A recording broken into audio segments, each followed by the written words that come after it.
how nothing and nobody will affect your energy ever again. Until you make the unconscious conscious, it will direct your life and you will call it fate. Carl Jung.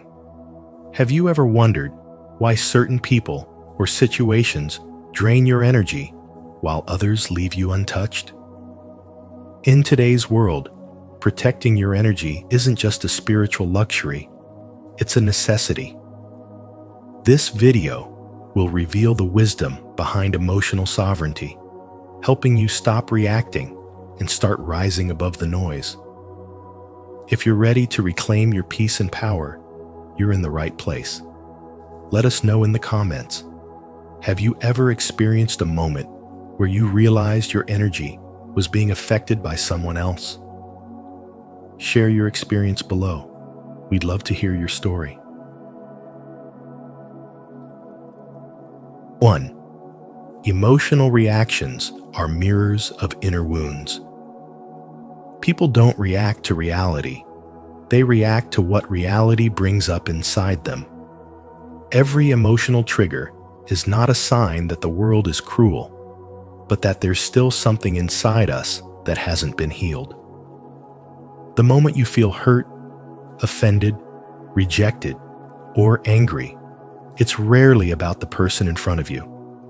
It's about the part of you that was already vulnerable long before they said a word. As Carl Jung wisely said, until you make the unconscious conscious, it will direct your life and you will call it fate. Most people are not living. They're simply reacting to their unresolved emotions, thinking it's the world's fault, when it's actually their own unconscious wounds playing out again and again. When someone criticizes you, if it shakes your entire mood, that's not about them. That's about you. If someone says you're not good enough and it ruins your day, it's not because they hold some great truth. It's because a part of you fears they might be right. And until you shine a light on that belief, you will keep giving your power away to those who simply mirror back your hidden pain. This is the great spiritual wisdom behind emotional mastery. You are not reacting to life itself. You're reacting to your personal interpretation of life. Your mind attaches meaning to everything it experiences. If you don't question that meaning, you'll be a slave to it. You may not notice it, but some people live in constant fight or flight, not because danger is everywhere, but because their inner child still feels unsafe. A single glance, a tone of voice, or even a delay in a text message can spiral them into anxiety. That's not life being harsh. That's trauma being unhealed. If you've ever panicked because someone took too long to reply, it wasn't the silence that hurt. It was the abandonment wound it touched. And so, every emotional trigger becomes a flashlight pointing at the places within you that are still raw. These are not curses. They are invitations, your soul's way of saying, pay attention here. Carl Jung's entire body of work reminds us that the outer world is a reflection of our inner world. The more chaos you feel inside, the more you'll see conflict outside. The more peace you cultivate within, the less anything outside can shake you. That's why the strongest people are often the calmest. They've stopped trying to control the world. They've stopped hoping people will validate them. Instead, they've turned inward. They've done the work. They've faced their shame, their fear, their childhood stories, and rewritten the script. In our fast-moving world, it's easy to blame others when we feel bad. But blame is a form of self-abandonment. Every time you say, "They made me feel this way," you hand your power over. But when you say, "Why did that affect me so deeply?" you take the first step toward spiritual awakening. The people who trigger you the most are often the ones who are unknowingly helping you find your deepest truth. Life isn't punishing you. It's exposing you to yourself. This is the true path of emotional freedom. Not numbing your feelings, not pretending nothing affects you, but learning to sit with what arises without being swallowed by it. Learning to hold your pain like a teacher, not a threat. Because in the end, nothing and nobody can affect your energy unless it finds something inside you that lets it in. Have you ever paused to reflect on what your emotional reactions are really trying to tell you? If you've recognized a hidden wound beneath a strong reaction, share your insight in the comments so we can grow together. If you're just beginning to explore this, comment, "I'm ready to heal," and join us on this path of inner awareness. 2. The illusion of control keeps you powerless. Most of what we believe we control our choices, our habits, our emotional reactions is actually shaped by unconscious conditioning. From a young age, our minds are programmed by family expectations, societal pressures, emotional wounds, and limiting beliefs. What feels like free will is often just a pattern repeating itself. For example, if you were taught that love must be earned through perfection, you might now obsess over details, overwork yourself, or fear failure not because you choose to, but because an old wound is still running the show. This is why Carl Jung said, "Until you make the unconscious conscious, it will direct your life and you will call it fate." Understanding this brings a powerful kind of freedom. You don't need to control every emotion, every outcome, or every person. Instead, you need to become aware of what's happening inside you. Awareness is the key. When you pause and witness your reactions instead of instantly obeying them, you create space to choose differently, space to align with your truth, space to rise above the automatic. That's where spiritual wisdom begins, not in fighting the world, but in understanding yourself. Real power doesn't come from controlling the external world. It comes from flowing with it. Think of trying to control life like trying to control a river with your bare hands. It's exhausting, pointless, and only leaves you more anxious. But if you learn to float with the current, you conserve your energy, and suddenly, life becomes a dance, not a battle. This isn't weakness. It's a deep form of strength, one that refuses to be shaken by outcomes, opinions, or the chaos of the world. When you insist on controlling everything, your image, your relationships, your future, you disconnect from your inner power. You live in constant anxiety, always chasing certainty and approval. But here's the truth.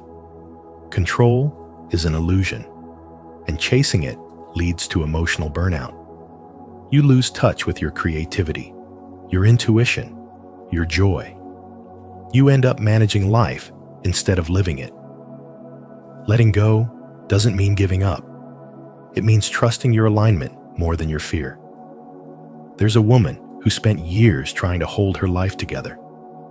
She managed every detail: her diet, her schedule, her career, even her spiritual practices. Yet she still felt empty. One day, completely exhausted, she let go, not out of defeat, but clarity. She stopped clenching. She stopped trying to be perfect. She chose to just be present. And slowly, her energy shifted.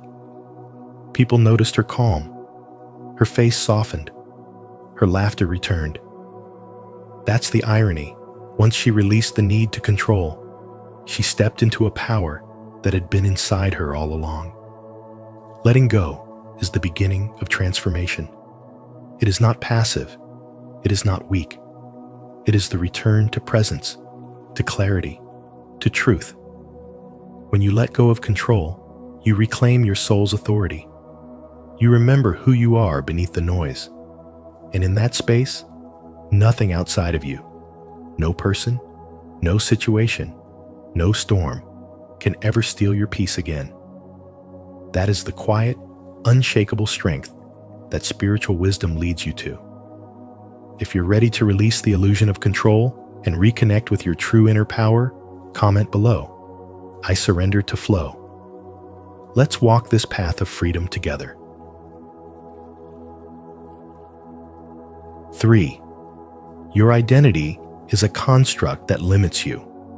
Most people live inside invisible cages made of identity.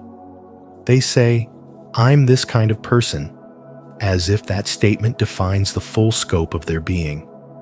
These identity labels your job, your role in society, your beliefs, your past form a psychological structure that quietly restricts your energy. You start to believe you are only what others have told you to be. But this rigid self-concept doesn't serve your expansion. It stifles it. It interrupts the natural flow of your growth and keeps your spirit boxed in.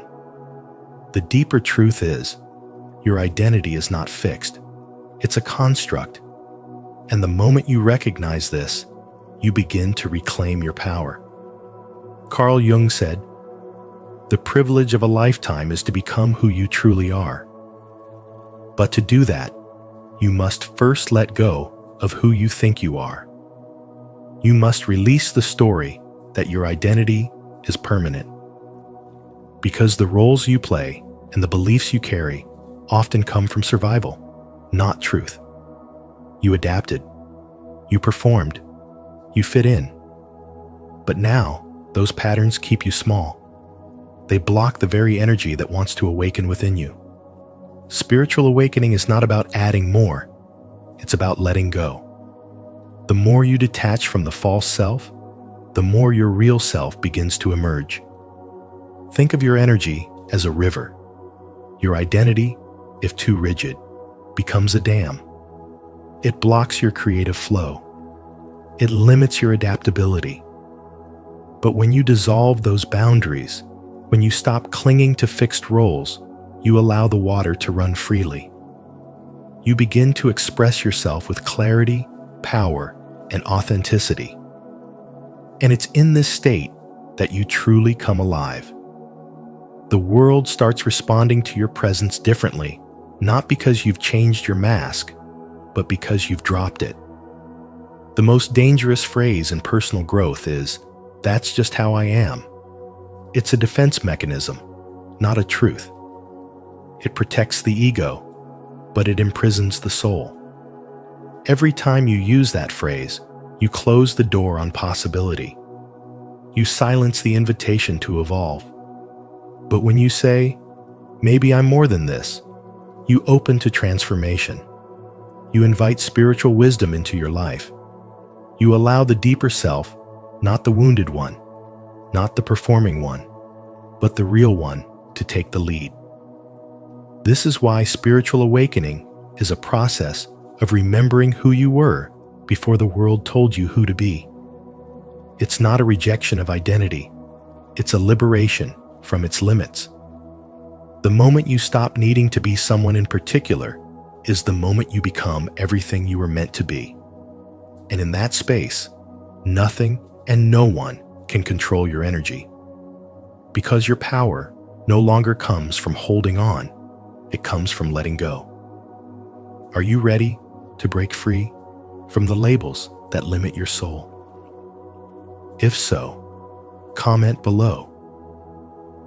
I release who I was to affirm your commitment to living with freedom, authenticity, and expansion.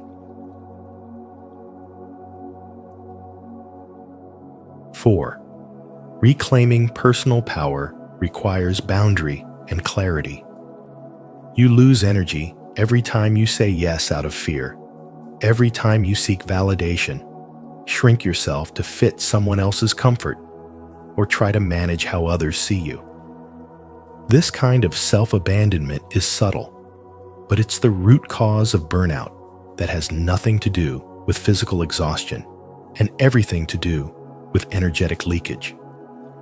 Carl Jung once said, "The privilege of a lifetime is to become who you truly are." But you cannot become that if you're constantly performing for other people's approval. The more you shapeshift for acceptance, the more you lose touch with your authentic self. Power is not loud or forceful. It's preserved in silence, in boundaries, in the ability to walk away without guilt, and in the courage to not explain yourself. People often think boundaries push people away, but in truth, boundaries are what keep your energy intact. They are an act of spiritual wisdom. When you don't draw the line, others will, and they won't do it with your well-being in mind. Look at your digital life. Every post seeking affirmation, every scroll that leaves you comparing, every comment you write just to be seen, all of it drains you. You don't need to prove your worth to the world when you remember who you are. When you act from self-trust instead of insecurity, you stop leaking energy. You begin to stand in stillness, not because you are cold or detached, but because you no longer seek to be understood by people committed to misunderstanding you. Sarah, a woman in her early 30s, was always tired, but not from work. Her days were spent managing emotions, keeping others comfortable, and constantly over-explaining her intentions. She was afraid to say no, afraid of being disliked, afraid of not being seen as nice. Her turning point came when she read Carl Jung's ideas on individuation, the path to becoming whole. She realized her exhaustion was not physical, but emotional and energetic. She wasn't tired of life. She was tired of betraying herself. She began saying no without apology, stepping back from draining conversations and turning off her phone after a certain hour. The more she honored her own energy, the more powerful she became. Her life didn't fall apart. It realigned.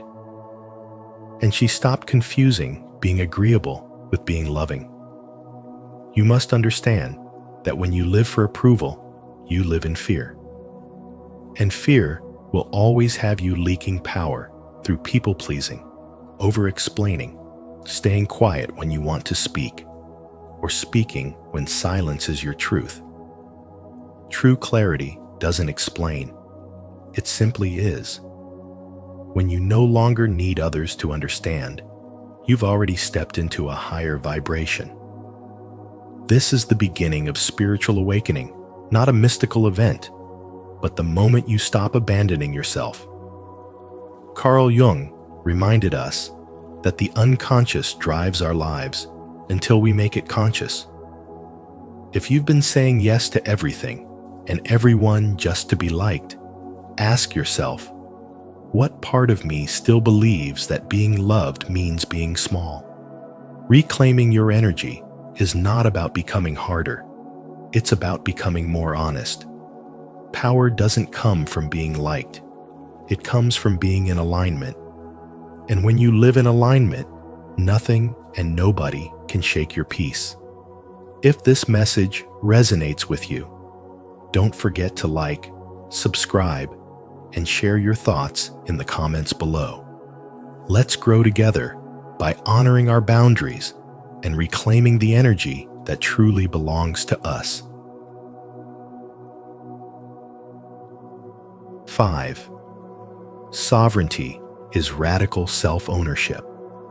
Sovereignty means living from your truth, not bending to the expectations of others or waiting for outside approval to feel whole. It's the radical act of reclaiming yourself in a world that constantly demands your attention, energy, and obedience. When you stop chasing validation and start listening to your inner knowing, something shifts. Your nervous system calms, your energy strengthens, and your presence becomes undeniable. You are no longer scattered, seeking, or apologizing for who you are. You begin to live with intention, from a center that cannot be touched by anyone else's mood or opinion. Spiritual wisdom reminds us that your gut is not just a feeling. It's an ancient voice of inner intelligence. Every time you override it to be liked, you dim your power. But when you honor it, even when it tells you to walk away, speak up, or disappoint others, you step deeper into alignment.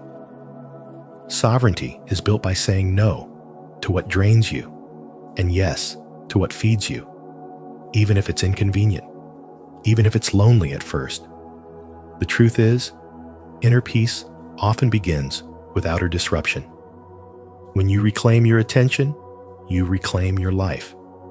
Every moment you spend numbing, scrolling, over-explaining, or defending yourself is a moment you abandon your essence. But when you become aware, truly aware of where your focus goes, you realize how much power you've been giving away. You learn to pause before responding. You stop leaking energy to situations that do not deserve your spirit. The more you protect your time and presence, the more magnetic and grounded you become. People stop trying to test your boundaries because your energy speaks louder than your words. Stillness is not weakness. It is where your power regenerates. Nature teaches this. The moon does not rush through its phases. The trees don't hustle to grow. They remain in rhythm, rooted, receptive, and they thrive. When you return to stillness, you reconnect with your natural rhythm, your spiritual strength. You remember who you are beyond the noise. You begin to feel the difference between movement and momentum, between urgency and clarity. This is where sovereignty deepens not in force, but in presence. And with presence comes unshakable clarity. You are no longer driven by the need to fix, chase, or control. You don't collapse when you're ignored, and you don't inflate when you're praised. You simply witness, and in that witnessing, you find peace. Not a peace that avoids conflict, but one that no longer needs to argue, prove, or please. You don't just guard your energy, you embody it, and it becomes untouchable. Spiritual wisdom shows us that sovereignty is not ego. It's devotion to the truth within. It's taking radical responsibility for how you feel, what you allow, and who you become. And the more you own your inner world, the less the outer world can shake you. Nothing and nobody will affect your energy ever again because your power no longer lives in the hands of others. It lives in you. If you're ready to reclaim your energy and live from your truth, comment, "I choose sovereignty," below. Your voice matters. Let us know how this message resonates. And don't forget to like, subscribe, and share to support this journey of self-ownership. 6. Mental rewiring is the path to lasting change. Neuroplasticity is the scientific term for your brain's ability to change and adapt, and it is the foundation for true personal transformation. When you repeat a thought, an emotion, or an action, you reinforce a neural pathway. Over time, this becomes automatic. It's why you keep reacting the same way, feeling the same emotions, or thinking the same self-defeating thoughts. But just as these patterns were formed, they can be reshaped. Your brain is not fixed. It is alive, dynamic, and constantly rewiring itself based on what you consistently do, say, and believe. This is not just neuroscience, it's spiritual awakening in action.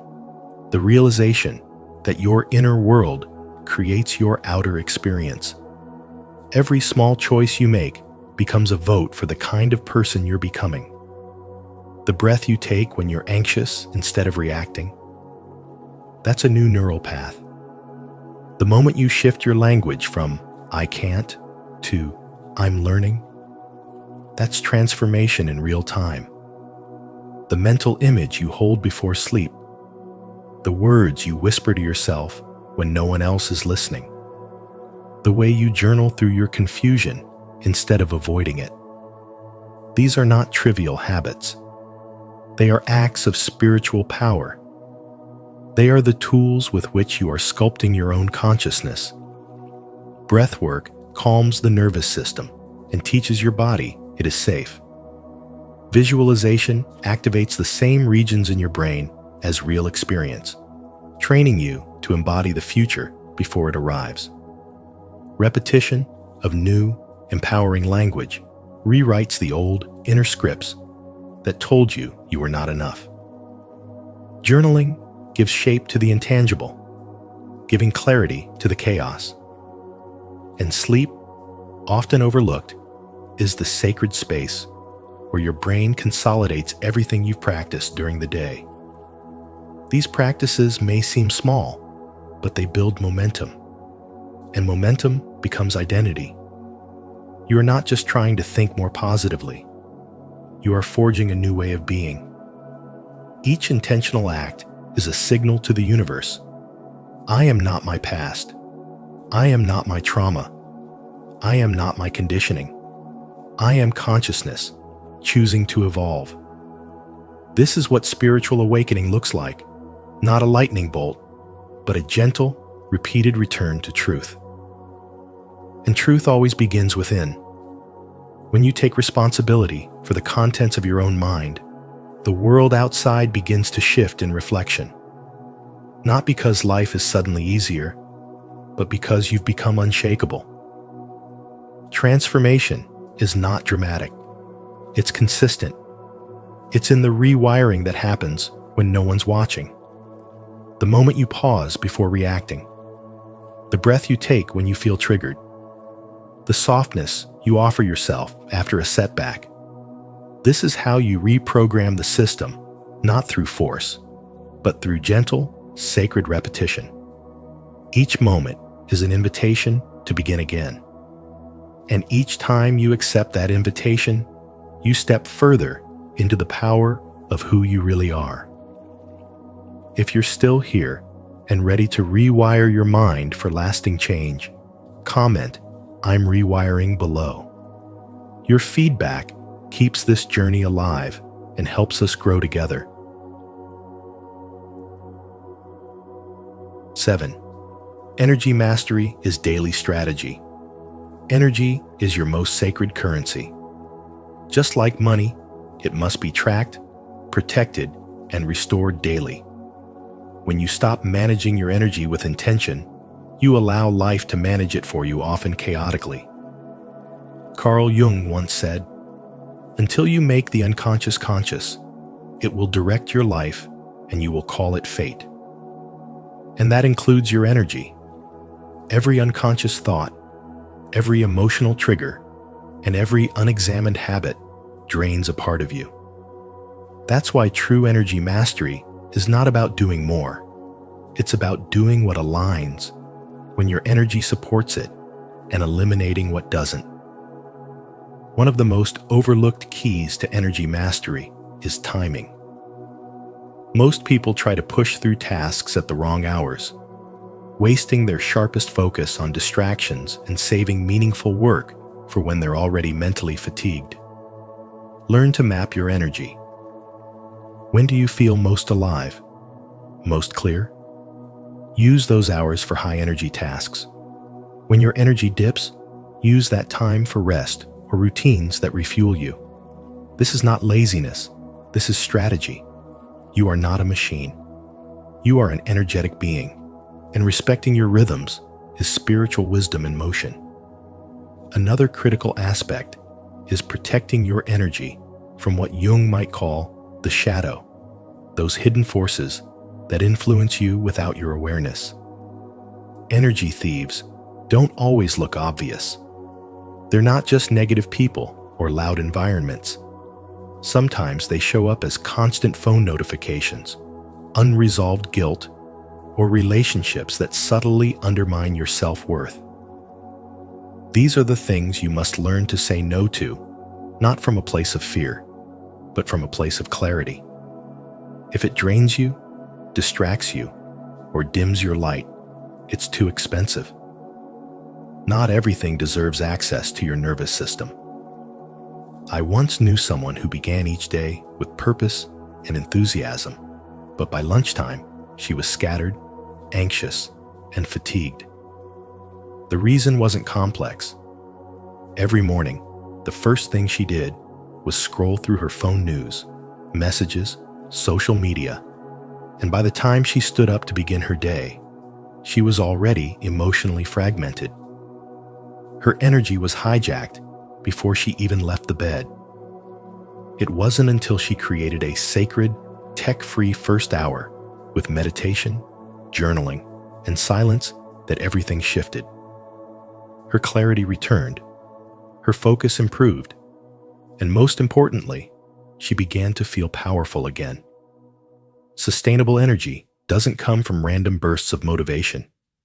It comes from systems that nourish your body through sleep, food, and movement. Systems that restore your spirit through breath work, stillness, or prayer.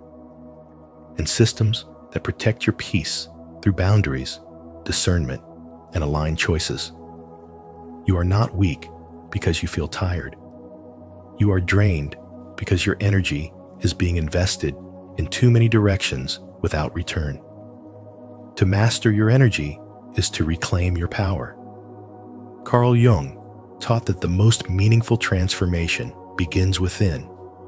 And when you begin to bring consciousness to how your energy is created, spent, and protected, you stop living reactively and start living deliberately. Nothing and nobody can shake someone who knows where their energy belongs. And that is the essence of spiritual awakening, to finally live as the guardian of your own light. Stay connected to your highest energy and purpose by subscribing to our channel. Here, we share practical insights and soulful strategies to help you master your energy every single day. Remember, your energy is sacred. Protect it, align it, and watch your life transform.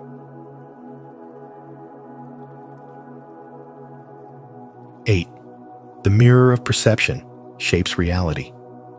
The world, in its raw essence, is neutral. It doesn't favor or punish. It simply reflects. But your perception gives it meaning, painting every moment with the colors of your inner world. When your mental mirror is clouded by past wounds, fear, or limiting beliefs, even the most ordinary experiences feel heavy, threatening, or unfair. What you see outside is not the truth itself, but a distorted reflection of what's unresolved within. Carl Jung spoke to this when he said, "Until you make the unconscious conscious, it will direct your life, and you will call it fate." The shadows you haven't yet faced will color your reality and convince you that life is attacking you when it's actually revealing you. If your mirror is cracked with old betrayals or fogged by self-doubt, your energy will constantly react to illusion rather than truth. A friend's silence feels like abandonment. A setback feels like personal failure. A stranger's opinion shakes your entire identity. Not because these things are truly harmful, but because they touch a belief still alive inside you. Spiritual wisdom teaches that the external world is a screen, and the projector is within. You are not at the mercy of what you see. You are the one assigning it meaning. And this is where transformation begins. Cleaning the mirror starts with honest self-inquiry. When you're triggered, do you pause and ask yourself, what story am I telling myself right now? This one question can begin to dissolve layers of illusion. Reframing is another powerful practice. Instead of thinking, they don't respect me, you might consider, they may be overwhelmed or unaware. In that shift, your energy changes. You move from reaction to reflection, from defense to discernment, from being drained to being centered. The world doesn't have to change, your perception does. In everyday life, this becomes a sacred discipline. You're stuck in traffic, and instead of fuming, you recognize an opportunity to breathe, to listen to your thoughts, to return to yourself. Someone criticizes you, and instead of collapsing into self-doubt, you examine whether their words align with your truth or reflect their own unhealed pain. These small moments become portals into spiritual awakening. Your emotional freedom lies not in changing the world, but in refining the lens through which you see it. When the mirror is clear, your energy becomes stable, luminous, and sovereign. People sense it. Situations shift in response to your inner peace. You're no longer thrown by every wave because you've become the stillness beneath it. Spiritual wisdom reminds you that the more clarity you bring to your perception, the more gracefully you move through life. Reactions soften. Understanding deepens. You begin to respond rather than resist, to witness rather than absorb, to love without losing yourself. And slowly, almost quietly, nothing and nobody can affect your energy unless you give them permission. If this message helped you see the power of your own perception, leave a comment below. I choose to see with clarity. I'm ready to clean my mirror. Your words inspire others on this journey. 9. Waking up from collective illusion. Society conditions you from a young age to follow rules, fit in, and not question the systems around you. You're taught to consume, obey, and stay busy, so busy that you forget the quiet power resting inside of you. But the truth is, the moment you start asking why, something begins to shift. You step outside the trance. You stop accepting what you've been told as absolute truth.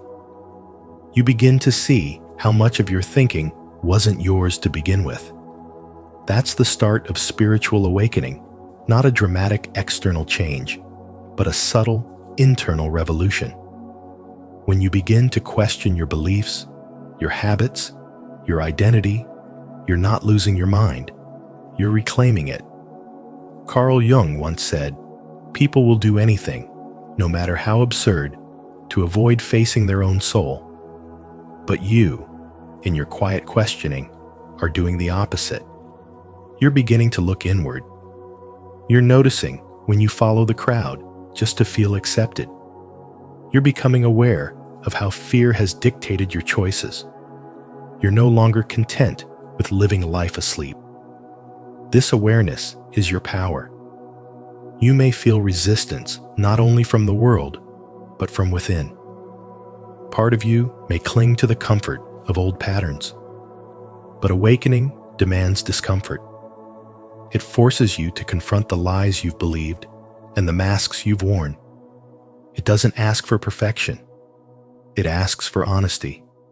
And as you get honest with yourself, you'll find that much of what you feared was simply a reflection of unexamined beliefs. You'll begin to see that your energy was never weak. You just gave it away. Every time you question a reaction, observe a thought, or pause before falling into an old pattern, you're taking your energy back. You're breaking unconscious chains. You're stepping out of illusion and into presence. And this kind of presence is unshakable.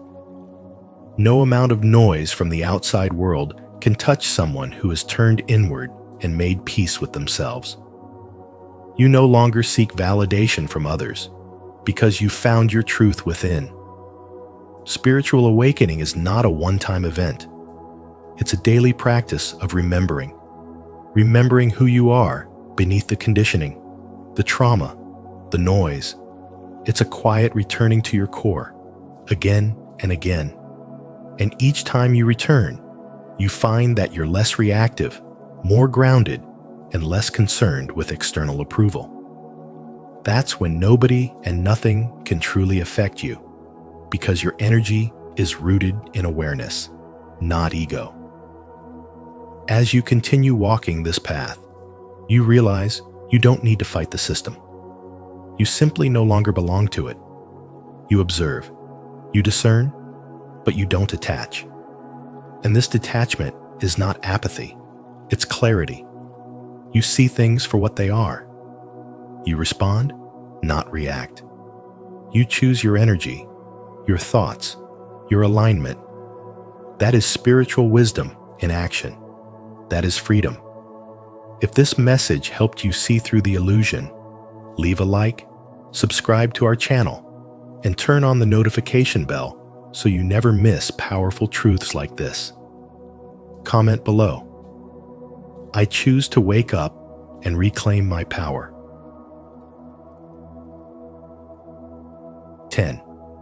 Awakening is ongoing and collective.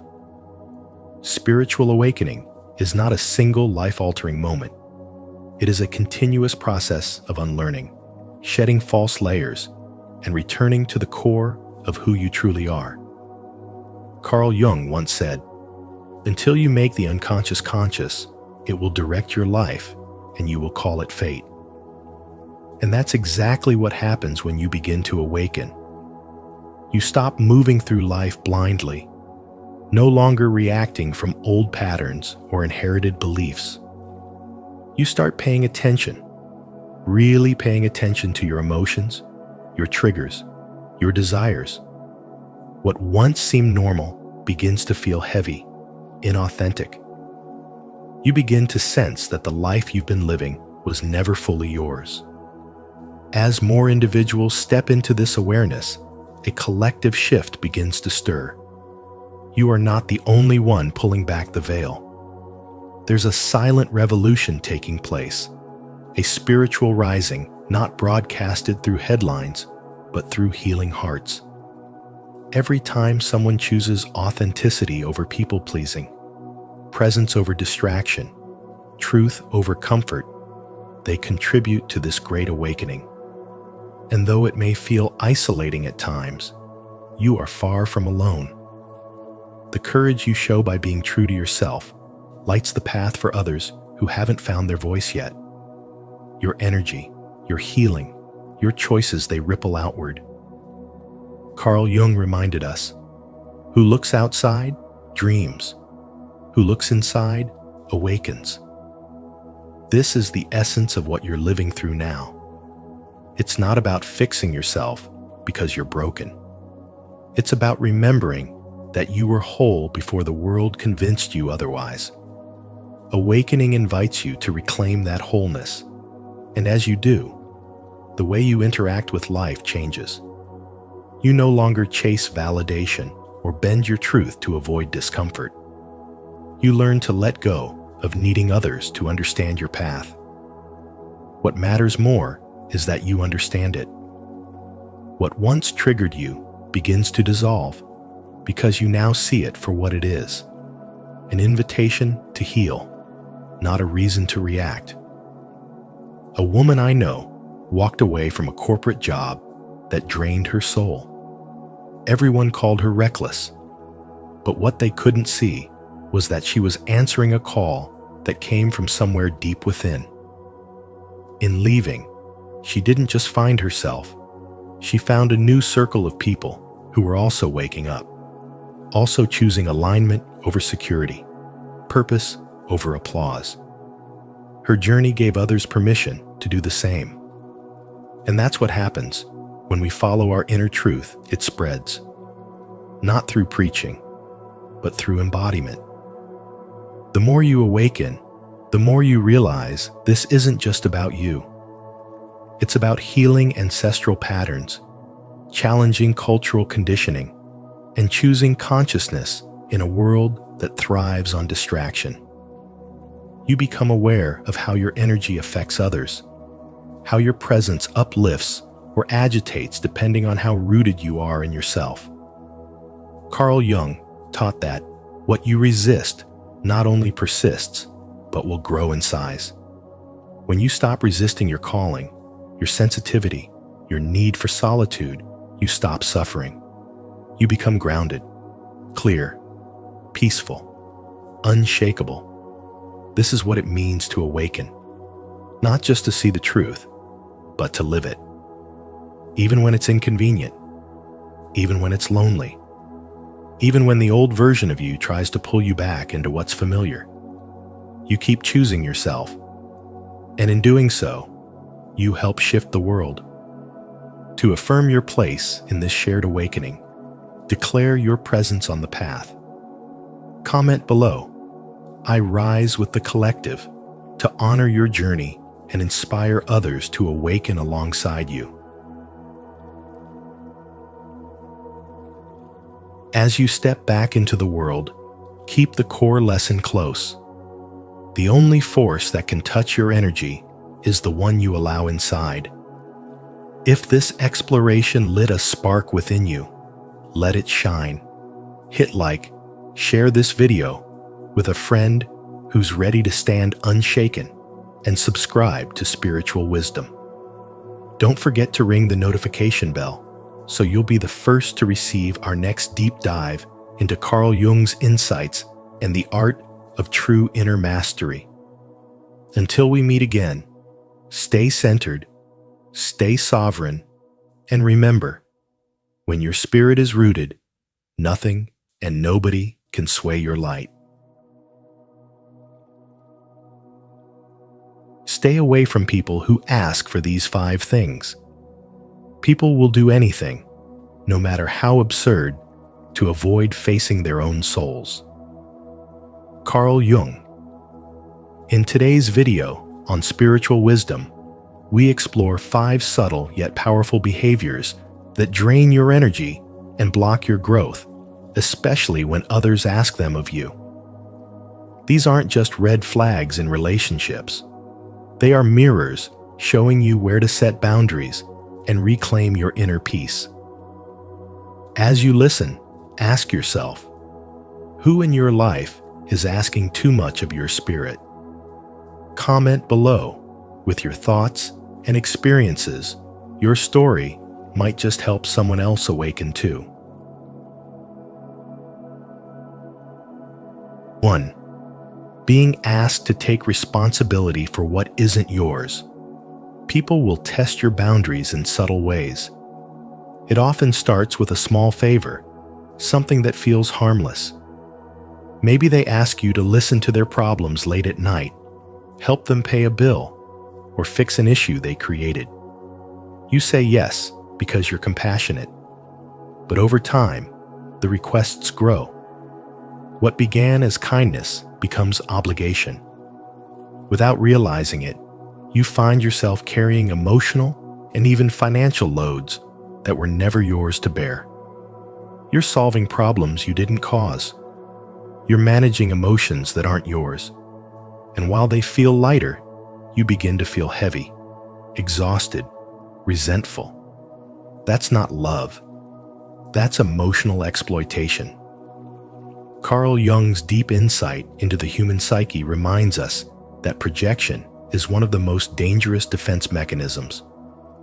People often project their pain, guilt, or irresponsibility onto others, and those with open hearts are the easiest targets. They'll frame their needs as your responsibility. But here's the truth. You are not their therapist, their bank, their savior. You are not here to fix lives at the expense of your own well-being. The moment you agree to carry what's not yours, you start walking away from yourself. And no relationship, whether it's with a partner, a parent, a sibling, or a friend, is worth abandoning your peace. Spiritual wisdom calls for discernment, not just empathy. Boundaries are not walls that keep people out. They are gates that protect what's sacred within. If someone is constantly asking you to be responsible for their choices, their healing, or their mistakes, they're not seeking connection. They're seeking control. And control often wears the mask of closeness. They'll guilt you, flatter you, even spiritualize the dynamic by saying you're the strong one, the old soul, the chosen healer, But real healing doesn't make you feel drained. Real connection empowers both people, not just one. This kind of manipulation operates on silent contracts. You help them, and in return, you expect appreciation or change. But often, neither comes. Instead, they ask for more. They learn that you will say yes, that your guilt will override your instincts. And every time you say yes to something that violates your inner truth, you weaken your connection with yourself. You begin to live reactively, constantly adjusting your energy to accommodate theirs. That is not spiritual alignment, that is self-abandonment disguised as virtue. Letting go of what's not yours is not cruelty. It's clarity. It's an act of sacred self-respect. When you say, "This is not mine to carry," you're not turning your back on love. You're turning toward a healthier expression of it. You're saying, "I will love you, but I will not be your emotional crutch. I will walk beside you, but I will not walk for you." That is spiritual maturity. That is integrity in motion. We must understand that helping someone isn't about sacrificing your own soul. It's about knowing your role. You can support, guide, and inspire, but you cannot rescue. Even Christ didn't heal everyone who asked. He responded to faith, to willingness. So why should you give your light to those who aren't willing to rise? If someone consistently brings you problems, but never solutions, pain, but never progress, chaos, but never accountability, they are not aligned with your path. Spiritual awakening sharpens your inner radar. You begin to feel when something is off. You hear the hidden messages beneath the surface of requests. Help me sometimes really means carry me. And that is where your boundary must stand. Not from anger, but from understanding. Not from fear, but from truth. And your energy is your responsibility. Protect it as if it were your lifeline, because it is. You are not obligated to be anyone's cushion for consequences. Say no when needed. Withdraw when necessary. Remember, your peace is not a sacrifice. It is a statement of divine self-worth. Let them carry what's theirs. Let them grow through it. That is the greatest gift you can offer, not your rescue, but your refusal to enable. That is the wisdom of boundaries. That is spiritual wisdom in its highest form. Have you ever said no to something that wasn't your responsibility?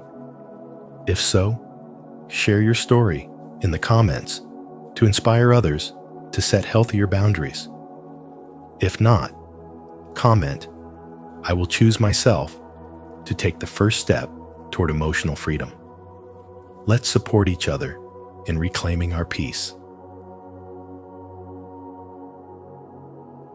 2. Being asked to lend money outside of emergencies. Lending money to someone you care about can feel like the right thing to do. But when it's not a true emergency, that one-time favor often becomes a pattern, one that slowly erodes your peace of mind. At first, they say they just need a little help to get back on track. You trust them. You care. You give. But as time goes on, the requests don't stop. They grow. The problem isn't just the money leaving your account. It's the emotional pressure, the subtle guilt, and the unspoken expectation that you'll always say yes. Carl Jung taught that what lies beneath the surface of human behavior often holds more power than what's visible. Repeatedly asking for financial help without accountability is rarely just about money. It's a symptom of a deeper dynamic. It reflects a lack of responsibility, a misuse of trust, and often unconscious emotional manipulation. You become the safety net for someone who refuses to build their own.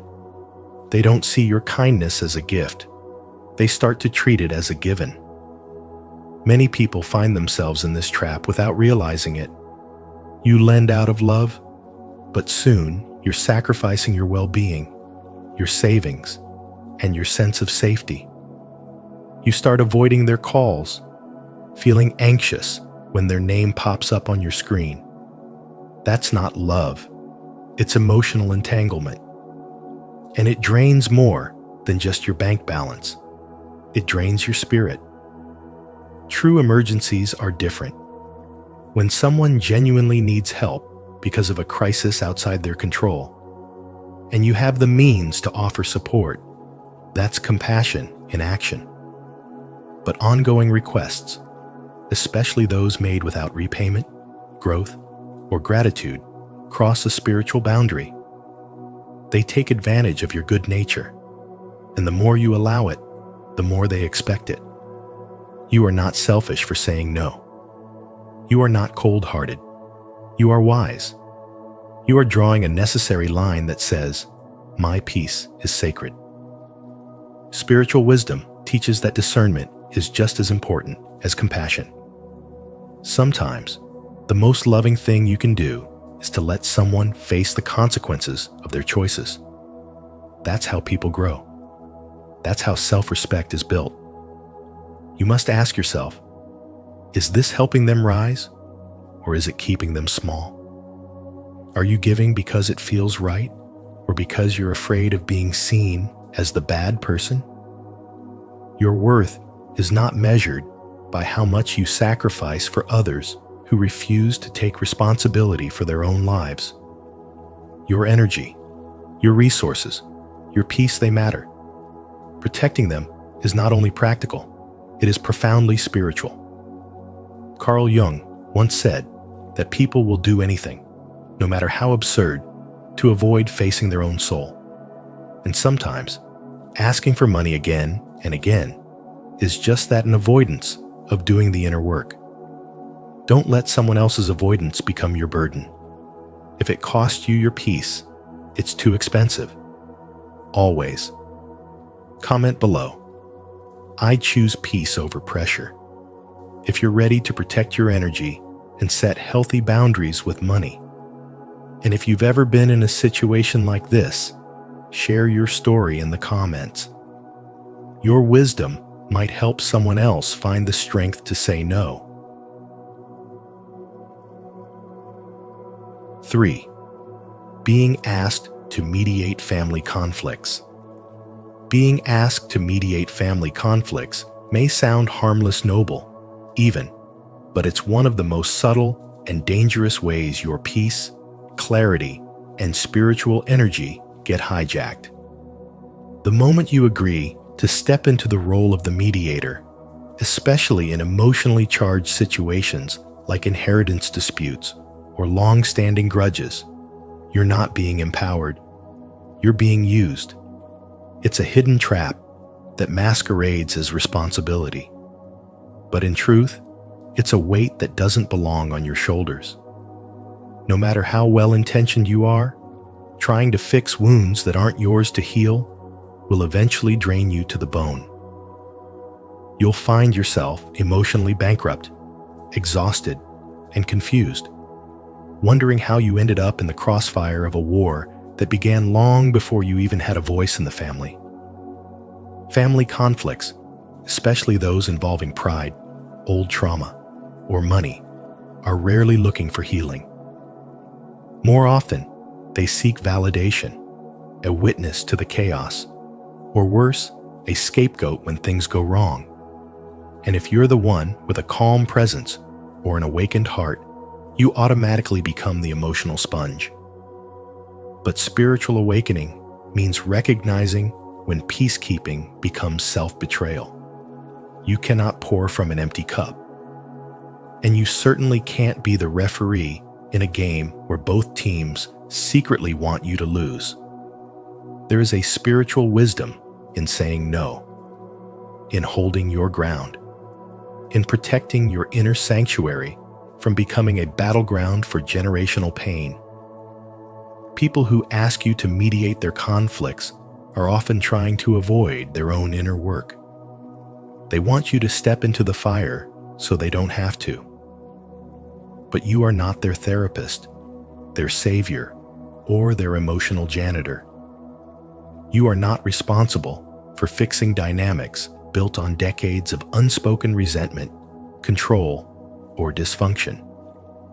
Carl Jung once said, "Knowing your own darkness is the best method for dealing with the darknesses of other people." And yet, so many want you to confront other people's darkness, while they themselves refuse to even acknowledge it. That's not healing. That's spiritual outsourcing, and it leads nowhere but your own depletion. Spiritual awakening is about awareness, and part of that awareness is knowing when your help is actually enabling, not empowering. Take Mia, a compassionate woman in her mid-30s, who agreed to mediate a heated dispute between her mother and uncle over their childhood home. What began as a sincere desire to bring peace turned into months of emotional labor. Accusations flew, sides were taken, and when it all fell apart, guess who got blamed? Mia. She was accused of bias, of not trying hard enough, of making it worse. In truth, she did everything she could. But it was never her battle to begin with. And in the process, she lost her sense of balance, clarity, and joy. That's the price of stepping into conflicts that are not aligned with your soul's purpose. The truth is simple. Not every family storm requires your umbrella. Not every problem needs your intervention. There's strength in silence. There's power in stepping away. And there is deep spiritual wisdom in choosing your peace over forced loyalty. Just because someone is family doesn't mean they have access to your spirit. Your energy is sacred, and the more awakened you become, the more you realize that guarding your peace is not just an act of self-care, it's an act of spiritual responsibility. So the next time someone comes to you asking you to mediate their emotional chaos, remember this: you were not born to be the sacrificial lamb for broken systems. You were born to awaken, to rise, to shine from a place of wholeness. And that requires boundaries. That requires discernment. That requires the courage to say, "I love you, but I will not lose myself to fix what you refuse to face." That is the kind of strength your spiritual awakening calls for. Not the strength to carry everyone's burdens, but the wisdom to know which ones are yours. Have you ever been caught in the middle of a family conflict, trying to fix what wasn't yours to begin with? If so, share your experience in the comments below. Your story could help someone feel less alone. If not, comment, "I choose peace," to affirm your commitment to protecting your energy and well-being.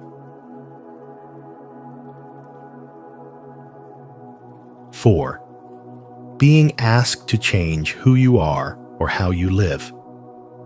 As you journey through life, especially after seasons of transformation and spiritual awakening, there will come a moment when people around you, family, friends, even colleagues, begin to project subtle or direct expectations on how you should live.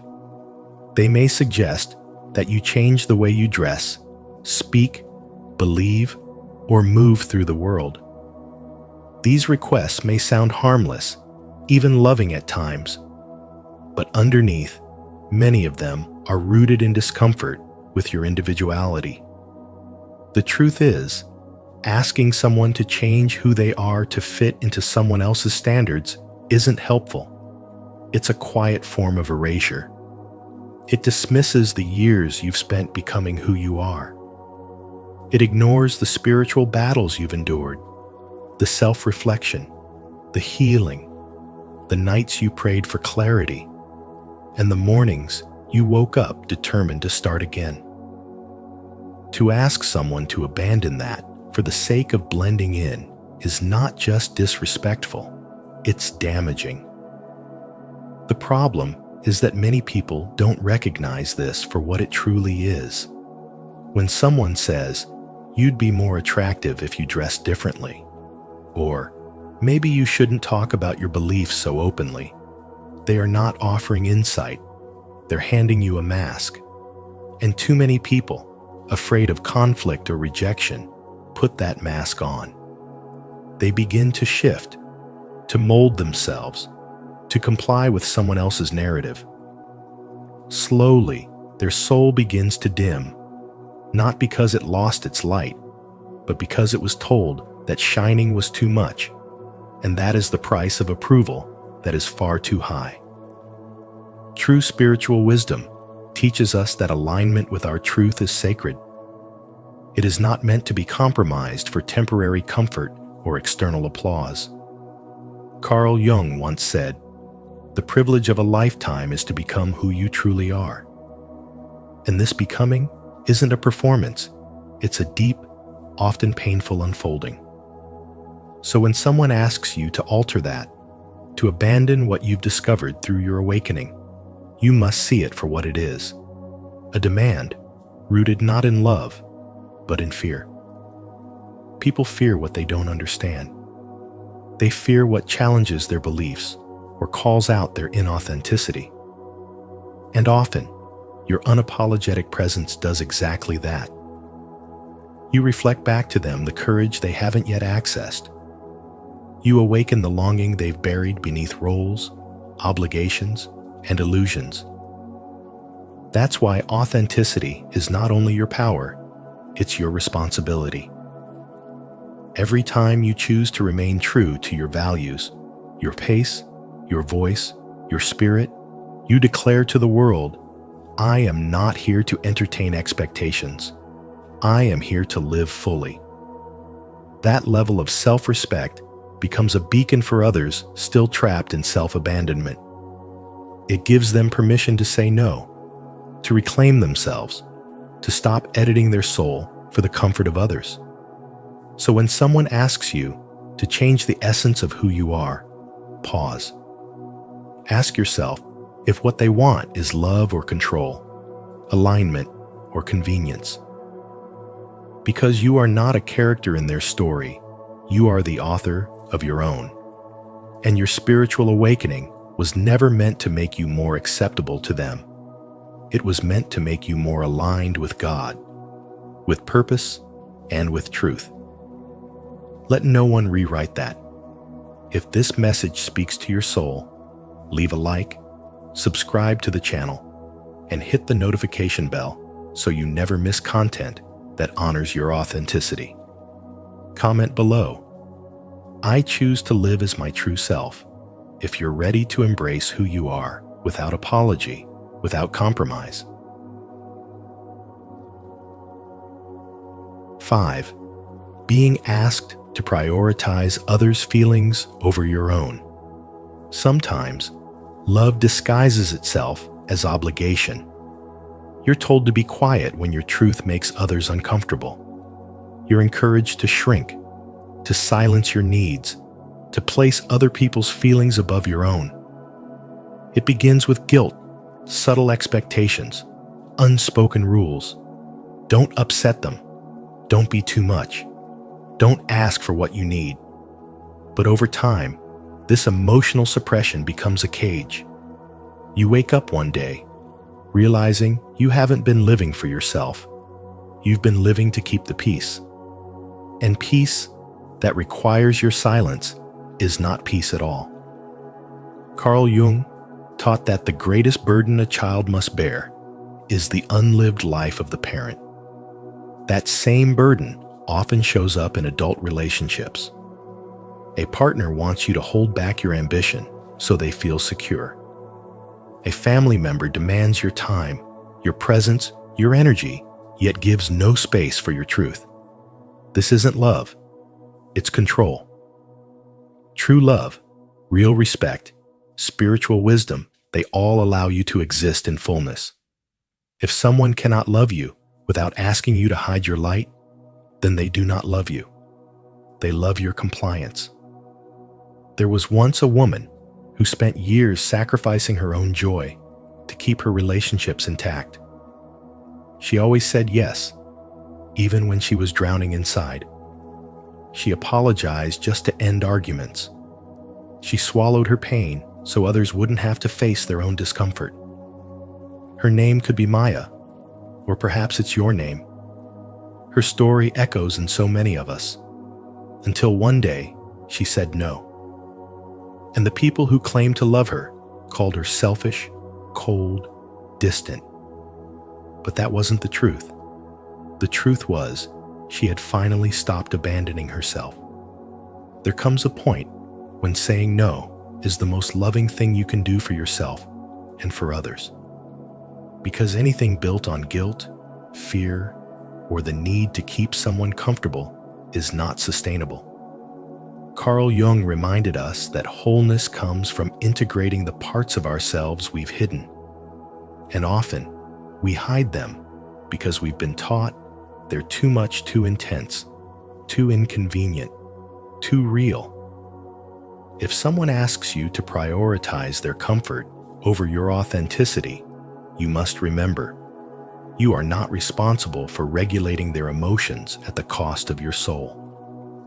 Love never demands self-betrayal, and spiritual wisdom teaches that every time you silence your truth, you drift further from your purpose.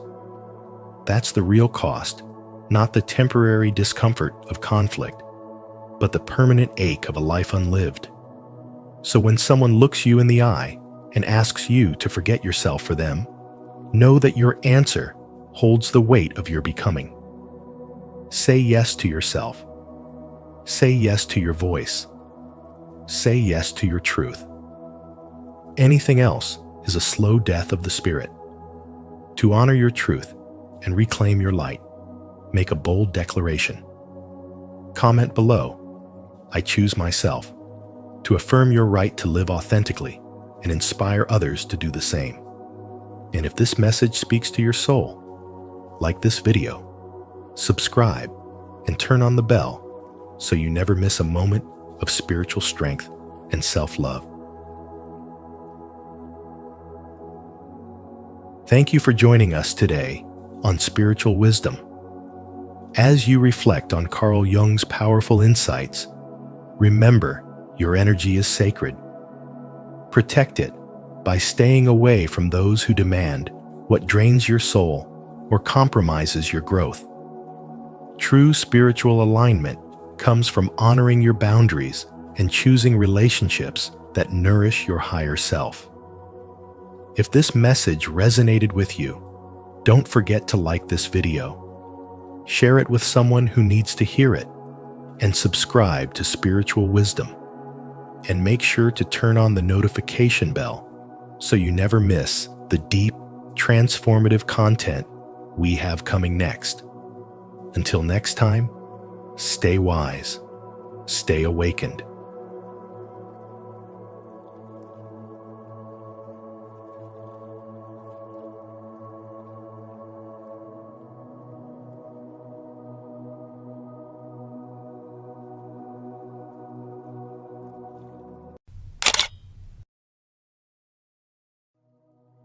Until you respect yourself, nobody else will. Respect yourself, and others will respect you. This timeless wisdom from Confucius still echoes today, especially in a world where we often seek validation from the outside while forgetting our own worth. In this video from Spiritual Wisdom, we explore Carl Jung's powerful message. Until you respect yourself, nobody else will. This isn't just a quote, it's a mirror, asking you to reflect on how you show up in your own life. Are you setting the standard or settling for less? If this message resonates with you, comment below. I choose to honor my worth. Let us know how self-respect has transformed your journey or how you're ready to begin. Watch closely, because the way you treat yourself sets the tone for every relationship in your life. 1. How others treat you mirrors. How you treat yourself. People don't always disrespect you because they're cruel often. It's because of what you silently allow. When you stay quiet in the face of mistreatment, constantly overextend yourself, or tolerate being overlooked, you're not just being patient or understanding. You're unknowingly sending a signal to the world. This is what I believe I'm worth. As Carl Jung wisely observed, until you respect yourself, nobody else will. The world mirrors back what you reflect from within. If your self-worth is hidden behind fear, guilt, or a desire to be accepted, others will treat you accordingly. The more you shrink yourself to fit into relationships, the more you become invisible within them. You start thinking that being available, forgiving quickly, and suppressing your discomfort will earn you love. But what it often earns is neglect. The people around you get used to taking you for granted. They stop noticing your silence. They overlook your needs, not because they're blind, but because you've taught them not to look. Meanwhile, the ones who walk with quiet confidence, those who know their time, energy, and boundaries are sacred, rarely beg for respect. They command it without saying a word. They don't explain their worth. They embody it. They're not rude or harsh, but they are clear. Their yes has value because their no is firm. And in their presence, people rise or they walk away. That is the power of self-respect, and it's built one boundary at a time. You might relate more to the overgiver, the peacemaker, the one who always makes room for others, even if it costs you your dignity. Maybe you've been the person who forgives without apologies, who listens without ever being heard, who gives even when depleted. And maybe you've wondered why people disappear once they've gotten what they needed. It's not always personal. Sometimes it's energetic. You offered yourself at a discount, and the world responded with clearance-level care. Carl Jung's spiritual wisdom teaches us that healing starts from within. You can't expect people to treat you better than you treat yourself. If you tolerate disrespect, it becomes the standard. If you devalue your needs, others will too. The change begins when you make the internal shift, when you choose not to chase what is not chasing you, when you stop begging for crumbs and decide to be the feast. You become luxury by being selective. By no longer needing to prove your worth, you finally begin to live it. There is a quiet strength in walking away from people who disrespect you without ever raising your voice. There's a rare power in honoring your space so deeply that no one can enter without permission. You stop being reactive. You stop over-explaining. You become grounded in your own truth. That's when people start listening, not because you demand it, but because your energy speaks louder than words ever could. This transformation is not always easy. You may lose people. You may face guilt. You may even doubt your decision at first. But what you gain is far greater. Peace, clarity, and the kind of respect that only shows up when you give it to yourself first. And when you finally step into that level of self-honor, the universe responds. It brings you people who see you clearly, who match your energy, and who recognize that you are not an option. You are the standard. Are you ready to shift the way the world treats you by first shifting how you treat yourself? If so, comment below. I choose self-respect to affirm your commitment to this powerful transformation. 2. The cycle of people-pleasing is rooted in childhood conditioning. You were taught early on, maybe without words, that being quiet, helpful, or emotionally invisible was the safest way to be loved. If you didn't cause trouble, if you anticipated everyone's needs, If you made yourself small enough, you could earn connection. That's how childhood conditioning works. It trains you to survive, not to thrive. And those patterns don't just disappear. When you grow up, they evolve into people-pleasing. You say yes when you want to say no. You smile when you're hurt. You stay when your soul is screaming to leave. All because some part of you still believes that love must be earned through sacrifice. People-pleasing feels like kindness on the surface, but underneath, it's fear. The fear of rejection. The fear of being seen as too much. The fear of finally putting yourself first and realizing that some people only loved you when you didn't. That's the uncomfortable truth. You've been conditioned to believe that self-abandonment is noble, that being needed is the same as being loved. But spiritual wisdom teaches us that true love cannot exist without truth. And truth cannot exist without boundaries. When you suppress your needs to keep the peace, you're not avoiding conflict. You're inviting internal war. That silent war drains your spirit. It shows up in the exhaustion you can't explain, the resentment you hide, the tears you cry alone. You give so much and wonder why so little comes back. But the answer isn't in giving more. The answer is in giving differently. When you begin to see your value not as something to prove, but something to protect, the entire energy of your life shifts. You become someone who no longer chases validation because you've remembered your worth. Respect is not something you beg for. It's something you command through the way you carry yourself. That begins with choosing yourself, even when it feels uncomfortable. It's walking away when staying would cost you your peace. It's saying no without writing a novel to justify it. It's understanding that your inner child doesn't need to keep earning love through exhaustion.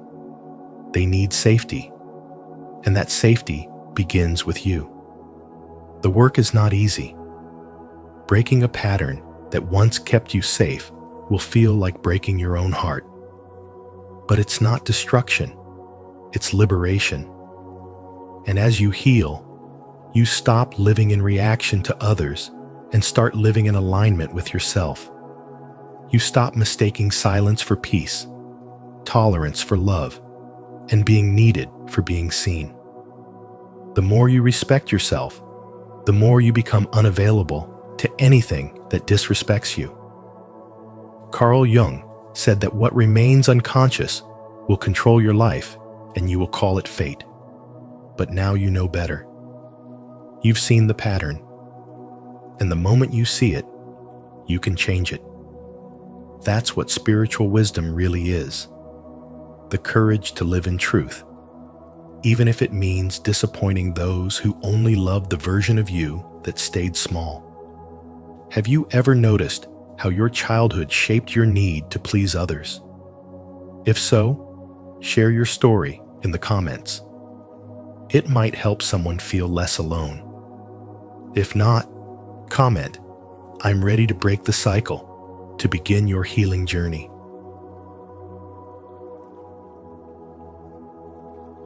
3. The shadow self controls you when ignored. Your shadow holds the parts of you you've been told to hide: your fire, your strength, your boundaries, your truth. These pieces don't disappear. They simply go underground. They wait in silence until one day they rise not with grace, but with chaos. Carl Jung once said, "Until you make the unconscious conscious, it will direct your life and you will call it fate." This is not just a psychological insight, it's a spiritual awakening. What you repress begins to run your life. You think people are disrespecting you, but often they are mirroring the disrespect you show yourself by abandoning your truth. When you don't own your boundaries, you attract people who step all over them. When you silence your anger, it shows up in passive-aggressive words or emotional breakdowns. When you bury your power to please others, you become invisible, even to yourself.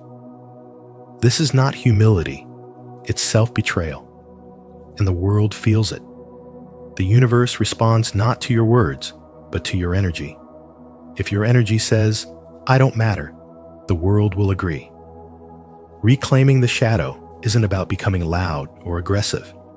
It's about becoming whole. It's about integrating the rejected parts of yourself and saying, "Even this part of me is worthy." When you do this, you stop leaking energy. You stop attracting relationships that drain you. You no longer feel the need to beg for respect because you have already given it to yourself.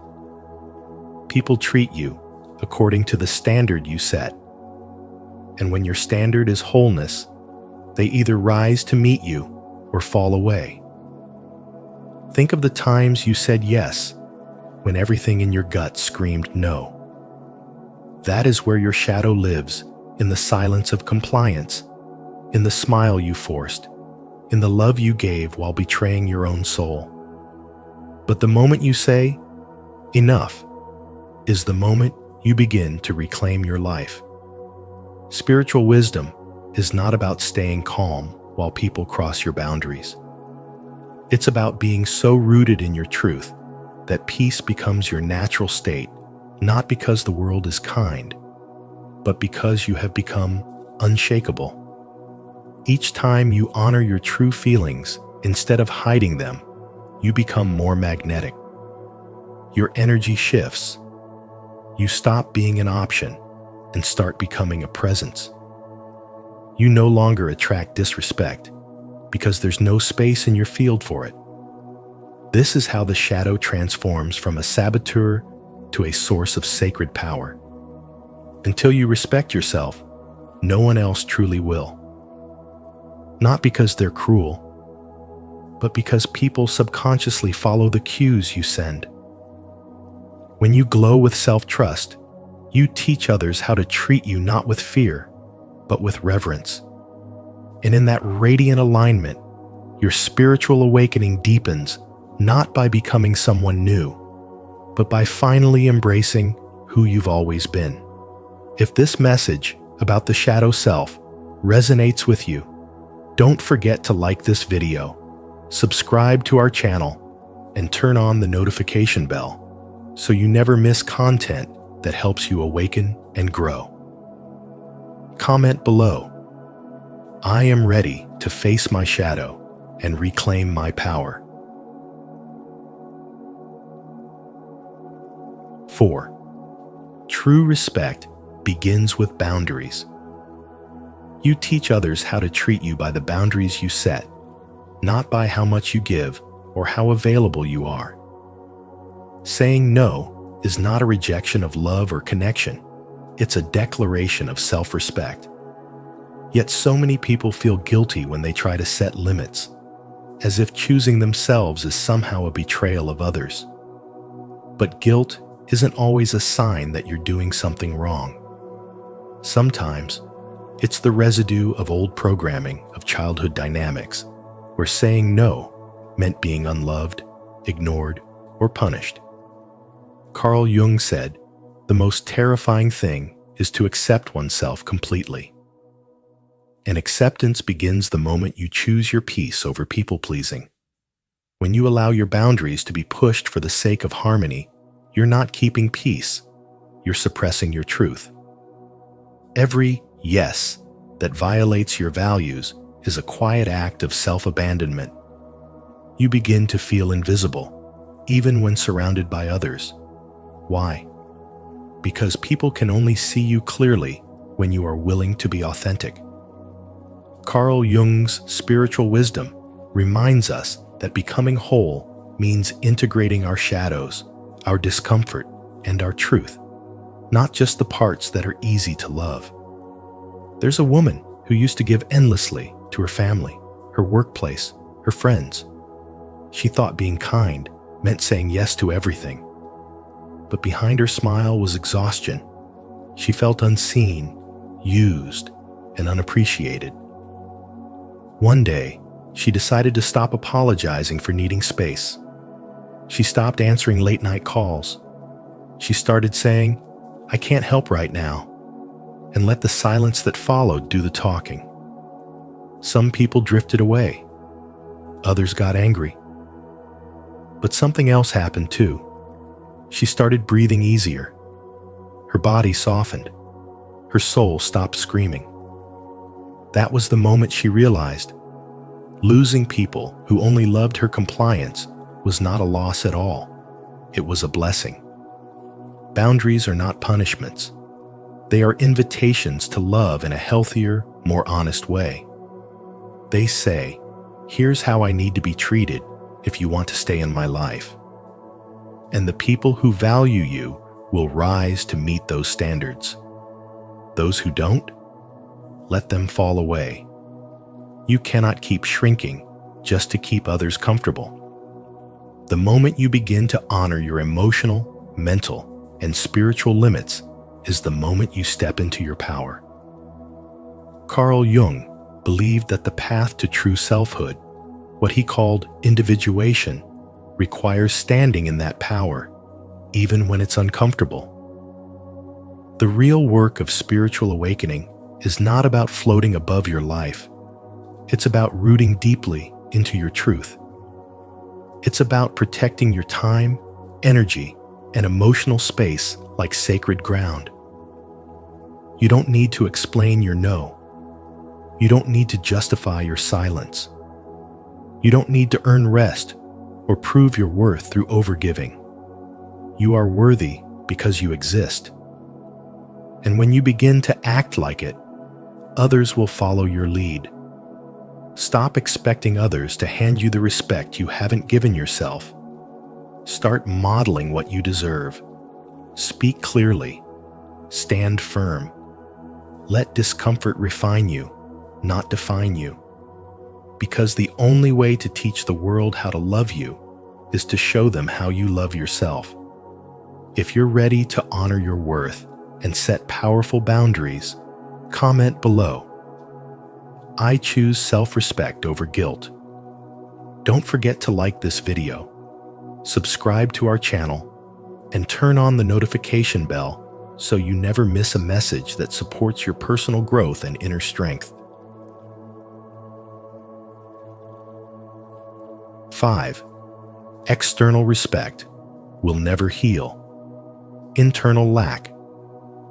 You can't force others to respect you if you haven't yet chosen to respect yourself. No matter how much love, effort, or goodness you pour into people, it will never be enough if you do it from a place of lack. Respect isn't something you ask for. It's something you become. It's not earned by constantly saying yes, staying silent to keep the peace, or sacrificing your well-being so others feel comfortable. It's shown in how you hold your own boundaries, how you speak to yourself, and how you honor your energy when no one is watching. The hard truth is, people learn how to treat you by watching how you treat yourself. If you constantly explain your worth, overextend yourself, or tolerate disrespect just to avoid being alone, you send a message. I don't believe I'm enough unless you approve of me. But no amount of approval can heal the wound of self-abandonment. And the more you betray your own needs to be accepted, the further you drift from your own power. Real self-respect isn't loud. It's steady. It shows up in quiet decisions. You stop over-explaining. You walk away from things that insult your soul, even if it means walking alone. You stop waiting for apologies that may never come, and instead, give yourself closure through truth. You stop expecting others to validate you, and instead, begin validating yourself, your feelings, your voice, your worth. And when this shift happens, something sacred unfolds. Your energy changes. You begin to carry yourself with calm, unapologetic presence. You say less, but mean more. People notice, not because you've demanded respect, but because your entire being radiates it. You're no longer performing for love. You're embodying it. You're no longer trying to be chosen. You've already chosen yourself. This is what spiritual wisdom teaches us. The world doesn't give you what you want. It reflects what you believe you deserve. And the moment you stop begging for crumbs and start setting the table for yourself, everything changes. Your relationships shift. Your peace deepens. Your standards rise. Not from bitterness, but from clarity. Because you finally remembered who you are, and you're no longer willing to abandon yourself to be liked. People may not understand this transformation. Some will fall away. Some will call you difficult or too distant. Let them. You're not here to be accessible to everyone. You're here to be authentic to yourself. Respect isn't about being agreeable. It's about being aligned. And when you respect yourself, deeply, consistently, and quietly, the world has no choice but to follow your lead. Stay connected with our community of spiritual wisdom by subscribing to our channel. Here, we explore the journey of self-worth, healing, and inner power. Remember, true respect begins within, and you are worthy of honoring yourself fully every single day. 6. Practical actions rebuild inner respect. Carl Jung once said, "The privilege of a lifetime is to become who you truly are." But to become who you truly are, you must begin with self-respect, not as a performance for others, but as a sacred commitment to yourself. This kind of respect is not loud. It doesn't beg for validation. It lives in the quiet choices you make every day, like the choice to pause before reacting. In that pause, you reclaim your power. You teach yourself that you are not a puppet of emotions or other people's chaos. You become the calm in the storm, not because the storm disappears, but because you remember that your peace is non-negotiable. Refusing to over-explain is another act of quiet rebellion. Every time you catch yourself justifying your boundaries or over-clarifying your truth, stop. Over-explaining drains your soul and makes it seem like your worth depends on someone else's understanding. But it doesn't. Your truth doesn't need to be watered down for it to be real. You are not required to convince anyone. When you speak less and stand taller, your silence becomes power. And power rooted in self-respect doesn't scream, it radiates.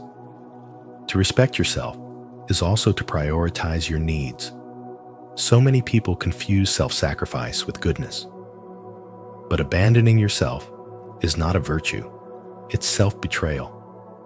When you consistently ignore your needs, you teach yourself that you are not important, that your well-being can wait. But your spirit is always listening. It notices when you choose others over yourself again and again.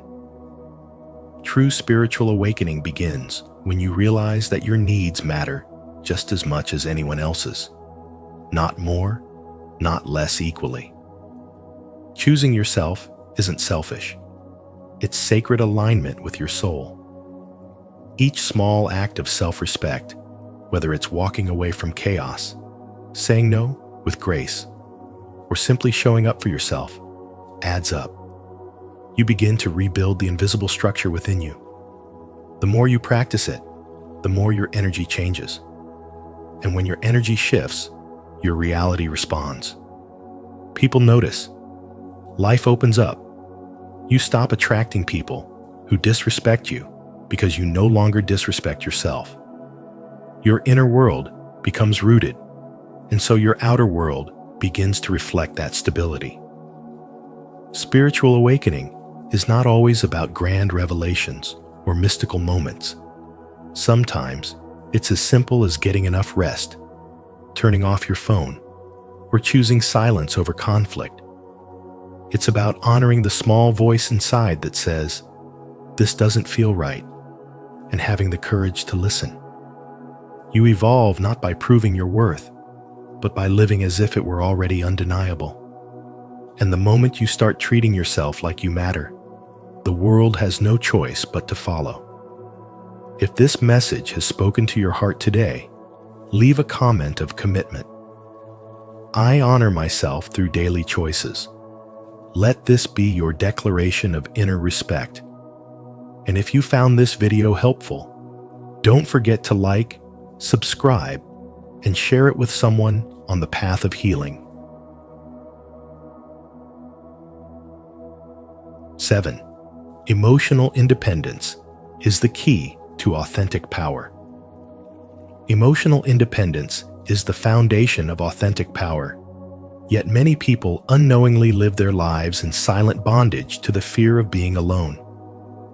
This fear doesn't always scream.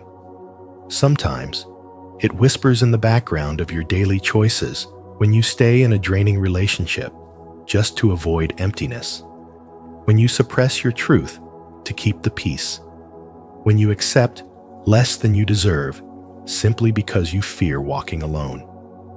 As long as your sense of worth is tied to external validation, you'll keep shrinking yourself for acceptance, for closeness, for love that is often conditional and unreliable.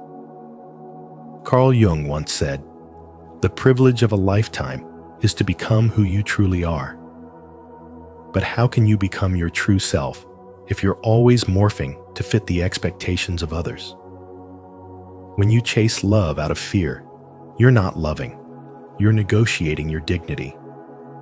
Authentic love cannot bloom in the soil of self-abandonment. The moment you compromise your integrity to be chosen is the moment you've chosen to reject your own soul. That's the hidden cost of emotional dependence. It erodes your boundaries, silences your intuition, and dims your light in exchange for the illusion of connection. There was a woman who had everything on the surface: career, friends, charm, but underneath, she was exhausted. Always the one who reached out first, who forgave too quickly, who made excuses for other people's lack of effort. She didn't know she was trading emotional crumbs for a false sense of security. One night, sitting alone, she whispered a truth that changed everything. "If I don't choose me, no one else will." That whisper became a roar. She started setting boundaries, not out of anger, but out of self-respect. She stopped chasing apologies, stopped explaining her worth. And in that space of solitude, she found something she had been missing her whole life herself. When you begin to enjoy your own company, when you no longer fear silence, you begin to remember your wholeness. You stop being desperate for company that drains you, and you start attracting relationships that match your new frequency. You're no longer performing for love. You're radiating from self-respect. You walk into rooms differently. You speak with a voice rooted in truth, not in fear. And you finally understand that solitude isn't loneliness, it's sacred space. It's the ground where your power grows. Carl Jung emphasized that wholeness, not perfection, is the true goal of life. Emotional independence is the path to that wholeness. It is the ability to stand in your truth without needing someone else to validate it. It's choosing yourself every day, not as an act of rebellion, but as an act of alignment. You don't reject others. You simply stop rejecting yourself. The truth is, no one can truly respect you until you respect yourself. No one can love you in a healthy way until you've stopped needing them to fill the gaps you refuse to face. When you become emotionally independent, you don't become cold, you become clear. And in that clarity, you rediscover the kind of peace, presence, and power that no relationship, no approval, and no compliment can ever substitute. That is the beginning of true spiritual wisdom. That is what Carl Jung meant when he said to become who you truly are. If this message speaks to your heart, share your journey in the comments. How are you learning to choose yourself and find peace in your own presence? Your story may inspire someone else to break free from emotional dependence and reclaim their authentic power. Thank you for watching. Remember, the way you respect yourself sets the standard for how others treat you. When you honor your own worth, the world begins to reflect that back. If this message spoke to something deep within you, don't forget to like, share, and subscribe to Spiritual Wisdom. And make sure to turn on the notification bell so you never miss the next powerful insight on your journey of healing, growth, and self-discovery. We'll see you in the next video. Until then, walk with purpose and never forget your value. Carl Jung's 4 personality types, the truth about who you are. Until you make the unconscious conscious, it will direct your life and you will call it fate. Carl Jung.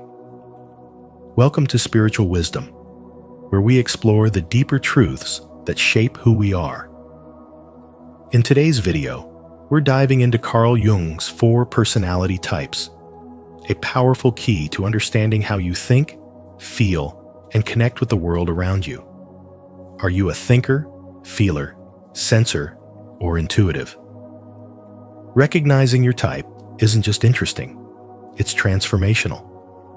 These insights can help you improve your relationships, make wiser decisions, and live a more authentic, fulfilling life. So as you watch, ask yourself, have I truly discovered who I am? Drop your personality type in the comments below and share how it shows up in your daily life. Let's grow together. 1. Jung's 4 personality functions. In the world of self-discovery, few insights are as profound as Carl Jung's theory of personality functions. At the core of Jungian psychology lies a powerful truth. Each of us is born with a dominant way of perceiving and interpreting reality. It's not just a habit, it's the lens through which we see life, make decisions, and form connections. Yet, in a world that often forces conformity, many people are led away from their natural function, causing a silent inner conflict that disconnects them from who they truly are.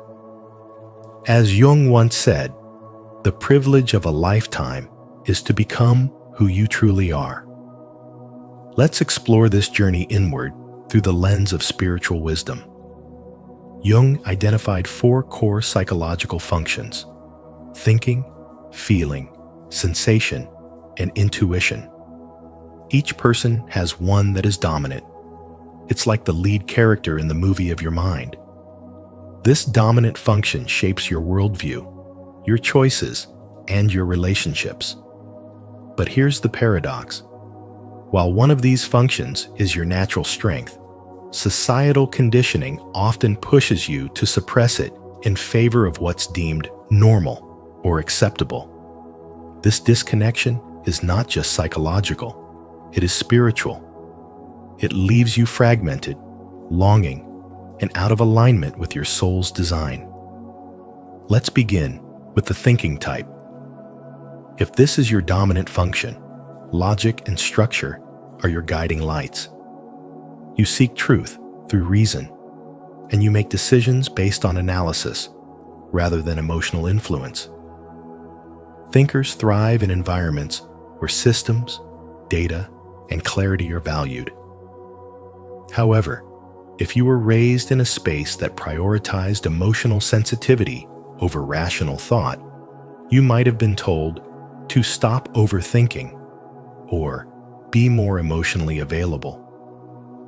Over time, suppressing your thinking function may have led to confusion, self-doubt, or an internal sense of chaos. Rediscovering this part of yourself is not just healing. It's a spiritual awakening back to order and authenticity. Next are the feeling types. These individuals are guided by values, emotional depth, and a deep sense of meaning. They make decisions by tuning into relationships and ethical principles rather than cold facts. Their superpower is empathy.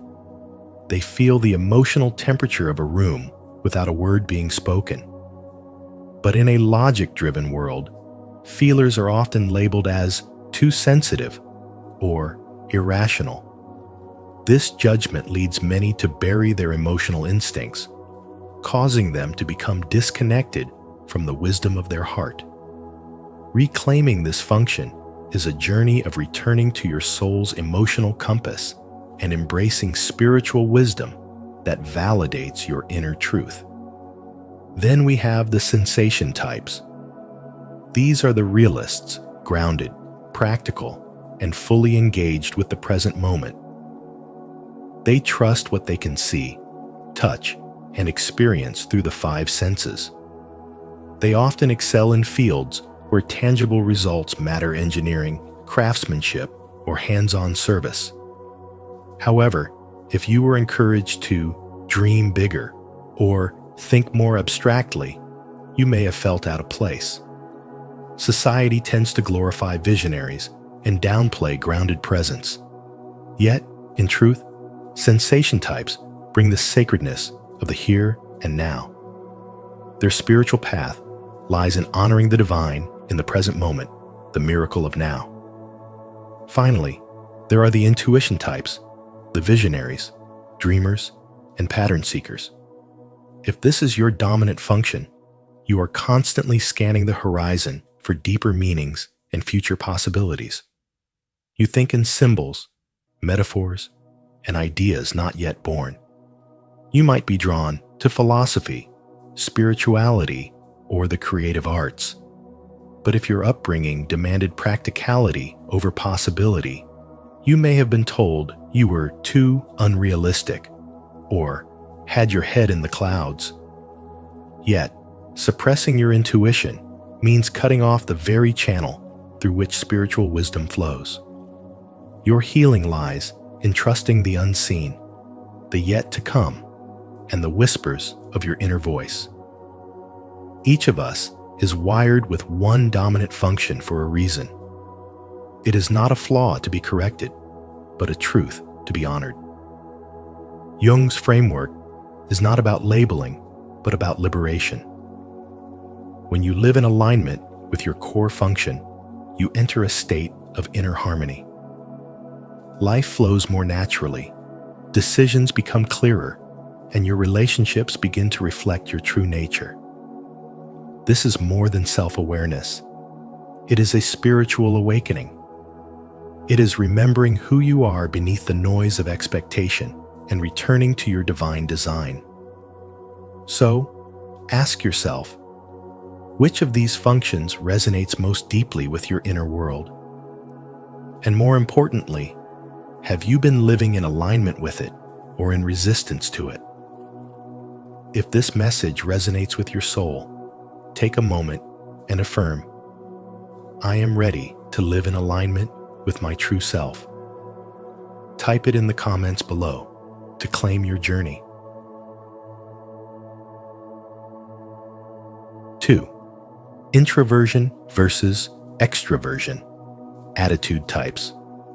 Carl Jung taught that introversion and extroversion are not about being shy or outgoing, but about the direction in which your energy naturally flows. Introversion means your energy is directed inward. You feel most alive when reflecting, being in solitude, or diving deep into your thoughts. Your inner world becomes your source of clarity, strength, and renewal. Extroversion, on the other hand, means your energy flows outward. You thrive in active environments, draw power from interactions, and often process your thoughts by speaking them aloud. Neither is better. They are simply two attitudes that shape how we experience life. These two orientations, according to Jung, form the foundation of how our four core psychological functions, thinking, feeling, sensing, and intuition, express themselves. Whether you're introverted or extroverted determines how you approach decisions, relationships, work, and even spirituality. It's not about behavior, it's about energy. For example, someone may seem social and talkative, but they still need long hours alone to reset. Others might appear quiet, yet feel energized after hours of conversation. What matters is not how you appear to others, but how you recharge your mental and emotional batteries. This distinction is crucial in a world that often demands constant engagement. If you're introverted and try to force yourself into non-stop external activity, you'll feel drained, scattered, even lost. If you're extroverted but stuck in isolation for too long, you might feel disconnected, uninspired, or anxious. Jung's wisdom invites you to stop pretending and start aligning with your natural attitude. When you understand how your energy works, life begins to feel less like resistance and more like flow. These insights also explain why people struggle when they live out of alignment. If an introvert is constantly in high energy, social roles without time to reflect, burnout becomes inevitable. If an extrovert is locked into solitary work with no chance to connect, their creativity might wither. Understanding whether you are introverted or extroverted allows you to design your life around your true nature. It's a spiritual wisdom that brings peace not just in how you act, but in how you are.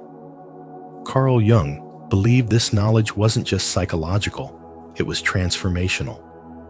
He saw personality not as a fixed label, but as a sacred map to deeper self-awareness. When you recognize your natural energy orientation, you begin the process of individuation, the journey of becoming whole. You no longer chase someone else's idea of success or force yourself into roles that don't fit.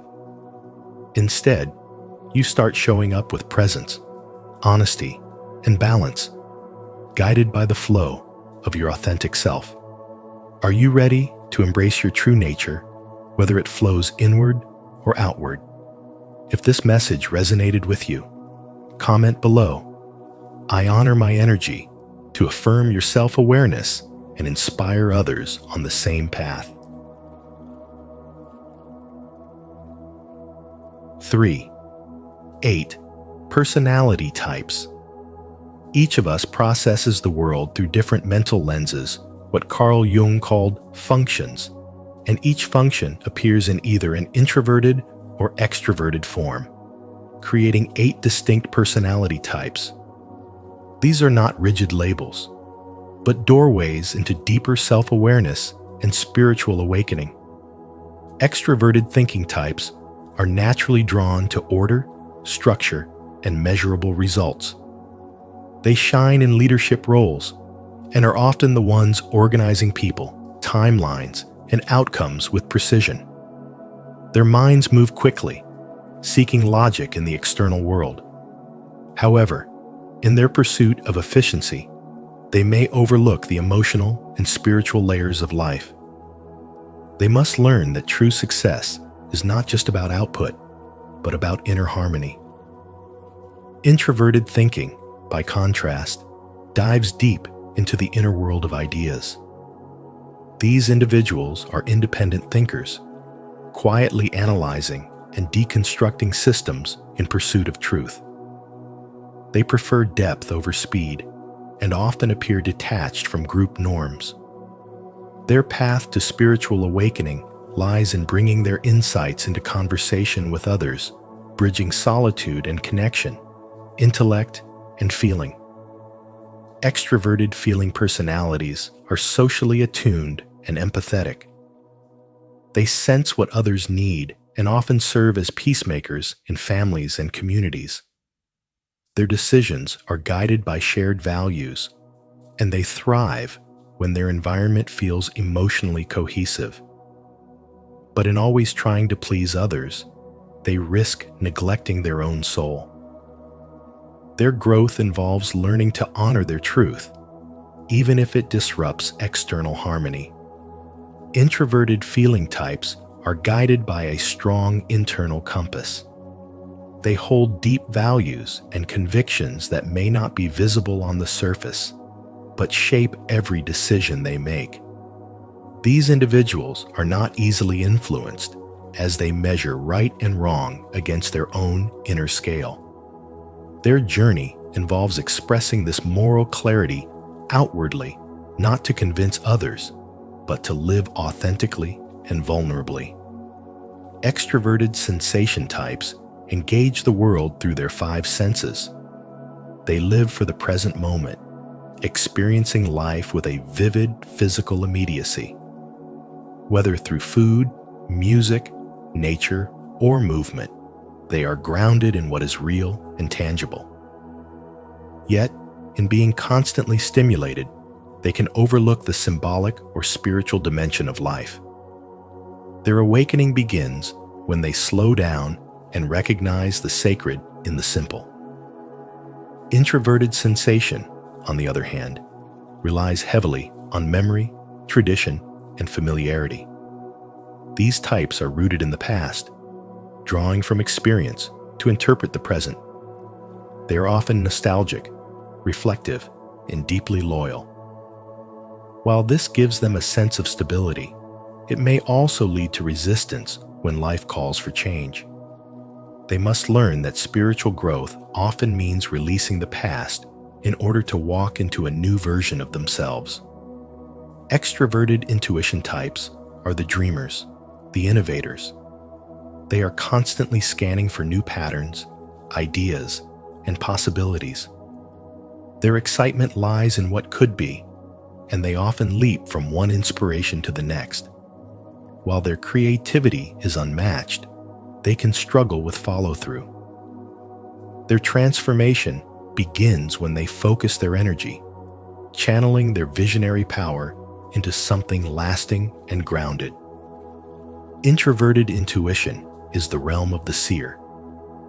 These individuals perceive patterns beneath the surface, sensing meanings others can't yet articulate. Their insights often come in flashes, intuitive downloads that feel more like revelation than reason. They move between the conscious and unconscious, seeing symbols in dreams, art, and behavior. But they must stay tethered to the physical world. Their challenge is to embody their visions, turning spiritual truths into living practices. Together, these 8 types reveal not only how we think or feel, but how we awaken. Each one carries a unique tension, a shadow to integrate, a lesson to embody. And the more we understand how our energy flows, the more consciously we live. Because at its heart, personality is not just psychology, it is the map we use to travel toward wholeness. Which of these 8 types feels most like home to you? If you found your truth in today's message, declare it in the comments. This is how my energy flows. Let it be a reminder of who you are and inspire others to discover their true nature too. And if this helped you, don't forget to like, share, and subscribe to Spiritual Wisdom for more insights on personality and purpose. 4. Personality is a functional hierarchy. Everyone carries within them a unique structure of the psyche, a functional hierarchy that determines how we perceive, decide, and respond to the world. At the top of this internal system is the dominant function, the most developed and instinctive part of your personality. This function guides your natural approach to life, whether it's logical thinking, deep feeling, practical sensing, or intuitive insight. It shapes your default way of understanding the world and is often the most obvious part of your personality to others. Supporting the dominant is the auxiliary function, which plays a vital balancing role. If the dominant is the mind's primary voice, the auxiliary is its closest advisor. It brings balance by offering a contrasting or complementary perspective. For example, someone with a dominant thinking function might have an auxiliary feeling function, helping them weigh human values alongside logical outcomes. This dynamic allows you to move through life with greater flexibility and emotional intelligence, enriching your decision-making and social awareness. Deeper in the background is the tertiary function, a less conscious part of your personality that may feel underused or immature. Though it plays a quieter role, this function often surfaces in times of rest, reflection, or personal experimentation. While it may not drive your everyday behavior, it still colors your thoughts and reactions in subtle ways. Nurturing this part of yourself can bring more balance to your inner world and help you grow in areas that have long remained dormant. At the lowest level sits the inferior function, often seen as the weakest and most unconscious aspect of the psyche. Yet, paradoxically, this function holds the greatest potential for growth and transformation.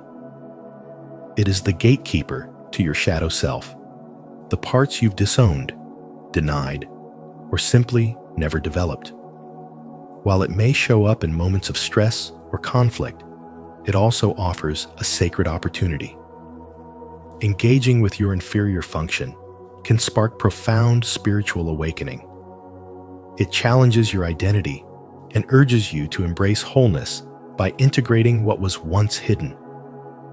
As Jung said, wholeness is not achieved by cutting off a portion of one's being, but by integration of the contraries. Living with spiritual wisdom means embracing this entire hierarchy, honoring the dominant, learning from the auxiliary, nurturing the tertiary, and bravely confronting the inferior. Each function holds a mirror to your soul, showing you where you shine and where you are still unfolding. This journey isn't about fixing what's broken. It's about awakening to all that you already are and allowing every layer of your personality to come into harmony. When you begin to recognize the value of even your least developed traits, you start to walk a path of inner unity where awareness replaces resistance and integration leads to transformation. If you found this insight into your functional hierarchy valuable, don't forget to like, subscribe, and turn on the notification bell so you never miss a chance to grow in self-awareness. Integration is the path to wholeness. Type in the comments, I am ready to integrate all parts of myself. 5. The inferior function and shadow work. The inferior function, as Carl Jung explained, is the weakest and most underdeveloped part of your psychological type. It's not just a blind spot, it's the part of your inner world that feels awkward, unreliable, and even threatening. If your dominant function is thinking, then your inferior function is feeling.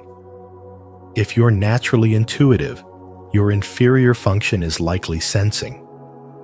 And the problem is, most people don't even realize this imbalance exists. They're living out of alignment, overusing one function while suppressing the other, which creates psychological tension and confusion in everyday life. That's where the shadow begins to form. Jung defined the shadow as the collection of traits, emotions, and desires we repress, things like rage, insecurity, vulnerability, shame, or jealousy. We learn early on that certain parts of us are unacceptable, so we push them into the unconscious. But what we bury doesn't disappear. It grows. It shows up in passive-aggressive behavior, emotional outbursts, or judgment toward others. The more you deny your shadow, the more power it has over you, controlling your decisions from behind the scenes. Take the example of someone who thrives in logic and order, constantly praised for their rational mind and emotional control. On the surface, they appear strong and steady, but behind closed doors, their relationships may be strained. They might avoid emotional intimacy or feel overwhelmed by someone else's feelings. This isn't because they're cold-hearted.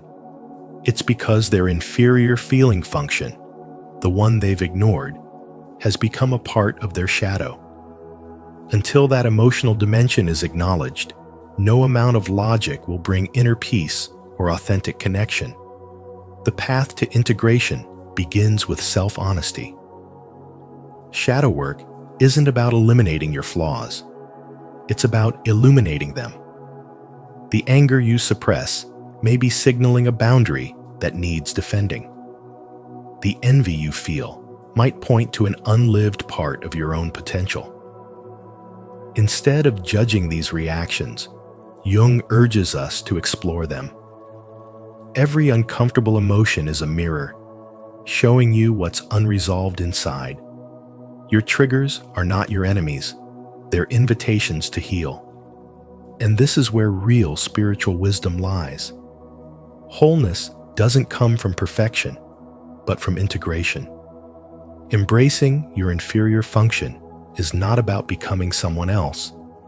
It's about becoming whole. By bringing conscious awareness to your shadow and learning to work with it, not against it, you stop projecting your pain onto others and start reclaiming your truth. You discover that the very parts you tried to hide contain the power to transform your life. Carl Jung taught that one does not become enlightened by imagining figures of light, but by making the darkness conscious. When you stop resisting the parts of you that feel uncomfortable, and instead approach them with curiosity and compassion, you open the door to genuine transformation. Your inferior function, once a source of shame or confusion, becomes a source of strength. Your shadow, once feared, becomes your guide. Let's support one another on this deep journey of inner healing. Comment below, I embrace my shadow to become whole. And here's something beautiful. If you see someone else commenting that, take a moment to like their comment or reply with a kind word. It's how we keep this space full of light, growth, and real connection. If you believe in this kind of supportive spiritual community, type 1 in the comments so we know how many of us are walking this path together. 6. Individuation becoming whole. Individuation is the sacred process of becoming whole, not by striving to be better, but by learning to integrate all that you are. In Jungian thought, it's not about chasing perfection or cutting away your flaws. It's about bringing together the pieces you've rejected, your intellect and your emotions, your strength and your tenderness, your fears and your hopes into a unified and conscious self. Most people are conditioned to live only half of who they are. From a young age, you're rewarded for being logical and punished for being sensitive, praised for being independent, and shamed for needing support. Over time, what doesn't fit into the persona you build gets pushed into the shadows. But those shadows don't disappear. They wait. And the journey of individuation begins when you finally turn toward them. You begin to face the traits you've disowned. Your anger, your sadness, your jealousy, your desires.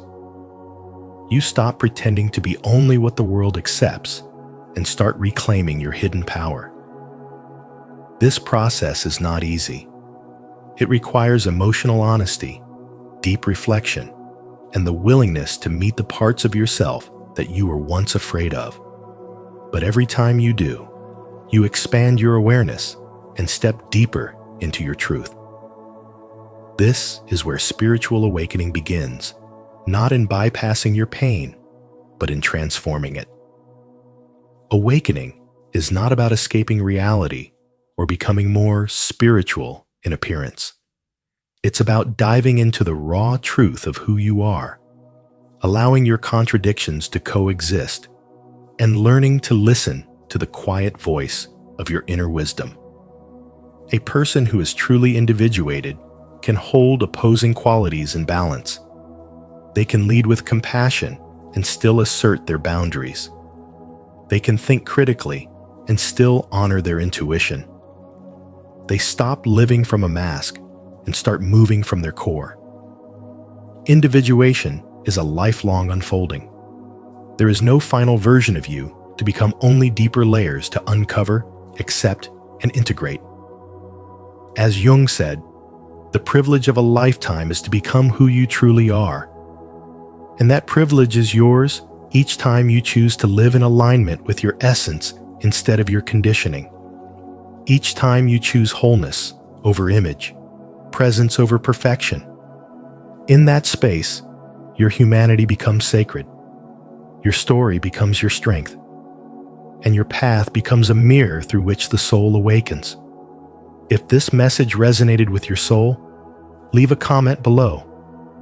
I embrace every part of who I am. I am becoming whole. Let this be a reminder that your journey matters. And if you feel called to support others on this path, like or reply to someone else's comment with kindness. Together, we grow in truth and spiritual wholeness. 7. Applying Jung's theory in life. Understanding Carl Jung's personality theory isn't just about self-analysis. It's about transforming how we live, love, and grow. In relationships, conflict often stems from differences in perception, not character flaws. A person who leads with thinking may prioritize fairness and logic, while another who leads with feeling may be guided by values and emotional harmony. Without this awareness, misunderstandings arise, each assuming the other is insensitive or irrational. But once you recognize these core functions, empathy deepens. You stop trying to change the other person and start appreciating their unique way of processing life. You begin to listen differently, love more consciously, and build bonds that honor individuality rather than demanding conformity. In careers, the alignment between one's dominant function and job role is the key to genuine fulfillment. Intuitives, for instance, flourish in environments where they can explore new ideas, envision the future, and innovate beyond the present. If forced into repetitive or overly structured tasks, their energy wanes and their creativity withers. Sensors, on the other hand, feel most alive when engaging with concrete details and hands-on experiences. They thrive in roles with clear steps, measurable goals, and real-world applications. When your work reflects how your mind naturally operates, motivation becomes organic. Success doesn't feel forced. It becomes the natural expression of living in alignment with your design. This is not just professional strategy. This is spiritual wisdom in motion, guiding you toward your purpose. When it comes to solving problems, each personality type brings a valuable perspective. Thinkers analyze challenges through the lens of logic and structure, stripping away emotional noise to find practical solutions. Feelers, meanwhile, prioritize the human element, asking how decisions impact relationships, values, and emotional well-being. Sensors focus on present realities and grounded action, while intuitives stretch toward abstract connections, seeing what others may overlook. In teams, these differences can be a source of frustration or a wellspring of creativity. When we stop judging and start integrating these diverse approaches, collaboration turns into collective brilliance.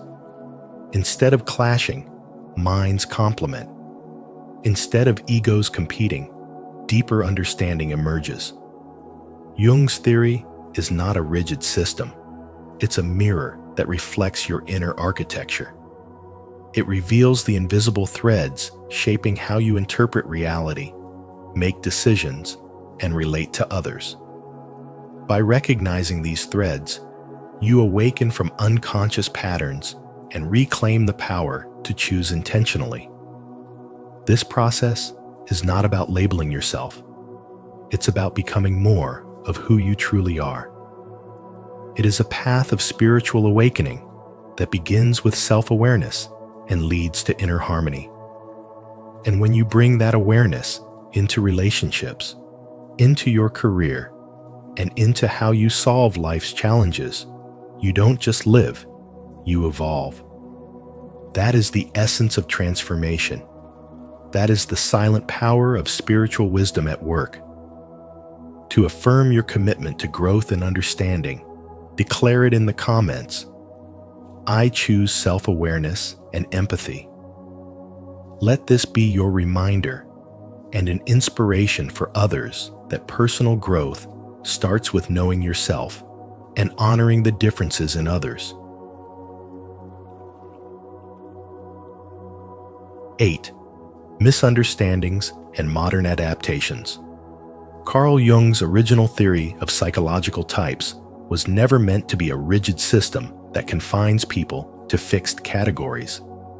Yet over time, tools like the Myers-Briggs Type Indicator, MBTI, have simplified and, in many ways, distorted his deeper insights. Jung's work emphasized that personality is not a box. It's a process. It's not about discovering what type you are and staying there. It's about understanding your natural tendencies so you can grow, evolve, and ultimately integrate the parts of yourself that remain underdeveloped. A common misunderstanding centers around introversion and extroversion. In everyday language, people confuse introversion with shyness and extroversion with sociability. But for Jung, these terms had little to do with social behavior. They referred instead to the direction of psychic energy. An introvert directs energy inward toward thoughts, feelings, and reflection. An extrovert directs energy outward toward people, action, and external stimulation. This has nothing to do with how friendly or expressive someone is. It's about where they go to recharge and how they relate to the world around them. This distinction becomes clearer when we look at real-life examples. Consider a woman named Sarah, who always believed she was extroverted because she was outgoing, led group projects, and loved being around people. But when she faced emotional exhaustion and burnout, she realized she had been performing an extroverted lifestyle that clashed with her true nature. Her creativity flourished in solitude. Her energy returned when she was alone. She wasn't socially anxious. She was simply introverted. And once she honored that truth, her health, creativity, and self-respect deepened.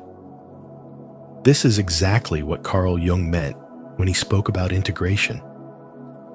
Over time, we are called not just to live from our dominant function, whether that's thinking, feeling, intuition, or sensation, but to develop all aspects of the psyche. The journey isn't about reinforcing our strengths at the expense of our weaknesses. It's about expanding into wholeness. A thinker benefits from cultivating emotional awareness. A feeler becomes more grounded when they embrace logic.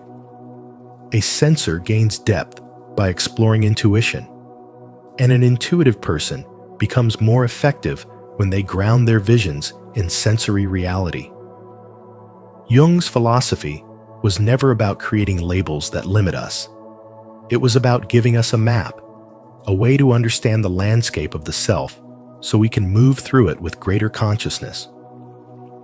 When tools like MBTI are used carelessly, they reduce this rich inner terrain into a personality test result that people cling to like an identity. But spiritual wisdom teaches that identity is not static. It is evolving. The true self isn't found in labels. It's found in the lifelong integration of all that we are. That's what Jung called individuation, the process of becoming whole by making the unconscious conscious. Thank you for joining us today on Spiritual Wisdom. As we've explored Carl Jung's 4 personality types, remember, understanding your true nature is not about putting yourself in a box, but about unlocking the deeper layers of who you are. Whether you are a thinker, feeler, sensor, or intuitive, each type holds unique strengths and paths to personal growth. Embrace your type, nurture your awareness, and let that knowledge guide you toward a more authentic, fulfilling life. If this video brought you insight or clarity, please give it a thumbs up. Share it with someone who might benefit. And don't forget to subscribe to Spiritual Wisdom. Make sure to turn on the notification bell so you won't miss our upcoming videos on spirituality, self-discovery, and the journey to awakening. Until next time, keep growing, keep seeking, and stay true to who you are.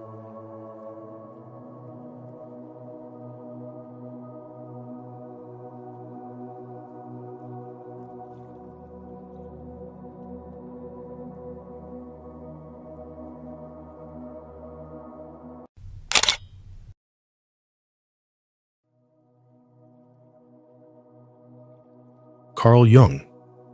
When the energy of 2 souls aligns, no force can keep them apart. What you are seeking is seeking you. Rumi. Have you ever felt an unexplainable connection with someone like your soul remembered theirs long before you ever met? In today's video on Spiritual Wisdom, we explore Carl Jung's profound insight into what happens when the energy of 2 souls aligns. This isn't just about romance. It's about spiritual resonance, destiny, and energy frequencies that defy logic. As you watch, think about the people who've entered your life with a powerful sense of familiarity. Could it be synchronicity at work? Comment below. I believe in soul alignment if you've ever felt this kind of connection. And don't forget to like and share this video to spread the energy of conscious love and growth. Let's dive in. Chapter 1. Synchronicity. The soul's timing is never wrong. Carl Jung called it synchronicity, not a coincidence, but a meaningful alignment of events that reflects the deeper intelligence of the universe. When 2 people meet and instantly feel as though their souls recognize each other, it's not luck, it's energetic resonance. These rare moments happen because both individuals are vibrating at the same frequency. Something in each of them is open, ready, and aligned, and the result is a connection that feels timeless. It's not about falling in love with the other person. What draws you in is the version of yourself that begins to awaken in their presence. You feel more alive, more seen, more whole. Suddenly, parts of you that were numb or hidden start to rise to the surface. Around them, you laugh louder, dream bigger, and trust deeper, not because they've completed you, but because they've reminded you of who you really are. Their energy doesn't fix you. It mirrors the parts of you that are ready to be claimed. But not all soul-deep connections are meant to last. Some come into your life not to stay, but to serve a higher purpose, to awaken. These are the connections that burn bright and fast, then leave just as quickly. They aren't meant to walk with you forever. They're meant to open a door inside you. That opening may be joyful or painful. It may leave you glowing or grieving. But one thing is certain, you'll never be the same. A woman once shared how she met someone during the loneliest season of her life. They spoke for hours the first time they met, as if picking up a conversation that had never ended. He encouraged her to write again, to pursue a passion she had buried for years. Within weeks, she felt alive in ways she had forgotten. And just as quickly as he had appeared, he was gone. No goodbye, no closure. But she didn't collapse, she created. He didn't complete her, he activated her. This is the wisdom Carl Jung taught us. Synchronicity serves the soul, not the ego. When someone enters your life with that kind of force, don't always assume they're meant to stay. Sometimes, their only role is to deliver a message your soul has been waiting to receive. Sometimes, they are the mirror, not the destination.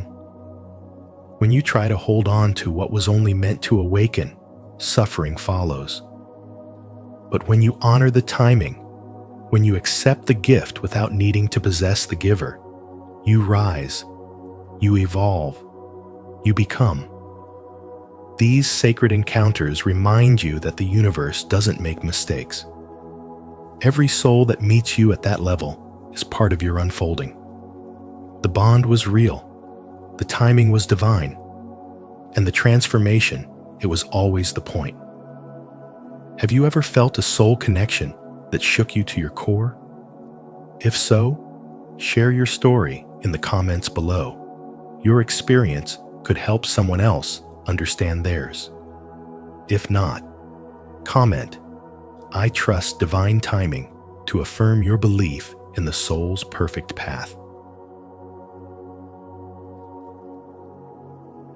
Chapter 2. You attract what you haven't healed. We repeat painful patterns in love not because we're cursed, but because we haven't healed.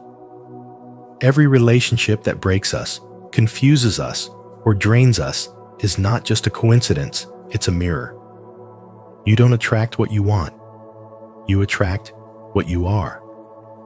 And what you are, beneath your desires and dreams, often includes your unhealed wounds. These wounds have energy, and that energy calls in people who match it.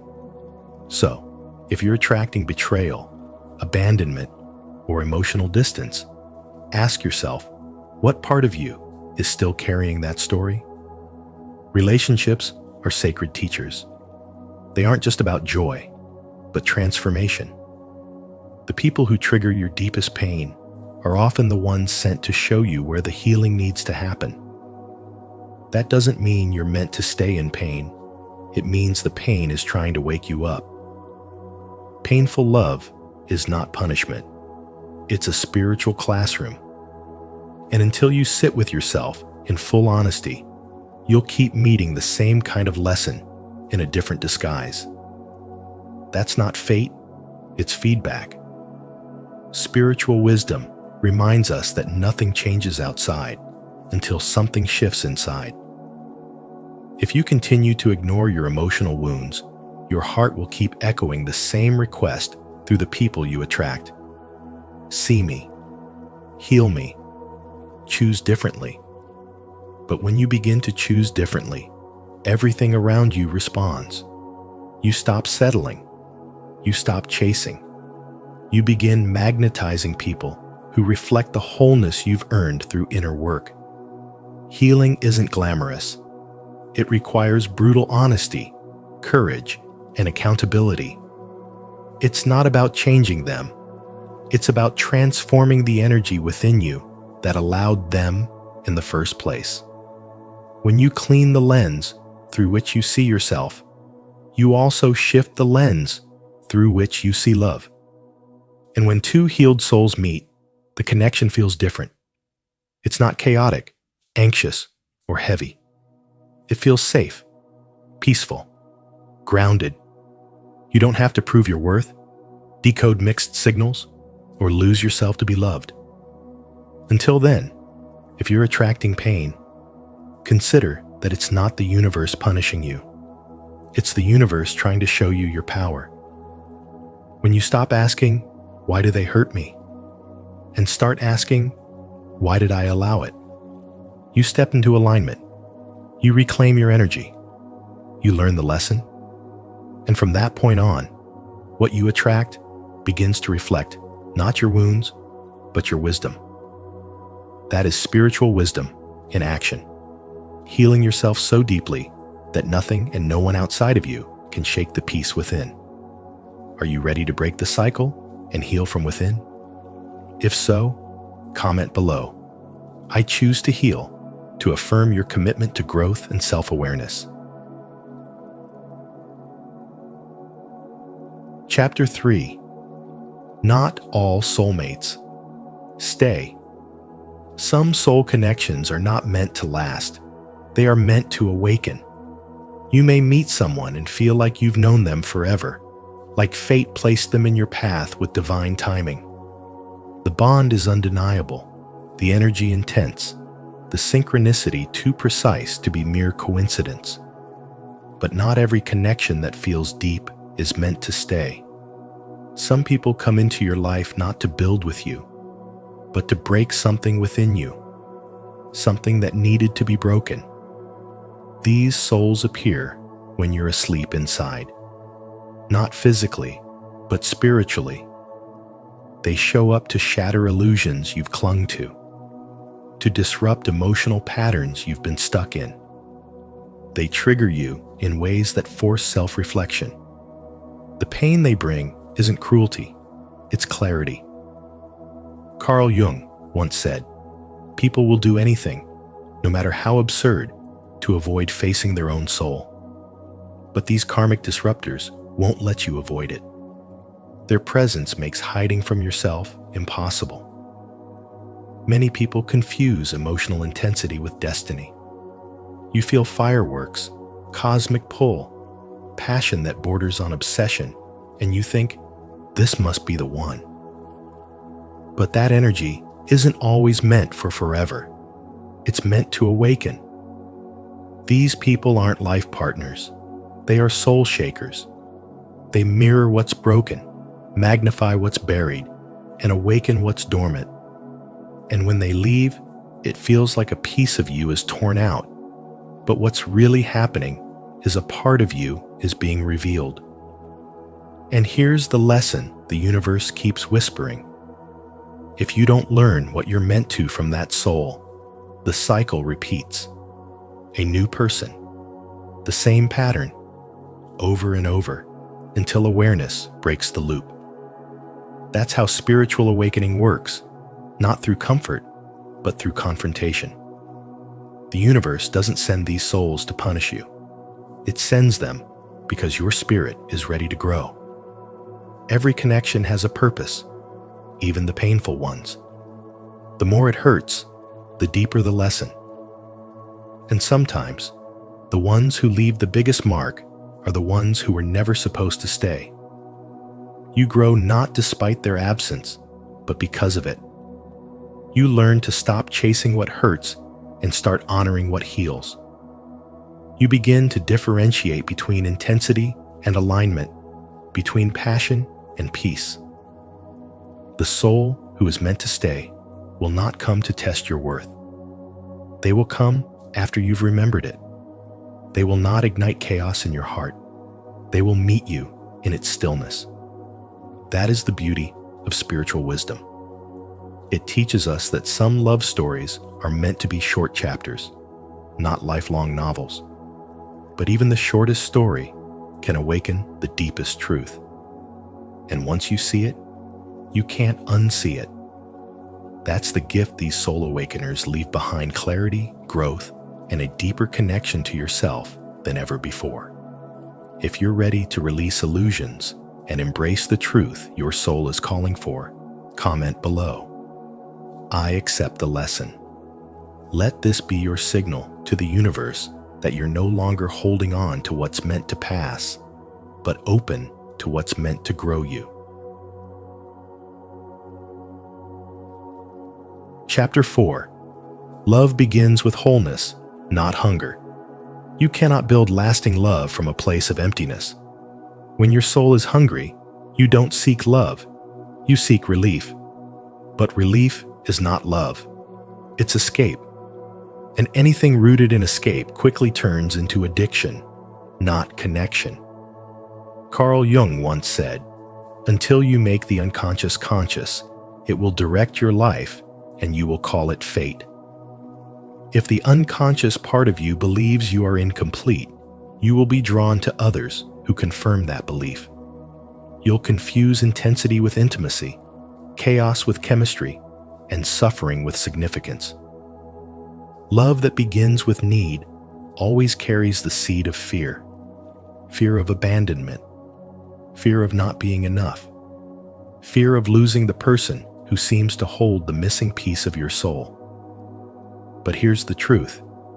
No one can complete what you refuse to become.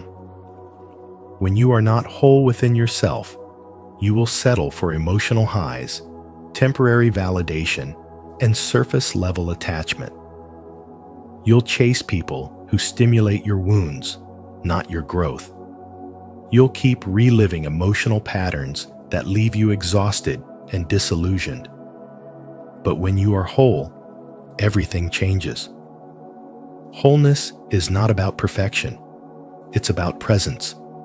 It's about knowing who you are and what you need without losing yourself in someone else's energy. When your inner world is rooted in peace, you no longer crave the drama of unstable love. You no longer find yourself addicted to passion that comes with pain. Instead, you attract a different kind of connection, a love that is steady, honest, and deeply spiritual. This is what Carl Jung meant by individuation. True love can only exist between two individuals who have faced their own darkness, who have integrated their shadows, and who no longer demand from another what they have not given themselves. When two souls like this meet, the connection is not explosive, it is expansive. There's no power struggle, no manipulation, no desperation.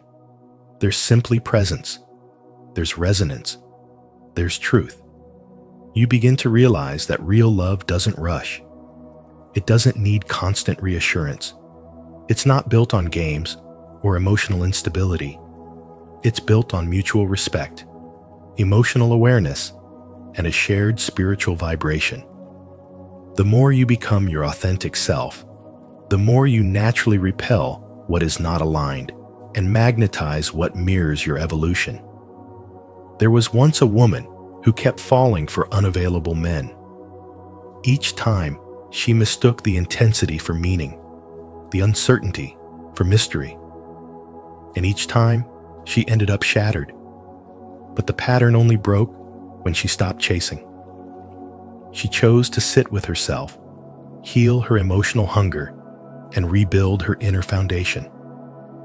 Months later, love found her not in the form of fireworks, but in the quiet safety of someone who didn't trigger her fears, but honored her peace. And for the first time, she realized that love could be soft, strong, and secure all at once. When love no longer feels like survival, you know you've grown. When love becomes a place of rest, not rescue, you've healed. Carl Jung's spiritual wisdom teaches that the energy we carry becomes the compass for the relationships we attract. When your energy is scattered, love becomes pursuit. But when your energy is whole, love becomes presence. You don't fall, you rise. You don't beg, you receive. You don't lose yourself. You meet someone who helps you remember more of who you are. And that is the love no force can take from you, because it's not built from longing, but from light. Stay connected with our community of healing and growth by subscribing to our channel. Here, we explore the power of self-love, emotional wholeness, and conscious relationships. Remember, real love begins when you no longer seek someone to complete you, because you are already whole. Chapter 5. The Illusion of Forever. Not all love is meant to last forever, and that doesn't make it any less sacred. The idea that true love must be eternal is a beautiful illusion, but an illusion nonetheless. Some people enter your life not to stay, but to awaken something dormant within you. They are not mistakes. They are messengers. They arrive with purpose, and when that purpose is fulfilled, they move on. Their exit doesn't invalidate the depth of your bond. In fact, it confirms it. Because the most powerful connections are not always measured by duration, but by transformation. There are souls that vibrate in harmony with yours only for a season. During that time, it feels like fate. The connection is magnetic. Conversations feel like home. Silences are healing, not heavy. You see yourself reflected in their eyes. Carl Jung called this synchronicity the alignment of two inner worlds, colliding not by chance, but by energetic design. But synchronicity is not the same as permanence. A soul-aligned connection can still be temporary, and yet be the most spiritually profound experience of your life. As you grow, you will notice some relationships naturally fade. You're not doing anything wrong. You're not losing anything. You're evolving. And evolution always creates distance between the old and the new. Spiritual wisdom teaches us that when something ends, it doesn't mean it failed. It means the contract between your soul and theirs has been fulfilled. You've exchanged the lessons you were meant to give one another. Holding on beyond that point only causes friction, because growth demands space. The ache we often feel is not because they left. It's because we resist who we're becoming in their absence. We cling to the memory, the feeling, the identity we had when they were close. But the truth is, their departure is part of your awakening. Their absence creates space for a deeper version of you to emerge. What feels like heartbreak is often just the sound of your old self breaking apart, so your true self can rise. That's not loss, that's liberation. So, when someone you love deeply no longer walks beside you, don't ask why they're gone. Ask what they stirred awake inside you. Ask how they helped you see yourself more clearly. Ask how you can now walk forward with the wisdom they helped unlock. Because the end of the relationship isn't the end of the connection. The energy exchanged continues to live in your spirit, shaping you, guiding you, expanding you. Love doesn't need to last forever to be real. Some souls come to shake you, to teach you, to remind you of your worth, and then to leave. That is their gift. And your growth is the proof that the connection was never in vain. Let them go in gratitude. Let yourself rise in power. Because the illusion of forever may fade, but the spiritual wisdom it leaves behind is eternal. If this message speaks to your heart, take a moment to ground it in your spirit. Repeat after me. I release what's not meant to stay. I honor the love, and I trust my growth. If this resonates with you, type it in the comments and let the healing begin. Chapter 6. The Mirror Never Lies. Relationships are not random. They are mirrors, reflecting back the parts of yourself that you often cannot see. When someone triggers you, It's rarely about what they said or did. It's about what their energy awakens in you. That discomfort, that sting of rejection, or the rise of anger, it's your soul's way of pointing to a wound still waiting to be healed. As Carl Jung said, everything that irritates us about others can lead us to an understanding of ourselves. This is the essence of spiritual awakening. Understanding that others don't cause your pain, they reveal it. You might believe the solution lies in changing others. If only they would listen, love better, be kinder, be more available. But here's the deeper truth. The lesson is not about them, it's about you. Every emotional reaction is a signal, not an excuse. The people who push your buttons are showing you exactly where your inner work begins. You don't need to fight the mirror or cover it up. You need to look into it with honesty, with courage, with compassion for yourself. Until you do, life will continue sending you the same mirror in a different form. You'll attract the same kind of partner, experience the same heartbreak, feel the same emptiness over and over again. Why? Because your soul is trying to get your attention. The universe is patient but persistent. It will keep repeating the lesson until you fully receive it. That's why running away or cutting people off is not always healing. It's often just delay. True growth begins when you stop pointing outward and start asking, what am I still carrying inside? This is where spiritual wisdom meets responsibility. Healing is not about protecting yourself from pain. It's about understanding why that pain lives inside you in the first place. Maybe it's an old story from childhood. Maybe it's a limiting belief that says, I'm not lovable, or I must earn love. These beliefs operate beneath your awareness, shaping your relationships, your reactions, your entire emotional reality. But when you become aware of them, everything changes. That awareness is the birth of transformation. The moment you begin healing those unconscious wounds, your relationships begin to shift. You stop attracting the same painful patterns. You stop mistaking intensity for love. You begin choosing from self-respect, not fear. You stop chasing people who mirror your insecurities and start connecting with those who reflect your growth. The mirror doesn't just reveal your brokenness, it can also reflect your light. Spiritual awakening is not about perfection. It's about becoming so self-aware that you no longer fear the truth reflected back at you. You embrace it. You use it. You grow through it. Because the mirror never lies. It doesn't flatter or soften. But it does offer you a chance to see clearly, and in that clarity, to choose something new. Don't forget to subscribe for more spiritual wisdom that helps you see the truth within. Relationships aren't random. They reflect what's ready to be healed. Let's grow through the mirror, not run from it.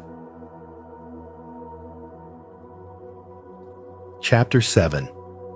When two whole souls meet. When two souls come together from a place of healing and inner wholeness, the energy between them is completely different from the frantic, wounded patterns so many mistake for love. There's no chasing, no confusion, no emotional games, just a quiet knowing, a calm presence. You don't feel like you're being pulled or pushed. You feel safe. This connection doesn't erupt like fireworks. It settles like peace. That's when you know you're meeting someone not from your trauma, but from your truth. Carl Jung's teachings remind us that true love only begins when the individual has become whole within themselves. He believed that individuation, the integration of all parts of the psyche, was essential to inner peace. And when that work is done, The kind of love you attract is not about fixing or saving each other. It's about mutual recognition, respect, and resonance. Two people who've done the inner work don't need each other to survive. They choose each other to thrive. They don't seek to complete each other. They reflect and amplify each other's strength. This kind of love isn't loud. It doesn't demand attention or validation. It flows with ease, rooted in emotional clarity and spiritual alignment. Both people honor each other's freedom, while simultaneously nurturing the bond. They hold space for each other's growth, not out of obligation, but out of shared purpose. Because when your soul meets another who has walked through their own shadows and come out in the light, there's a silent understanding that goes beyond words. You see yourself in them, and they see their evolution in you. You might recall the times when love felt like survival, when every argument felt like a test, when silence meant punishment, and when passion came with pain. That's not love born of wholeness. That's trauma, calling out to trauma. But healing rewires the heart. You begin to crave peace over chaos, stability over intensity, and truth over illusion. You no longer find yourself drawn to people who trigger your insecurity. You find yourself gravitating toward those who mirror your calm, your growth, your groundedness. A modern example of this is seen in the story of two people who met not during the chaos of their early years, but after years of solitude, self-reflection, and spiritual growth. They had built lives that were full, but not crowded. When they met, it wasn't explosive, it was steady. It wasn't overwhelming, it was safe. And as they grew together, they didn't try to change each other. They supported each other's evolution, side by side. That is what Carl Jung meant by a transformational connection. One that doesn't ignite your fears, but expands your essence. Two whole souls meeting creates a different kind of energy. It's not about dependency, but expansion. Not about losing yourself in another, but being seen in your full light. It is the highest form of spiritual wisdom in love, where presence replaces performance, alignment replaces attachment, and truth becomes the foundation of everything. In this space, love becomes not something you fall into, but something you rise within.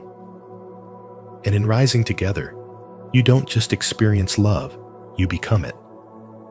To affirm your journey toward true, aligned love, declare your readiness. Comment below, I attract love from wholeness, and inspire others to rise in healing, peace, and truth.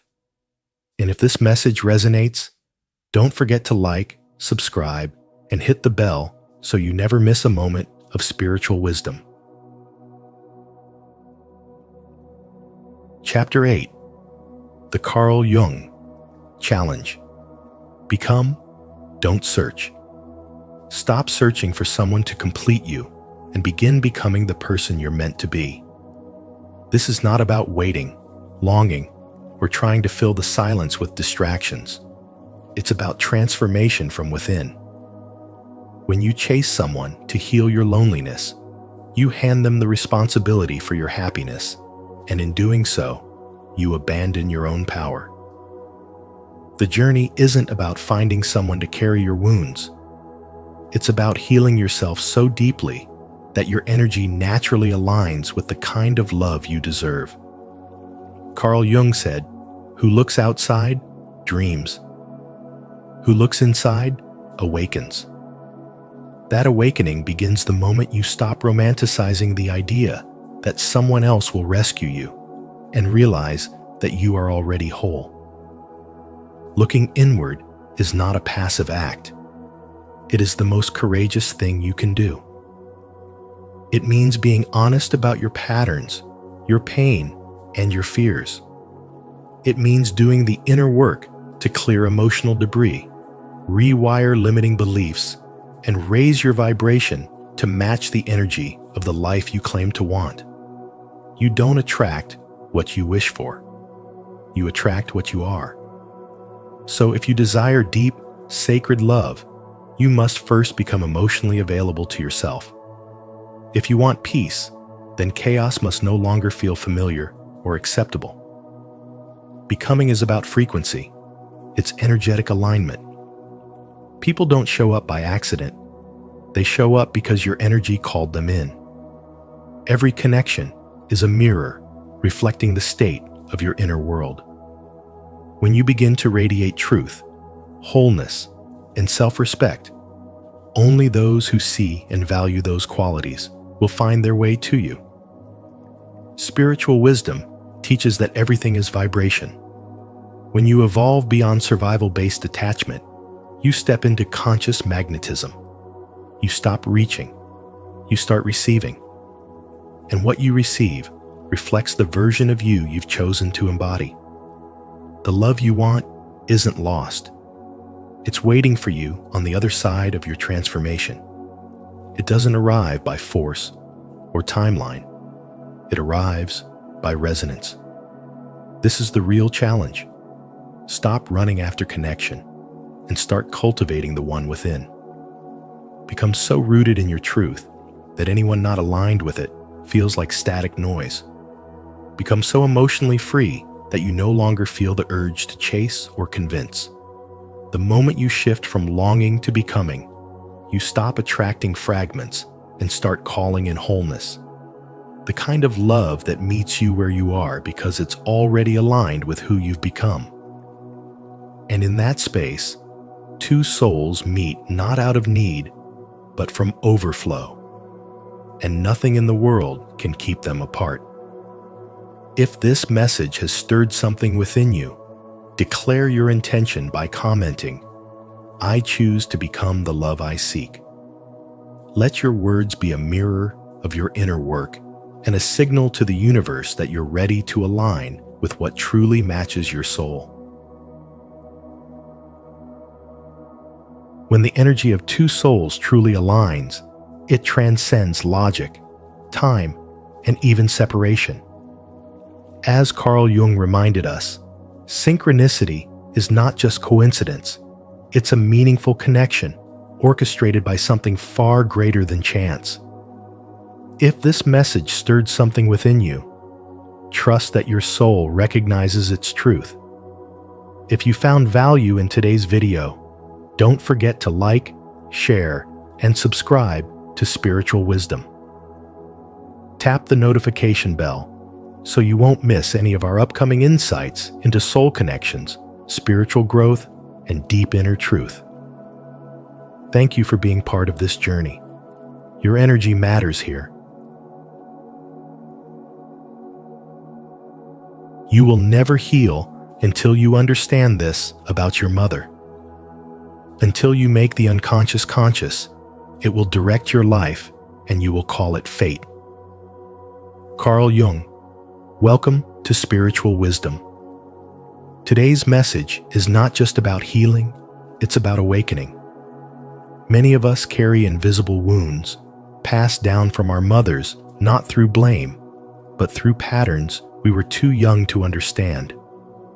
This video will uncover the hidden truth that might be holding you back, and why true healing begins when you stop looking outward and start looking within. If this resonates with you, let us know in the comments. Have you ever realized your deepest pain wasn't about your mother, but about the shadow she left behind in your mind? Don't forget to like, share, and subscribe if you're ready to break generational cycles and step into your power. 1. The real wound is internalized, not external. It's not your mother who still controls your life. It's the inner version of her that your unconscious holds on to. This isn't about the physical presence of your mother, nor even her actions today. It's about the internalized image you built as a child, shaped by unmet needs, silent expectations, and emotional imprints too subtle to name. Carl Jung called this the mother complex, an unconscious archetype that lodges itself deep within, quietly influencing your behaviors, emotions, and relationships. You may believe you're responding to the present moment, but in truth, you are often reacting to a shadow from the past. You are not battling your actual mother. You are entangled in a war against the idea of her that lives in your psyche. That idea isn't static. It changes from sometimes showing up as shame when you assert yourself, guilt when you set boundaries, or fear when you try to love. You keep waiting for her to change, to validate you, to see you fully, but healing does not come from her transformation. Healing begins the moment you turn inward and ask, "What has my mind done with her?" That question marks the beginning of your spiritual awakening, a shift from blaming the outer world to claiming your inner freedom. The most painful truth is also the most freeing. The wound is no longer outside, it's within. It lives in your nervous system, in the way you brace yourself during conflict, in the way you chase approval or avoid rejection. Spiritual wisdom teaches us that the past is not just what happened, it's how we still carry it. The child within you learned to survive by adapting to your mother's presence or absence. But those survival patterns are not meant to be your lifelong identity. What if your emotional instability in adulthood isn't a character flaw, but a scar from early emotional hunger? What if your need to please, your fear of confrontation, your perfectionism, or your avoidance are echoes of a childhood where safety depended on attunement to your mother's moods? These patterns become automatic until you bring awareness to them. And awareness is the first step toward liberation. You are not broken, you're conditioned. And what was learned can be unlearned. Jung said that until you make the unconscious conscious, it will direct your life and you will call it fate. The mother complex is precisely this, a hidden script running your inner world. It makes you crave love in unhealthy places. It confuses self-worth with performance. It keeps you stuck in cycles that feel inevitable, but they're not. They are reflections of a story you didn't choose, but can now rewrite. This is where the power of spiritual wisdom comes in, not to judge or deny your pain, but to help you integrate it. To heal is not to erase your history. It is to reclaim your authority over it. Your mother's voice may echo in your inner dialogue, but it doesn't have to be the narrator of your life. Her image may still haunt your choices, but it doesn't have to define your path. Healing is the quiet, persistent work of facing the mother inside you, offering her compassion, and choosing not to obey her shadows. You may never receive the apology, the love, or the acknowledgement you hoped for, but you can give yourself what she could not. And that, ultimately, is what sets you free. Have you ever taken time to explore the image of your mother that lives in your mind? Not the real person, but the shadow she left behind. If you've already started this healing journey, share your experience in the comments to inspire others. If not, comment, "I'm ready to look within," so we can begin this deep inner work together. 2. Your pain isn't just emotional. It's behavioral and repetitive. Your pain isn't just emotional, it's behavioral and far more repetitive than you realize. The wounds from your childhood don't stay in the past. They quietly become patterns, cycles, and reflexes. You're not just feeling sadness, You're reliving an emotional script written in your earliest years. This is what Carl Jung called the mother complex, a psychological imprint so deep that it becomes your default way of relating to the world. You react, withdraw, crave approval, or sabotage relationships not because you're broken, but because your nervous system memorized these dynamics as normal. As a child, when your emotional needs weren't met, when love came with conditions or affection was unpredictable, your mind did something to protect you. It adapted. You learned how to be silent, how to become useful, how to be pleasing. But in doing so, you also learned how to betray yourself. You abandoned your truth in order to secure connection. And now, as an adult, you still play out that script. You enter relationships and unconsciously recreate the same emotional landscape you once tried to survive when filled with rejection, distance, or emotional hunger. The loop continues. You fear abandonment, so you cling. You crave safety, so you overperform. You don't trust love, so you test it, sabotage it, or push it away. This isn't just a behavioral habit.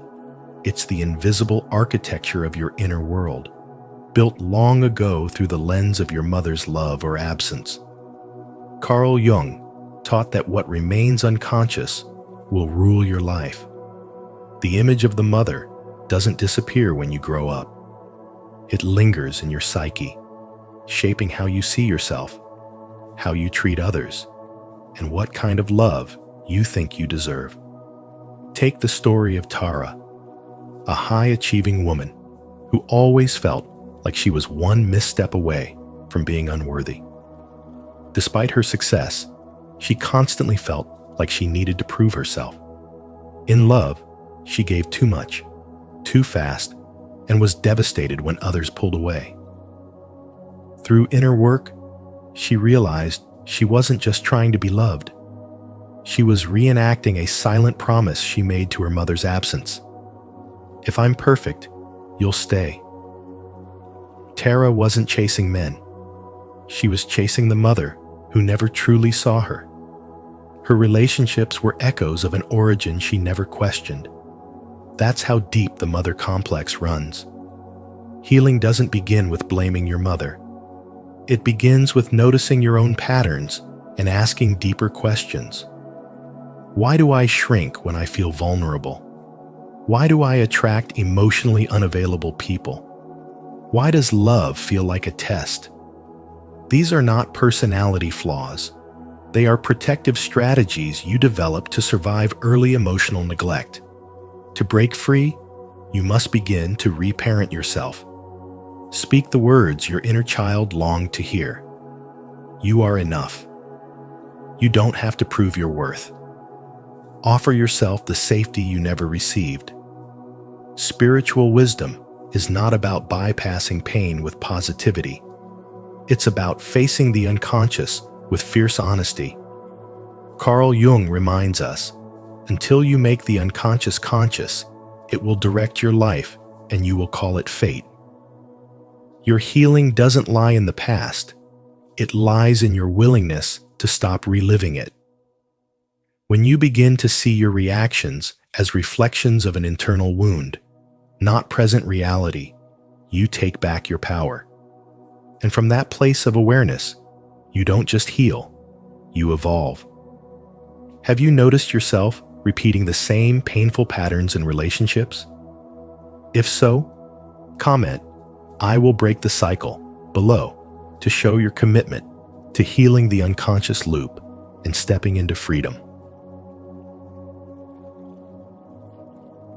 3.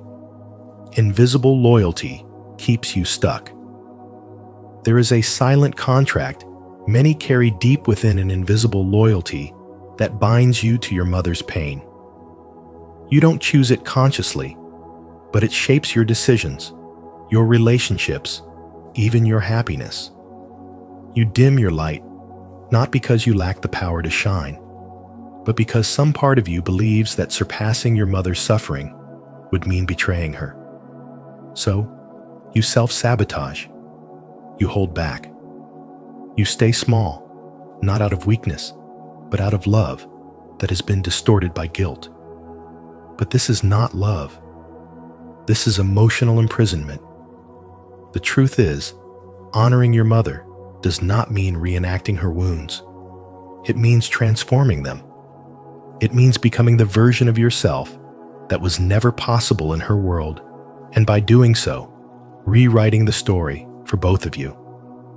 When you break the cycle, you don't abandon her. You liberate her. You release both of your spirits from a legacy of inherited pain. As Carl Jung said, until you make the unconscious conscious, it will direct your life and you will call it fate. Many of us fear that healing will create separation, that growing beyond our mother's pain will sever the bond. But ask yourself, what kind of love demands you stay broken? What kind of connection requires the rejection of your own joy, your own voice, your own soul? Spiritual awakening begins when you dare to question these emotional contracts. It begins when you realize that your purpose is not to inherit wounds, but to end them. You are not here to relive a script written before you were born. You are here to become the author of a new legacy, one rooted not in suffering, but in freedom. Imagine a woman who never allowed herself to be fully happy. Every time life offered her a breakthrough, an opportunity, a loving relationship, a moment of joy, she felt a strange pull back into struggle. It wasn't until years later that she understood. Deep inside, she felt it would be unfair to live the life her mother never had. That's how powerful these unconscious bonds can be. But when she chose to heal, when she finally told herself, "I honor my mother by healing what she couldn't," her entire life changed. Her energy shifted. Her spirit awakened. The wound you carry is not just yours, it is ancestral. And yet, the power to heal it is uniquely yours. To step beyond the limits your mother knew is not betrayal, it is evolution. And the only way out of the pattern is through conscious choice. Healing becomes the act of love that redefines loyalty, not as shared suffering, but as spiritual freedom. You don't need to stay stuck in pain to prove your love. Your healing is not abandonment. It is a remembrance. It is honoring your lineage by refusing to carry what was never yours to bear. This is the path of spiritual awakening, the sacred moment when you choose to live fully, not in spite of your mother's pain, but because you were born to transform it. Comment below, "I will break the cycle," if you're ready to honor your mother by healing, not by repeating her pain. Let this be the moment you choose freedom over invisible loyalty. 4. You must break the internalized voice. The most damaging part of your relationship with your mother isn't always what she said or did. It's the voice you internalized. This voice doesn't just echo from childhood. It becomes a constant whisper in your adult mind, telling you that you're not enough, that your feelings are too much, and that your worth depends on how well you perform for others. It's subtle, yet powerful. This voice isn't your truth. It's a distorted reflection of a mother archetype that settled into your unconscious, shaped by unmet emotional needs, societal conditioning, and generational pain. Carl Jung called this the negative mother complex, a psychological imprint that shapes how we treat ourselves, especially in moments of vulnerability. This inner mother doesn't nurture you. She controls you. She's the one who criticizes your softness, silences your anger, and shames your need for rest or love. Her standards are impossible, her praise conditional, and her silence loud. You may think this harshness is your own voice, but it's not. It's a psychic inheritance, a pattern passed down through generations of women who were told they had to earn love by being useful, pleasing, or invisible. And until you break this voice, you will live in her shadow, performing for approval that never truly satisfies. The voice will say, "You're lazy when you rest, dramatic when you cry, selfish when you assert a boundary." But here's the truth. That voice is not wisdom. It's a wound. Spiritual wisdom begins when you pause and ask, whose voice is this? True awakening isn't just about meditation or transcendence. It's about reclaiming your mind from inherited shame. Every time you soften your tone with yourself, every time you allow yourself to feel without judgment, you are breaking a generational curse. This is not rebellion, it's liberation. The most sacred work you can do is to mother yourself in a way your inner child never received, replacing harshness with compassion, replacing pressure with presence, replacing criticism with care. Healing doesn't come through blame, it comes through awareness. The voice can't be silenced with anger, only understood through compassion. You must become the loving parent to the child within you. Because until you do, your relationships, your creativity, your self-worth will always be at the mercy of a voice that was never yours to begin with. And every time you catch that voice and choose gentleness instead, you rewire your nervous system. You reclaim your power. You start to walk in your own rhythm, not one imposed by fear. You are not broken. You are becoming. And as you rewrite your inner dialogue, you not only heal your own story, you become the one who breaks the chain for those who come after you. This is the quiet revolution. This is spiritual wisdom in action. If you're ready to break free from the inner voice that keeps you small, leave a like, subscribe to the channel, and turn on the notification bell so you never miss another insight that supports your healing. Comment below, "I am reclaiming my inner voice," to affirm your journey towards self-compassion and true freedom. 5. You reenact abandonment through emotional self-neglect.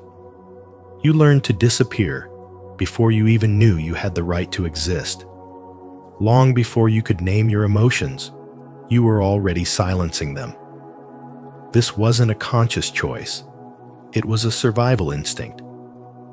Somewhere along the way, you stopped expecting tenderness. You stopped crying out when it hurt. You began to treat yourself the same way the world once did, with quiet dismissal. You became your own emotional abandoner, reenacting the very pain you once hoped to escape. Carl Jung called this the mother complex, not a reflection of your mother as a person, but of the inner structure her presence, or absence, built within you. When love was earned through achievement, you became a perfectionist. When your voice was unwelcome, you became quiet. When your emotions were inconvenient, you buried them. You thought you were moving forward, but really, you were just repeating the pattern in new costumes, pleasing, performing, overextending, collapsing. You keep giving, even when you're empty. You apologize for needing rest. You pride yourself on not needing help. But behind it all is a child who never learned to feel safe within their own skin. You think being strong means never breaking. But real strength begins when you stop abandoning yourself. That's where healing starts, not when someone finally shows up for you, but when you finally do. You can't wait for someone to give you the love you never received. Healing isn't a reward that someone else can hand you. It's a reclamation, a return. You become your own internal mother when you say, "I see your pain, and I will no longer look away." You choose yourself every time you rest when your body aches, when you speak even though your voice shakes, when you stop pushing and start listening. That is sacred. That is spiritual wisdom. Carl Jung said, "Until you make the unconscious conscious, it will direct your life and you will call it fate." The mother you carry inside her voice, her rules, her silence still lives within you. And as long as she remains unseen, you will keep mistaking her ghost for your own reflection. But the moment you recognize the shadow, you open the door to freedom. You don't destroy the past. You transform your relationship to it. There was once a woman who gave everything to everyone. At work, she was reliable. At home, she was needed. She was always available, always composed. But inside, she was tired of holding it together, of pretending she was fine. One day, her therapist asked, "Why are you so afraid to take up space?" And she realized she had never been taught how. She had learned to be valuable, but not vulnerable. That was the day she began to mother herself. Not with grand gestures, but with small acts of care. Going to bed early, saying no without guilt, crying without shame. And in doing so, she began to heal. You may not realize it, but your healing has already begun. Every time you choose yourself, even in the smallest way, you rewrite the story. You're not broken. You're remembering who you were before the world told you to forget. And that, according to Carl Jung, is how we truly become whole. If you're ready to stop abandoning yourself and start showing up with love, type in the comments, "I choose to care for my inner child." And don't forget to like, subscribe, and hit the bell so you never miss a moment of healing and transformation. 6. True healing is a personal revolution. Healing is not beautiful. It's not a calm journey lined with candles and quiet reflections. It's a storm. It's chaos in the body and silence in the soul. It's waking up every day and choosing, sometimes through tears, to stay present with your pain instead of running from it. It's choosing yourself, not once, but again and again in the smallest, most ordinary moments, like saying no when your body aches, like resting without guilt, like looking in the mirror and speaking gently to yourself when every voice inside wants to scream. These are not trivial acts. They are sacred rebellions, because every time you choose love over shame, truth over silence, rest over burnout, you are rewiring something deep inside that was programmed by generations before you. We grow up thinking we need to be strong, to hold everything together, to make others comfortable, even if it means betraying ourselves. And most of us learned this from the very beginning, from the people who raised us, especially our mothers. Carl Jung reminds us that until you make the unconscious conscious, it will direct your life and you will call it fate. The mother is not just a person. She becomes an internal voice, an archetype that whispers in the background of our lives, often shaping our emotional patterns without us even realizing. And it's not always her literal actions that hurt us. It's the story we created about ourselves in response to her presence or her absence. That's why true healing demands more than just insight. It demands transformation. It's not just about understanding your pain. It's about unlearning the loyalty to your wounds. It's about spiritual awakening, a deep inner shift that breaks the invisible contracts you signed as a child, the ones that said You had to earn love, stay small, or be perfect to be safe. When you start making different choices, when you listen to your body, protect your energy, and embrace your inner child, you're not just helping yourself. You're healing the echoes of your lineage. And that's why it's so hard. Because you're carrying the emotional weight, not just of your life, but of your bloodline. You're breaking patterns your mother never had the chance to break. You're feeling feelings your grandmother wasn't allowed to feel. You're finding your voice in places where generations were taught to stay silent. And sometimes, that responsibility feels unbearable. But hear this, you're not broken. You're breaking through. Spiritual awakening isn't about perfection or reaching some enlightened state. It's about remembering that you were whole before the world told you otherwise. Remembering that your worth was never tied to your trauma. And from that remembering, you begin to build a new life, not from fear, but from truth. This is the revolution. Quiet, internal, relentless.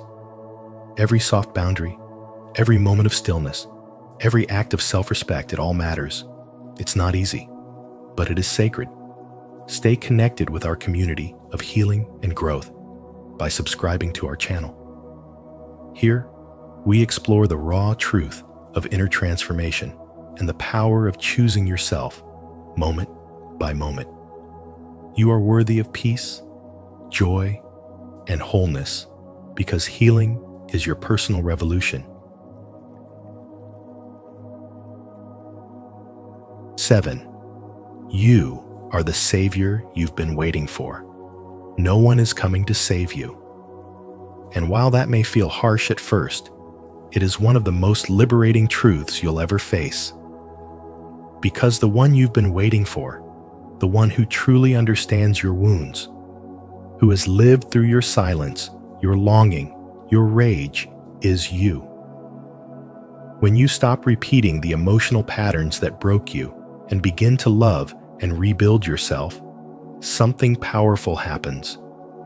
You don't just heal. You ignite a quiet inner revolution that shifts the entire trajectory of your life. This is the essence of spiritual wisdom. Healing doesn't begin when others change. It begins when you reclaim the power you once gave away. Carl Jung said, "What you do not make conscious will manifest as fate." And most of what lives in our unconscious began in childhood. The wounds we carry from our earliest attachments, especially with our mother, don't simply disappear as we grow older. They hide in the choices we make, the partners we chase, the emotional cycles we relive. These patterns aren't fate.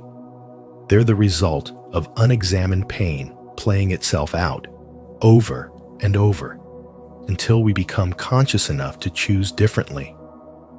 You've probably waited for someone to rescue you, to love you in a way that feels like home. But that longing isn't really for another person. It's for the parts of yourself you abandoned just to survive. The child in you who needed to be held. The teenager who had to silence their truth to keep the peace.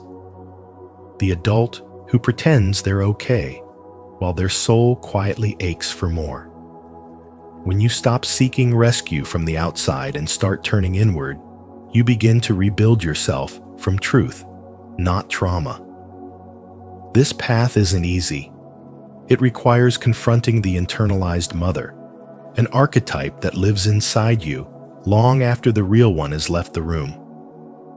It's not about blame.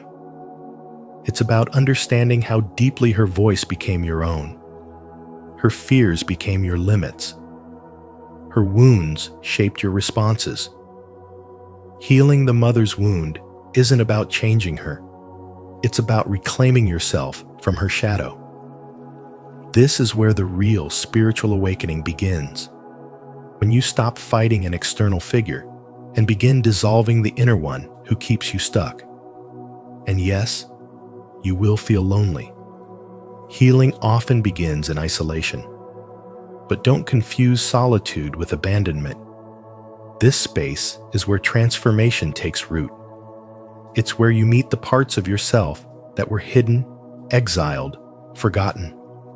It's where you learn to mother yourself with compassion, patience, and power. And in doing so, you break the cycle. You stop handing your life over to unconscious pain and start living in conscious truth. You are not broken. You are buried under layers of survival. And every time you choose to show up for yourself instead of waiting to be saved, you uncover more of your light. You are the savior you've been waiting for. Not because you're perfect, but because you're finally willing to become whole. To affirm your awakening, declare it now. Comment below, "I am my own savior," to honor your healing journey and inspire others to rise into their power. If this message speaks to your soul, like the video, subscribe, and turn on the notification bell so you never miss another moment of spiritual wisdom. Healing begins the moment we stop blaming and start understanding. As Carl Jung reminded us, the mother isn't just a person. She's an archetype deeply embedded in the unconscious. Until we make peace with that inner image, the past continues to shape our present. True freedom comes not from rewriting history, but from rewriting the meaning it holds within us.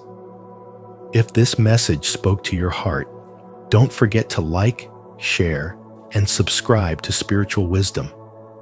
And make sure to turn on the notification bell so you won't miss our upcoming videos filled with deeper insight and healing. Your journey matters, and we're honored to walk it with you.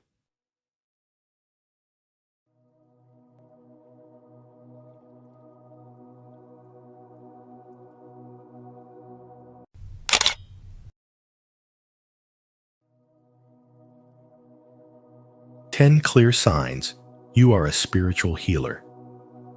The wound is the place where the light enters you. Rumi. Have you ever wondered why you're so deeply affected by others' pain? Or why people naturally open up to you, even without knowing why? In today's video from Spiritual Wisdom, we'll explore 10 clear signs that you may be a spiritual healer, someone whose very presence brings comfort, understanding, and energetic restoration. These aren't just traits, they're callings. And if these signs resonate with you, it's time to embrace your gift and bring it into your daily life for greater growth, purpose, and healing. Which of these signs do you see in yourself? Comment below and share your experiences. Your insight might just awaken someone else's purpose too. 1. You've been through deep pain or trauma. Many spiritual healers have one thing in common. They've endured intense emotional or physical suffering that most people will never fully understand. Whether it was childhood abuse, abandonment, loss, betrayal, serious illness, or even near-death experiences, these wounds didn't happen by accident. They were part of your soul's deeper preparation, your training ground for the sacred role you were always meant to play. You weren't just surviving trauma. You were being initiated into the kind of wisdom that cannot be taught, only lived. The pain didn't weaken you, it awakened you. Each moment of heartbreak was sharpening your sensitivity. Each storm you endured was cracking open your compassion. These hardships planted seeds of deep empathy and emotional intelligence, the very qualities a true healer must carry. Unlike others, you don't just understand pain, you feel it in others. You know the language of suffering, even in silence. And that's why people instinctively feel safe around you. They sense that you get them. even when they don't have the words. Spiritual healing isn't about having a perfect life or being untouched by difficulty.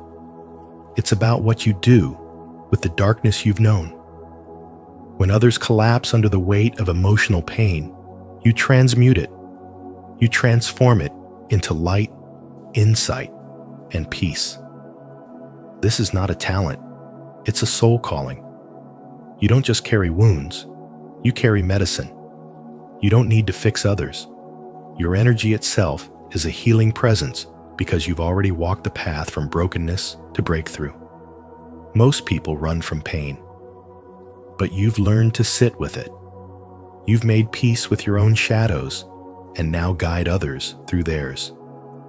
You don't force healing. You hold space for it. You don't lecture. You listen. That's the mark of a true spiritual healer. The ability to stay soft in a world that hardened you.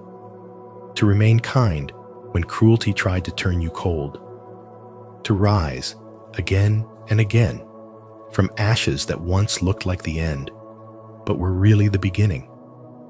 This isn't a weakness. It's the highest form of strength. You've become a channel for grace because you allowed your own story to become a light for others.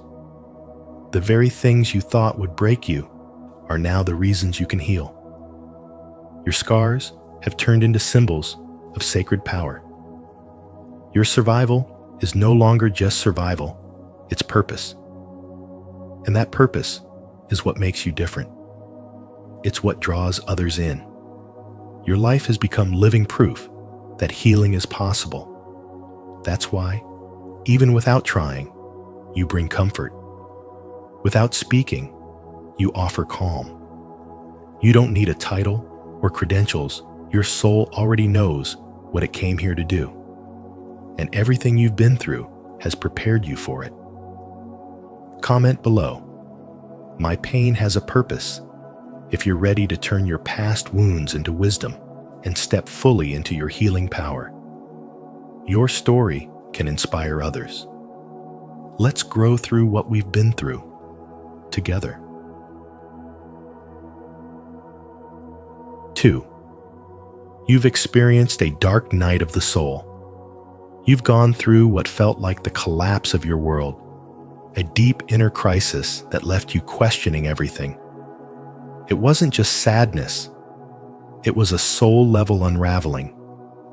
You felt disconnected from life, adrift in meaninglessness, maybe even angry at the universe. But somewhere in that darkness, a shift happened. You began to sense things more deeply, feel emotions more intensely, and connect with energy in ways you never did before. This wasn't just suffering, it was awakening.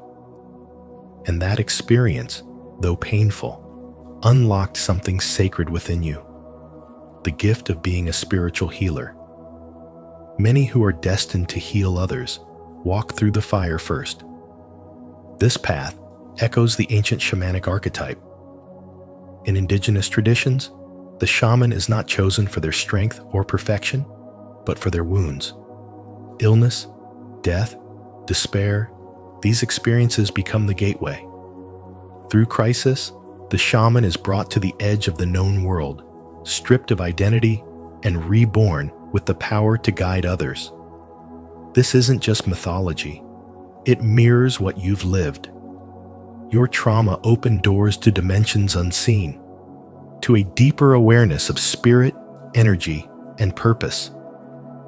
In today's society, these initiations are rarely recognized for what they are. You may have been told you were depressed, burned out, or mentally fragile. But what if your breakdown was actually your soul cracking open to let the light in? What if what looked like falling apart was actually falling into alignment with your true calling? Many spiritual healers don't choose their path. The path chooses them through trials that refine their empathy, deepen their compassion, and awaken their inner knowing. Take the story of Anna, a young woman who spent years working in a hospital. After the loss of her child, She fell into profound grief. She withdrew from life, questioning everything she once believed. But in her silence, something stirred. She began to explore meditation, energy work, and holistic healing. Her hands, once trained in clinical tasks, now moved with intuition. Her words became soft medicine. Her pain became her power. Through her own healing, she unlocked a gift she never expected: the ability to bring others peace. When you've walked through your own darkness, you no longer fear the shadows in others. You hold space.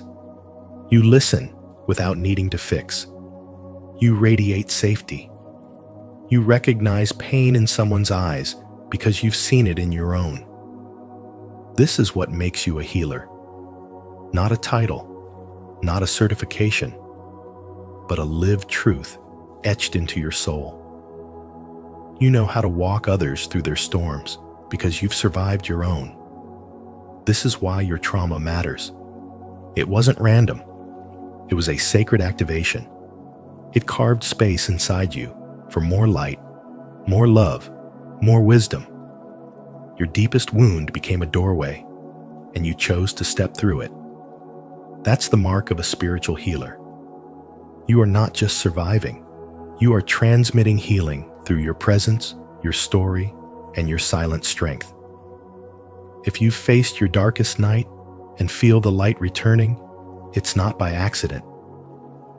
Comment below. I rise with purpose to affirm your awakening and inspire others on their healing journey. 3. You're sensitive to crowds and energies. Spiritual healers are like energetic sponges, absorbing the emotions, pain, and vibrations of everyone around them. This isn't something they choose to do. It's how they're wired. In crowded or chaotic places, they don't just notice the atmosphere, they feel it in their bodies. A healer can walk into a busy room and instantly pick up on tension, sadness, or even unspoken anger, and it can leave them feeling drained without knowing why. This sensitivity often leads to mental fog, emotional exhaustion, or even physical symptoms like headaches or nausea. It's not weakness, it's intuitive intelligence operating on a higher level. Because of this, solitude becomes essential, not optional necessary. Quiet spaces aren't just preferences, they're energetic sanctuaries. A healer finds comfort in silence, soft nature sounds, or a calm room where their nervous system can breathe again. These environments allow them to release the emotional static they've picked up and return to their own natural frequency. Without this sacred alone time, they risk becoming overwhelmed, anxious, and energetically disoriented. That's why many healers are drawn to meditation, walks in nature, or even long moments of stillness, not as escape, but as medicine for the soul. Yet for much of their lives, healers are misunderstood. They're often told they're too sensitive, too quiet, or too emotional. But this sensitivity is not a flaw. It's a gift. It allows them to tune into suffering others can't even see. They feel what's unspoken. They carry unexpressed grief. Their presence alone often soothes those who are hurting. But in order to continue giving, they must first protect their own light.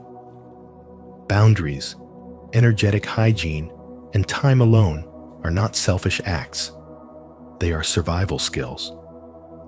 What most people call overwhelming in healers is actually deep spiritual perception. The body reacts to what the mind doesn't consciously understand. That fatigue after a social gathering, that sudden sadness you couldn't explain, that emotional heaviness that came out of nowhere. It's your soul telling you it's been absorbing too much. Listening to those signals is how you preserve your power. Recharging isn't laziness, it's preparation. A healer's energy is their most powerful tool, and protecting it is part of their sacred duty. If this message resonates with your soul, repeat after me. I honor my sensitivity.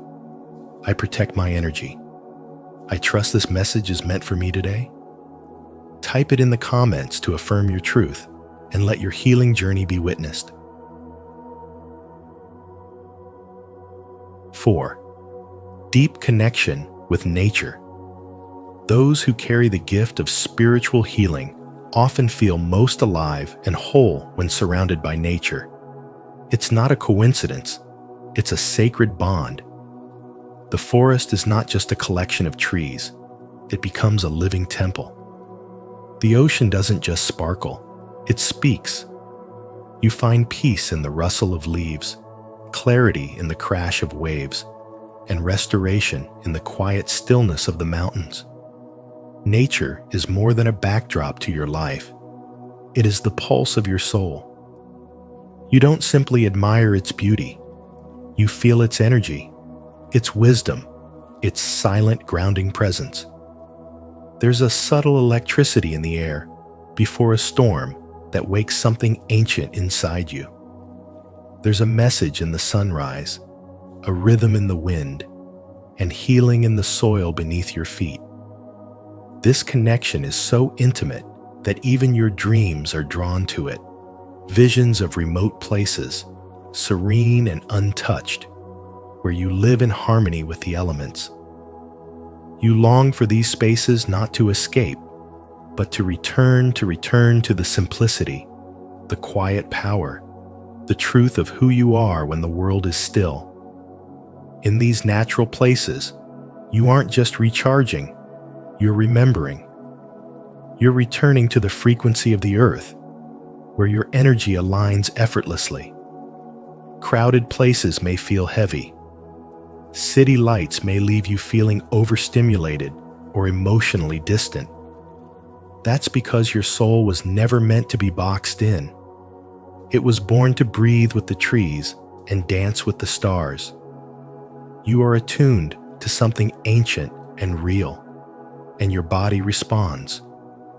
You crave sunlight, not just for warmth, but for nourishment.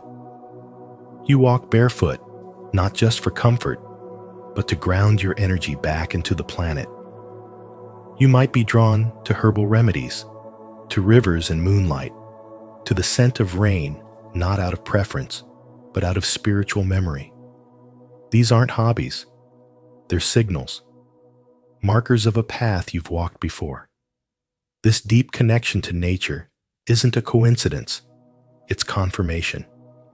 Confirmation that your spirit carries the vibration of healing, and nature is the tuning fork that keeps you aligned. In your presence, others begin to feel calmer, clearer, even if they can't explain why. That's the power of someone who is synced with the earth, a natural healer whose energy brings balance without saying a word. If this message has touched your soul, leave a comment of alignment. I feel the healing power of nature flowing through me. I am one with the earth, and peace surrounds me. 5. Extreme emotional sensitivity, empathic abilities.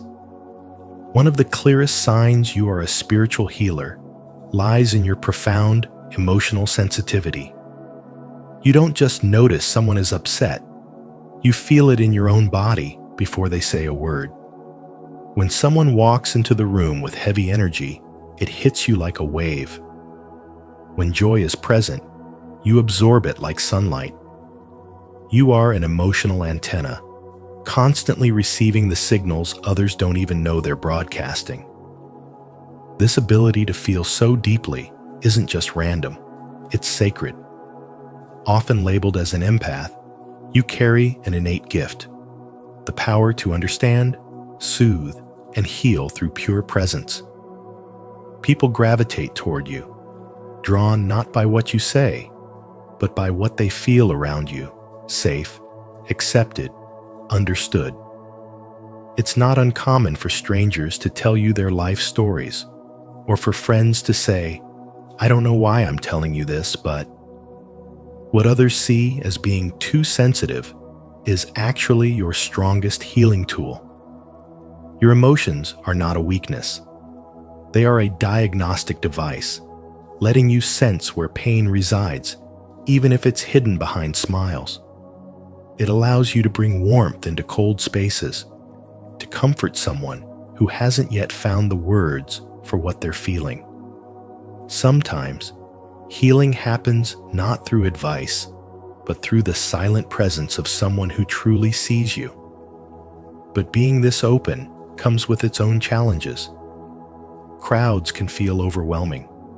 Conflict feels like thunder in your chest. Even watching the news can drain your energy. You've likely had moments where you questioned yourself, wondering why you feel everything so intensely. But this is not a flaw. It's a compass. It's guiding you toward who needs your light the most. Take the story of a young woman named Alina. She worked at a busy cafe, and though her job was to serve coffee, her deeper role was unspoken. One day, a customer who looked fine on the outside placed his order, but Alina sensed something, a quiet despair behind his polite smile. As she handed him his cup, she simply said, "Whatever it is, it will pass." The man froze. Tears welled in his eyes. Later, he returned to tell her that her words kept him from making a devastating decision that night. She didn't do anything dramatic. She just felt and let her empathy speak. This is the quiet power of the spiritual healer. Your gift isn't loud or flashy. It's subtle, invisible to the eye, but deeply felt by the heart. And while the world may tell you to toughen up, your task is different. It's to remain soft in a world that has forgotten the strength of tenderness. Your emotional sensitivity is your compass, your radar, your instrument of light. As you continue your path, learn to honor it, protect it, and use it with wisdom. Because when you do, you don't just witness healing, you become it. If this message resonated with your heart, leave a like, subscribe to our channel, and turn on the notification bell so you never miss powerful insights like this. Your sensitivity is a sacred gift, not a weakness. Comment below. My sensitivity is my superpower. Let the world know you embrace your empathic nature with pride. 6. Your presence lifts others up. Even without saying a word, your presence brings peace to others. You walk into a space, and suddenly, people feel a little calmer, a little lighter. It's not something you try to do. It simply happens. You radiate an energy that shifts the atmosphere, making others feel safe, supported, and seen. This isn't about being the loudest voice in the room. It's about the silent power you carry, the kind that reaches people on a soul level. People may not always be able to explain it, but they are drawn to you. They confide in you. They feel lighter after spending time near you. And often, they leave your presence without the emotional heaviness they came with. It's as if your energy helps them breathe easier, even if you don't say a single word. You're not necessarily giving advice or solutions, you're simply being, and your being is healing. This is the quiet essence of a true spiritual healer. Your ability to soothe others likely stems from your own personal journey. You've faced hardships. You've walked through emotional fire and emerged with compassion as your language. And now, without effort, that compassion extends to others. You hold space for people in a way that allows them to be vulnerable, to release pain, to feel understood without needing to explain themselves. You don't push them to heal. You create an energetic environment where healing naturally unfolds. It's not uncommon for people like you to be mistaken as merely good listeners or easy to talk to. But it goes deeper. Your energy is a sanctuary. Being around you feels like coming home warm, accepting, and peaceful. The emotional clarity others gain isn't from your words, it's from your presence. You absorb what's heavy and radiate what's light. And often, you do it without even realizing it. There's a reason the soul chooses to express healing, not just through action, but through presence. A spiritual healer doesn't need a stage. They just need to exist fully and authentically. As you move through the world with this gentle strength, remember that you're playing a vital role. Your presence uplifts, not because it's loud, but because it's real. And in a world so often full of noise, your quiet energy speaks volumes. If your presence brings peace to others, it's a sign of your inner light. Don't forget to subscribe for more insights on how your quiet energy can be a powerful force for healing in this world. 7. Vivid and spiritually significant dreams. Vivid dreams that carry spiritual weight are often not just the mind wandering, they're portals. People who are natural spiritual healers tend to be strong dreamers, not because they sleep deeper than others, but because their souls remain awake and alert even in the unconscious state. These dreams are more than just images. They're experiences.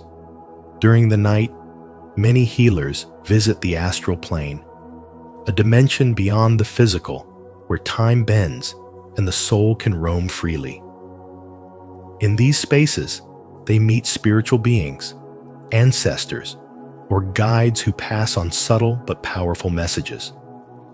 These encounters don't just feel real, they leave emotional imprints and deep clarity, often offering direction or answers that the waking mind had been seeking. Such dreams often contain messages from the higher self, signs from the universe, or glimpses into the future. Sometimes, you may find yourself dreaming about places you've never visited but that feel hauntingly familiar, or interacting with beings who speak in symbols rather than words. The body sleeps, but the healer's energy is still in motion, processing, sensing, and absorbing. Many of these dreams come right before or after major shifts, healing crises, awakenings, or transformations because they're meant to prepare, warn, or empower.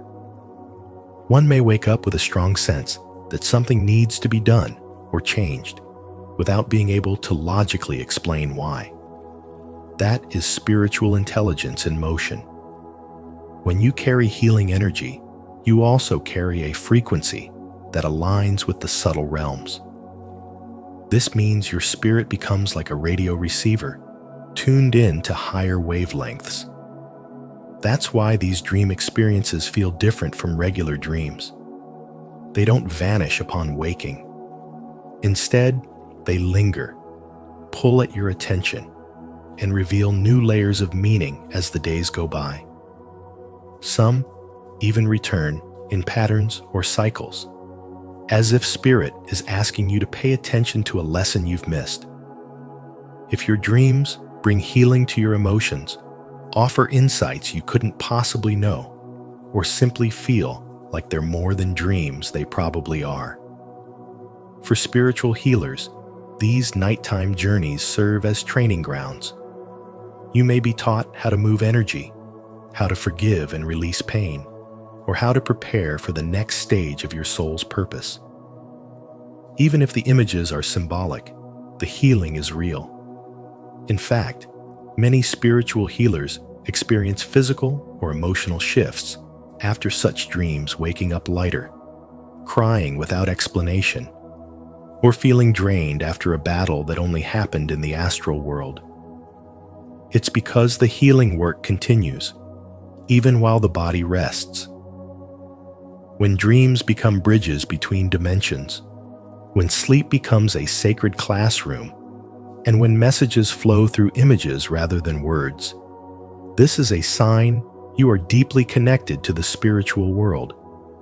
It is also one of the clearest signs that you are a spiritual healer, even if you haven't yet fully stepped into that role. Have your dreams ever felt more like messages than mere sleep stories? If you've received spiritual insights or powerful visions in your dreams, share your experience in the comments below so others can be inspired. If you haven't explored this realm yet, comment, "I'm ready to receive," and open your heart to divine guidance tonight. 8. Deep compassion and the urge to help others. You feel it in your chest, the sharp ache when someone else is hurting, even if they never say a word. Their pain becomes your pain.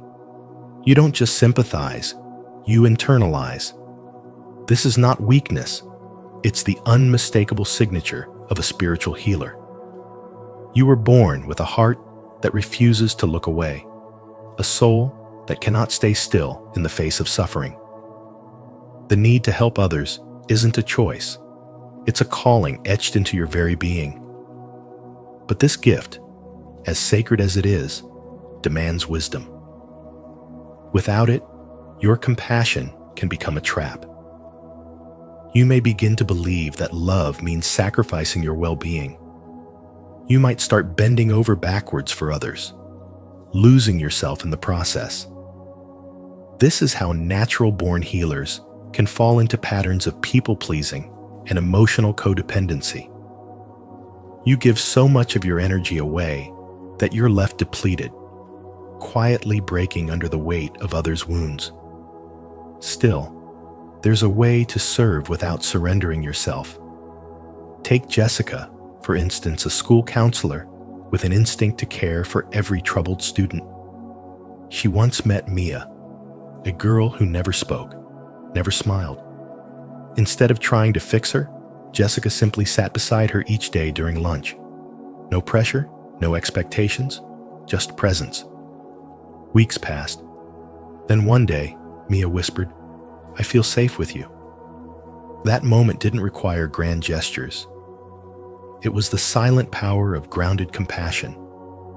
Jessica's ability to hold space, not just offer solutions, became the healing force Mia needed. This is the quiet mastery of a spiritual healer. It's not about rescuing people or absorbing their pain. It's about radiating peace, being a mirror of safety, and understanding that sometimes the most powerful healing comes from simply being there. True healers know when to pour in and when to pull back. They learn to protect their light while still offering warmth. They understand that boundaries are not walls. They're sacred containers that keep their energy clean, focused, and effective. As Ram Dass said, "You can do it like it's a great weight on you, or you can do it like it's part of the dance." To heal wisely is to embrace the dance, to move with grace between caring deeply and standing firmly. To realize that you are not here to carry everyone's burdens, but to remind them that they can carry their own. So if your heart breaks open for the hurting, if your instinct is to reach out, to soothe, to restore, then yes, you are a spiritual healer. But never forget, healing flows from overflow, not emptiness. Your compassion is your power, and your boundaries are what make it sustainable. If this message speaks to your soul, take a deep breath and repeat after me. I am a vessel of compassion, guided by wisdom and protected by healthy boundaries. 9. People open up to you instantly. People seem to open up to you without hesitation. Within minutes of meeting, strangers begin sharing their deepest fears, heartbreaks, and life stories. They don't know why, but you do. It's your energy. You carry a calm, healing presence that feels like sanctuary to those who are hurting. It's not what you say, it's what you are. You are safe. You are grounding. You are light. This is not random. It's a sign that you are a spiritual healer. People sense that you won't judge them. You listen with your whole being, not just your ears. Your silence is comforting. Your gaze is kind, and your spirit feels like home. Like wounded birds finding shelter in a tree during a storm, broken souls come to rest in your energy. They feel seen without having to explain. They feel heard even before they speak. This is your gift and also your challenge. Because when you carry such a strong healing vibration, people will come to you over and over again. They may not always give back what you offer. Their pain might become your burden if you don't learn to protect your energy. As much as you want to help everyone, you must remember this truth. You can be compassionate without being consumed. You can be open without being emptied. You are not here to save everyone. You are here to remind people they can save themselves. Your path as a healer is not just about comforting others. It's about learning balance. Spiritual healing begins with self-awareness. You must learn to ground your energy, shield your spirit, and release what isn't yours. Breathwork, visualization, prayer, silence, these are your tools. Not just to serve others, but to sustain yourself. Because if you burn out, your light dims, and others need that light more than you know. This ability to attract openness from others is a sacred responsibility. And when you understand how to carry it wisely, you stop absorbing pain and start transforming it. You become a mirror, reflecting strength back to the wounded. You remind them of their power, not by fixing them, but by being fully yourself. That's what makes your presence healing. That's what makes you a true spiritual healer. To affirm your role as a safe space for others, declare your intention to protect your energy while offering light. Comment below. I hold space with grace to honor your gift and inspire others to do the same. 10. Need for solitude to recharge. Being around others constantly drains you, not because you don't care, but because you care deeply.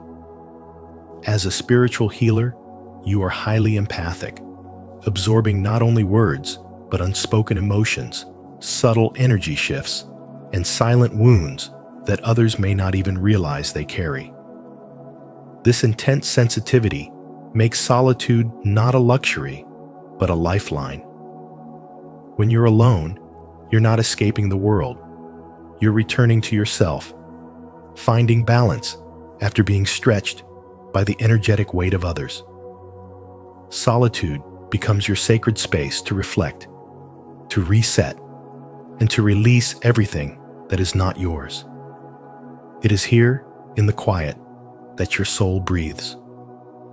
Without the background noise of others' emotions, you can finally hear your own thoughts, reconnect with your inner guidance, and remember why you are here. This is not isolation. It is alignment. It is not loneliness. It is spiritual clarity. In those moments of stillness, you feel God closer. Your energy clears, and your mission as a healer becomes more focused. Empaths and spiritual healers often operate like energetic sponges, soaking in the moods and vibrations of everyone around them. Left unchecked, this constant exchange can lead to fatigue, emotional confusion, or burnout. That's why time alone is essential. It is how you cleanse, how you recharge, and how you protect your sacred frequency. In solitude, you create energetic boundaries that allow you to serve without losing yourself in the process. This is the wisdom of self-preservation, not selfishness. Many people might not understand your need for space. They may label you quiet, distant, or even cold. But deep down, you know that this space is where your power is reborn. It's where you recalibrate your energy so you can return to the world not just present, but empowered. You are not meant to carry everyone's weight endlessly. You are meant to guide, not absorb. Solitude helps you discern that fine line. The more you honor your need to retreat, the stronger your intuition becomes. Divine guidance flows more clearly when you're not distracted by external noise. Your energy field strengthens, your heart stays soft, and your purpose becomes unshakable. In solitude, you are not alone. You are surrounded by peace, truth, and the sacred frequency of your soul. That's why solitude is not only your refuge, it's your resurrection. Thank you for joining us on this enlightening journey through the 10 clear signs you are a spiritual healer. Whether one or many of these resonated with your soul, remember your sensitivity, empathy, and connection to energy are not weaknesses, but divine gifts. Embrace them, nurture them, and let them guide you toward your highest calling. If you found this video meaningful, please take a moment to like, share, and subscribe to Spiritual Wisdom. And don't forget to turn on the notification bell so you never miss our upcoming videos filled with insights to support your spiritual journey. Stay radiant, stay aligned, and keep shining your light. 6 signs you will be going to heaven after death. Watch this before it's too late. The soul is dyed the color of its thoughts. Marcus Aurelius. If that's true, then what are your thoughts preparing you for heaven or something else? Welcome to Spiritual Wisdom, where today we dive into 6 powerful signs that reveal whether your soul is truly aligned with eternal life in heaven. This isn't just about theology. It's about how you live, love, and listen to the call of your spirit every single day. These signs aren't meant to scare you, but to awaken you to help you grow in faith, walk in truth, and live with purpose. So ask yourself, if you took your last breath today, would you be ready? Watch closely, reflect deeply, and let us know in the comments which of these signs speaks to your heart. Don't forget to like and share this video with someone you love. It could be the turning point in their life. Sign 1. You have truly accepted Jesus as Lord and Savior. Only through Jesus can one truly enter the kingdom of heaven. This is not just a comforting phrase. It is a spiritual truth declared by Jesus himself in John chapter 14, verse 6. I am the way, the truth, and the life. No one comes to the Father except through me. That means no amount of religious tradition, good deeds, or moral effort can substitute for a personal relationship with Christ. Salvation is not about your background, church attendance, or how often you pray. It is about truly knowing Jesus, surrendering to him, and allowing him to transform your life from the inside out. To truly accept Jesus as Lord and Savior, it begins with confession. As Romans chapter 10, verse 9 teaches, if you declare with your mouth, Jesus is Lord, and believe in your heart that God raised him from the dead, you will be saved. But confession isn't just words, it's a declaration of alignment. It is the moment you shift your loyalty from self to Savior. It's recognizing that Jesus isn't just a spiritual figure you admire, but the living Lord of your life. This confession opens the door to a deeper spiritual journey, one that places Christ at the center of everything you do. Believing in the resurrection is not simply accepting a historical fact, it's embracing the spiritual power that raised Jesus from the dead and trusting that this same power now works within you. The resurrection is proof that Jesus conquered death, and it's the foundation of your eternal hope.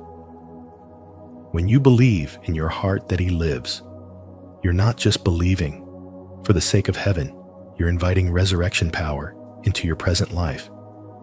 That belief marks the beginning of true spiritual renewal. Repentance is the next essential step. To repent means to turn away from the path of sin and to walk toward God. It's not about being perfect, but about being willing.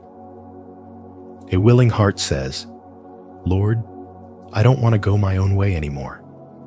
I want to walk in your truth." Repentance involves acknowledging the things in your life that break God's heart and letting them go.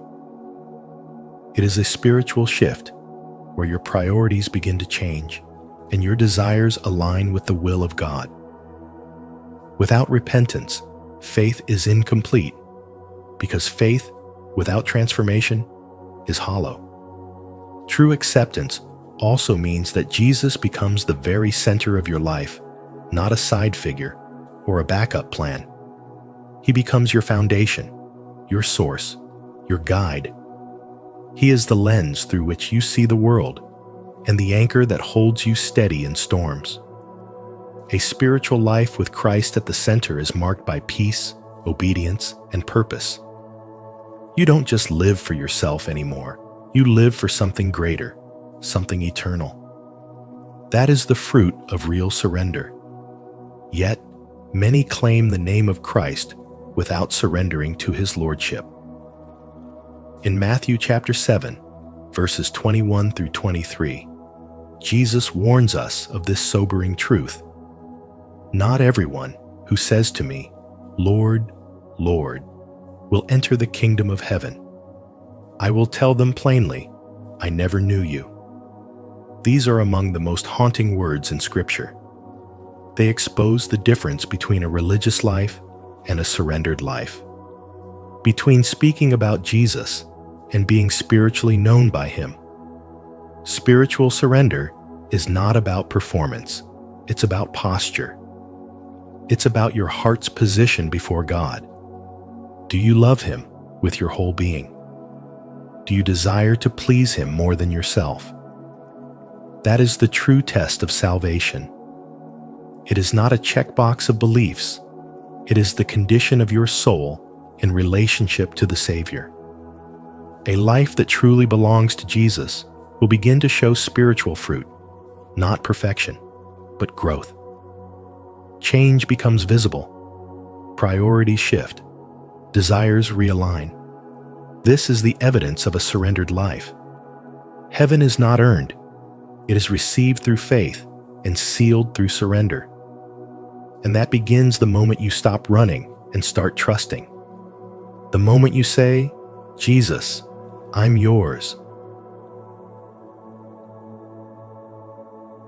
Sign 2. You bear the fruits of the Holy Spirit. When the Holy Spirit takes residence in your life, something profound begins to happen. You change.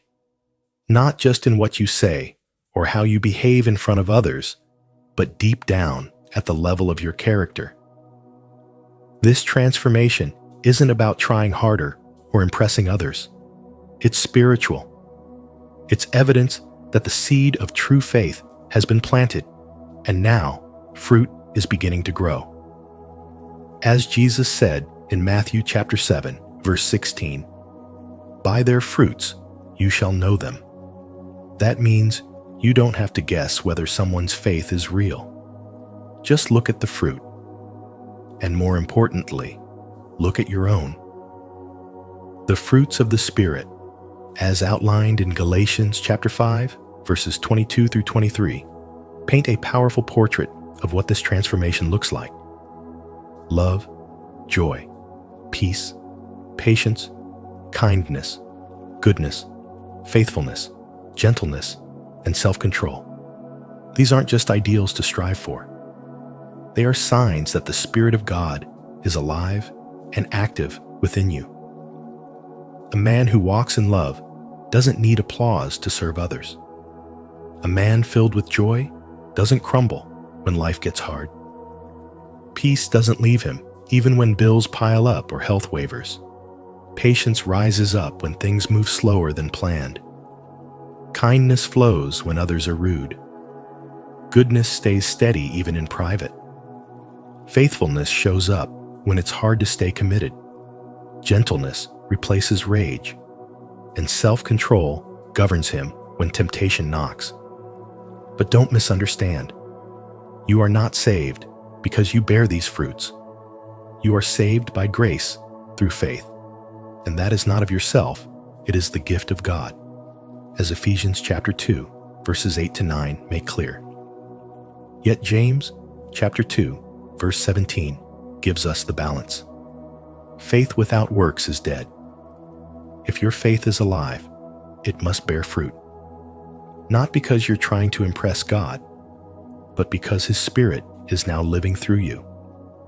The fruit is not the cause of your salvation, it's the result.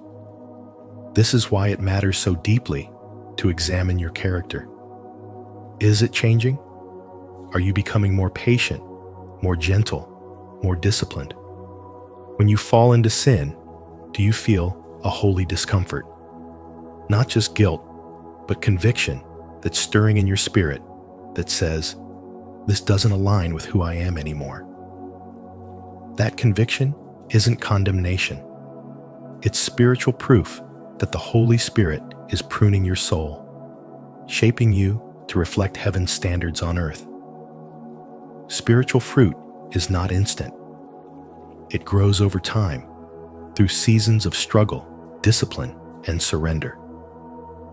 But if you are truly walking with God, you will see real evidence that your heart is not what it used to be. You'll speak with more grace, live with more purpose, respond with more restraint, and act with more integrity. These changes aren't accidental. They are divine signals that your spirit is being renewed day by day by the one who saved you. So don't just look at your church attendance or how much scripture you know. Look at your fruit. Because when heaven sees a man who bears the mark of love, joy, peace, patience, kindness, goodness, faithfulness, gentleness, and self-control, it recognizes its own. And that is the kind of man who is truly on the path to eternal life. If you recognize the spiritual fruit growing in your life, and you're embracing the transformation that true faith brings, declare it today. Comment below, I am bearing spiritual fruit, to affirm your walk with the Holy Spirit and inspire others to grow in their journey too. Sign 3. You obey God's commandments with joy. When your soul is truly transformed by the Holy Spirit, obedience to God's commandments is no longer a burden. It becomes a spiritual delight. It's not rooted in fear, duty, or religious tradition, but in a deep love that responds to His grace. As Jesus said in John chapter 14, verse 15, "If you love me, keep my commandments." That simple sentence holds profound truth. True love for God reveals itself not in words, but in actions. And those actions, when they flow from a heart surrendered to Him, become joyful expressions of faith. Obedience in the spiritual life is not about legalism, it's about loving submission. Legalism demands outward conformity without inner transformation. But joyful obedience is different. It doesn't perform to earn God's approval. It flows naturally from a heart already embraced by His love. A person walking with the Spirit doesn't obey to gain favor. They obey because they already have favor. They've tasted grace, and now their soul longs to honor the giver. This obedience, however, isn't about public image. It's forged in the quiet places where no one sees. where applause never comes. The real test of spiritual alignment comes when no eyes are watching. It's when you choose integrity in solitude, when you silence temptation without recognition, and when your yes to God costs you comfort but feeds your spirit. These private victories are the most sacred because they reveal a genuine relationship, not performance, but devotion.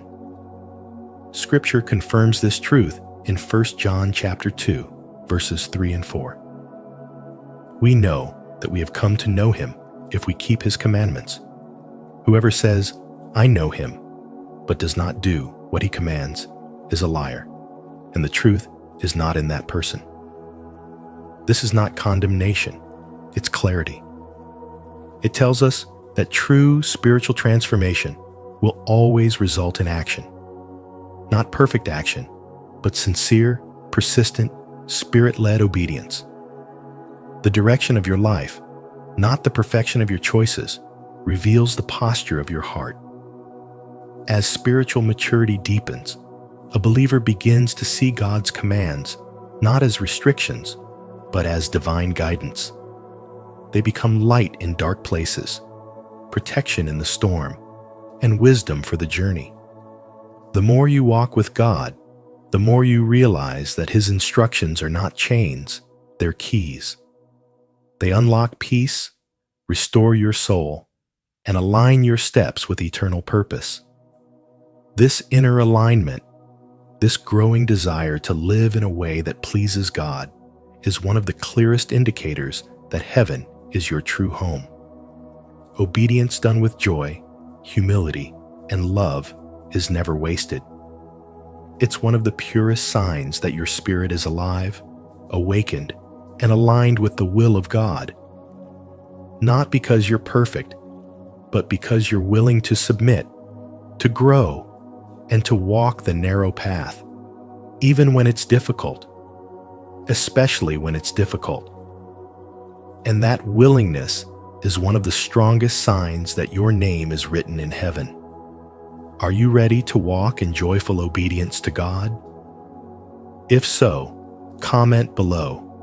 I choose to obey, to declare your love for him and your commitment to living out his will with a willing heart.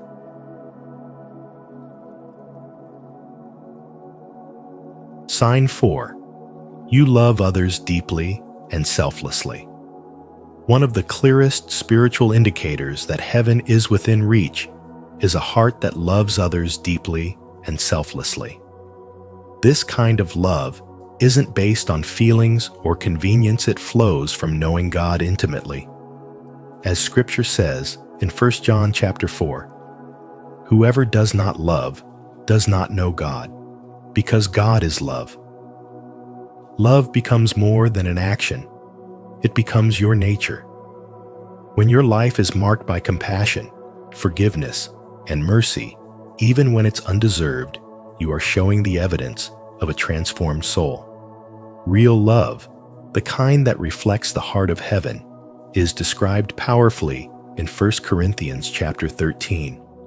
It is patient in the face of irritation, kind when it would be easier to walk away. It does not envy. It does not boast. It is not proud or rude. It keeps no record of wrongs and does not delight in evil, but rejoices with the truth. It always protects, always trusts, always hopes, and always perseveres. This is not the love the world offers. This is spiritual love refined by trials, anchored in truth, and guided by the Holy Spirit.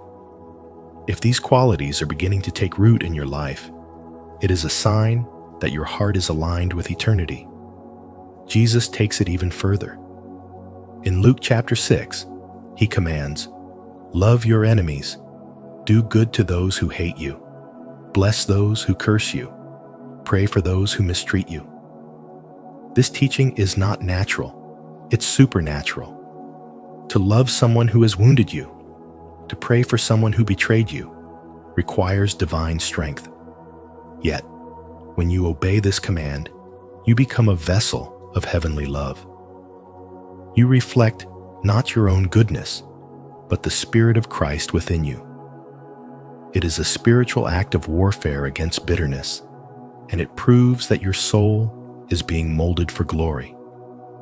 And this love is not hidden. It's visible proof of salvation. As John chapter 13, verse 35 reveals, "By this everyone will know that you are my disciples, if you love one another." Not by your achievements, not by religious routines, but by love. It's easy to fake spiritual performance, but you cannot fake consistent, sacrificial love. When people look at your life and feel embraced, respected, and uplifted by your presence, they are witnessing heaven's light in action. If you find yourself loving without reward, serving without applause, and forgiving without being asked, then you are living in the Spirit. Your spiritual maturity is not measured by how much you know, but by how much you love. Every act of kindness, every moment of patience, every silent prayer for your enemies is a step toward eternity. You are not just being good, you are becoming more like Christ. And that, more than anything, is a sign that heaven is already touching earth through you. Leave a like, subscribe to our channel, and turn on the notification bell so you never miss powerful spiritual messages like this. Let love guide your life every day. Comment below. I choose to love selflessly, to declare your commitment to walking in true love. Sign 5. You endure trials and persecution for Christ. One of the most profound spiritual indicators that a person is destined for heaven is the ability to endure trials and persecution for the sake of Christ. This world is not friendly to righteousness, and when a man chooses to walk in truth, he will encounter resistance. As 2 Timothy chapter 3, verse 12 declares, "All who desire to live a godly life in Christ Jesus will be persecuted." That means persecution is not an exception, it is evidence. If you are being rejected, mocked, or mistreated for your faith, you are not failing. You are being marked by heaven. Trials are not obstacles to avoid. They are spiritual tools designed to strengthen and refine the soul. James, the brother of Jesus, reminds us in James chapter 1, verses 2 through 4, to count it all joy when we face various trials, because the testing of our faith produces perseverance. And when perseverance has completed its work, it brings us into spiritual maturity. These tests are not punishments. They are divine opportunities. Each hardship, every tear, and every moment of silence under pressure is molding you into someone heaven recognizes.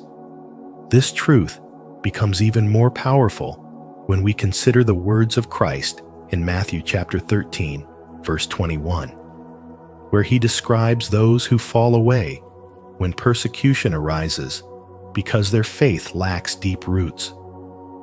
But when your faith holds firm in the midst of suffering, when you refuse to let go of God's promises even as life unravels, you reveal something unshakable, authentic faith. Shallow belief cannot survive storms, but deep-rooted spiritual conviction thrives under pressure. Furthermore, Jesus himself declares in Matthew chapter 5, verses 10 to 12, that those who are persecuted for righteousness are blessed, not just encouraged, but spiritually rewarded. Blessed are those who are persecuted for righteousness' sake, for theirs is the kingdom of heaven. When you are hated or falsely accused for your obedience to God, you stand in the company of prophets, saints, and the faithful who went before you. And that blessing is not temporary, it is eternal. It is heaven's affirmation that you belong to a kingdom not made by man. This path is not easy. It will cost you. You may lose friendships, be passed over for promotions, or be labeled as strange or outdated. But in that loss is your greatest gain: alignment with Christ. When the fire of opposition burns, what remains is a purified soul, a spirit that cannot be broken. That kind of endurance isn't natural, it's spiritual. And it is only possible because the Holy Spirit empowers you to remain faithful when everything else tells you to give up. To suffer for Christ is not a sign of spiritual failure. It is a badge of eternal significance. The world may never applaud your sacrifices, but heaven counts them. And when you keep walking, keep praying, keep forgiving, especially when no one sees, it is written in your spiritual record. You are not forgotten. You are being prepared for glory. If this message has touched your soul, leave a comment of faith. I will stand strong for Christ, no matter the trials. Like this video, subscribe to our channel, and turn on the notification bell so you won't miss more spiritual messages that strengthen your walk with God. Sign 6. You have an unshakable hope in heaven. The believer, whose heart is anchored in heaven, does not chase after the fleeting pleasures of this world. As Philippians chapter 3, verse 20 reminds us, our true citizenship is not on earth, it is in heaven. This deep spiritual reality changes how we think, how we live, and what we long for. The person with a heaven-bound heart is no longer enticed by material success or worldly gain. Their soul is pointed toward eternity. There is a quiet power in their gaze, focused not on the temporary, but on the everlasting. This does not mean they reject all joy or blessing in this life. Instead, they live with open hands, enjoying what God provides, but not gripping it too tightly. 1 John chapter 2, verses 15 through 17 offers this clear warning. Do not love the world or anything in the world. The world and its desires pass away, but whoever does the will of God lives forever. The spiritual wisdom here is unmistakable. The things that are seen are fading, but the unseen things of heaven are eternal. When your heart begins to long more for the eternal than the temporary, that's not just maturity, it's a sign of salvation. The desire to be with Jesus grows stronger over time. This longing doesn't come from fear, but from love.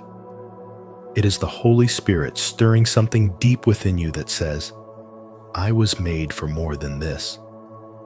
Paul wrote in 2 Corinthians chapter 5, verse 8, we are confident, I say, and would prefer to be away from the body and at home with the Lord. That longing is not an escape. It's alignment with your true spiritual identity. You are not just a body with a soul. You are a soul with a destiny. This hope in heaven is not shaken by difficulty. Whether in pain, loss, or uncertainty, the one with spiritual eyes sees beyond the storm. They do not crumble under pressure because their foundation is rooted in truth that cannot be moved. Their anchor is not in success or safety, but in the Savior who conquered death. Even when life feels fragile, their peace remains unshaken because they live with the assurance that heaven is real and it is near. Such hope changes everything. It redefines success. It transforms suffering into purpose. It reshapes priorities. It softens hearts and strengthens resolve. This spiritual posture influences daily life, how we treat others, how we forgive, how we serve, and how we endure. It's a quiet revolution of the heart. You begin to live with eternity in mind, not just survival in the present. As C.S. Lewis once wrote, aim at heaven, and you will get earth thrown in. Aim on earth, and you will get neither. When your desires shift from the earthly to the eternal, that shift is a sign of divine transformation. It means your eyes have been opened, your heart has been awakened, and your soul is already walking in the direction of home. If this message has stirred your heart, declare your hope today. Comment with faith. My home is in heaven, and my heart longs for Jesus. Let others see that your eyes are fixed on eternity, not the things of this world. As we come to the end of this powerful message, remember this: the journey to heaven isn't about perfection, it's about direction. These 6 signs are not meant to instill fear, but to inspire reflection, transformation, and hope. If even one of these signs spoke to your heart today, take it as a gentle nudge from above, an invitation to draw closer to God and walk in His purpose for your life. If this video blessed you in any way, please give it a thumbs up. Share it with someone who needs to hear this. And don't forget to subscribe to Spiritual Wisdom for more life-changing content. Turn on the notification bell so you never miss another message that could shift your destiny. Until next time, stay faithful, stay humble, and stay ready. Heaven is real, and your soul matters.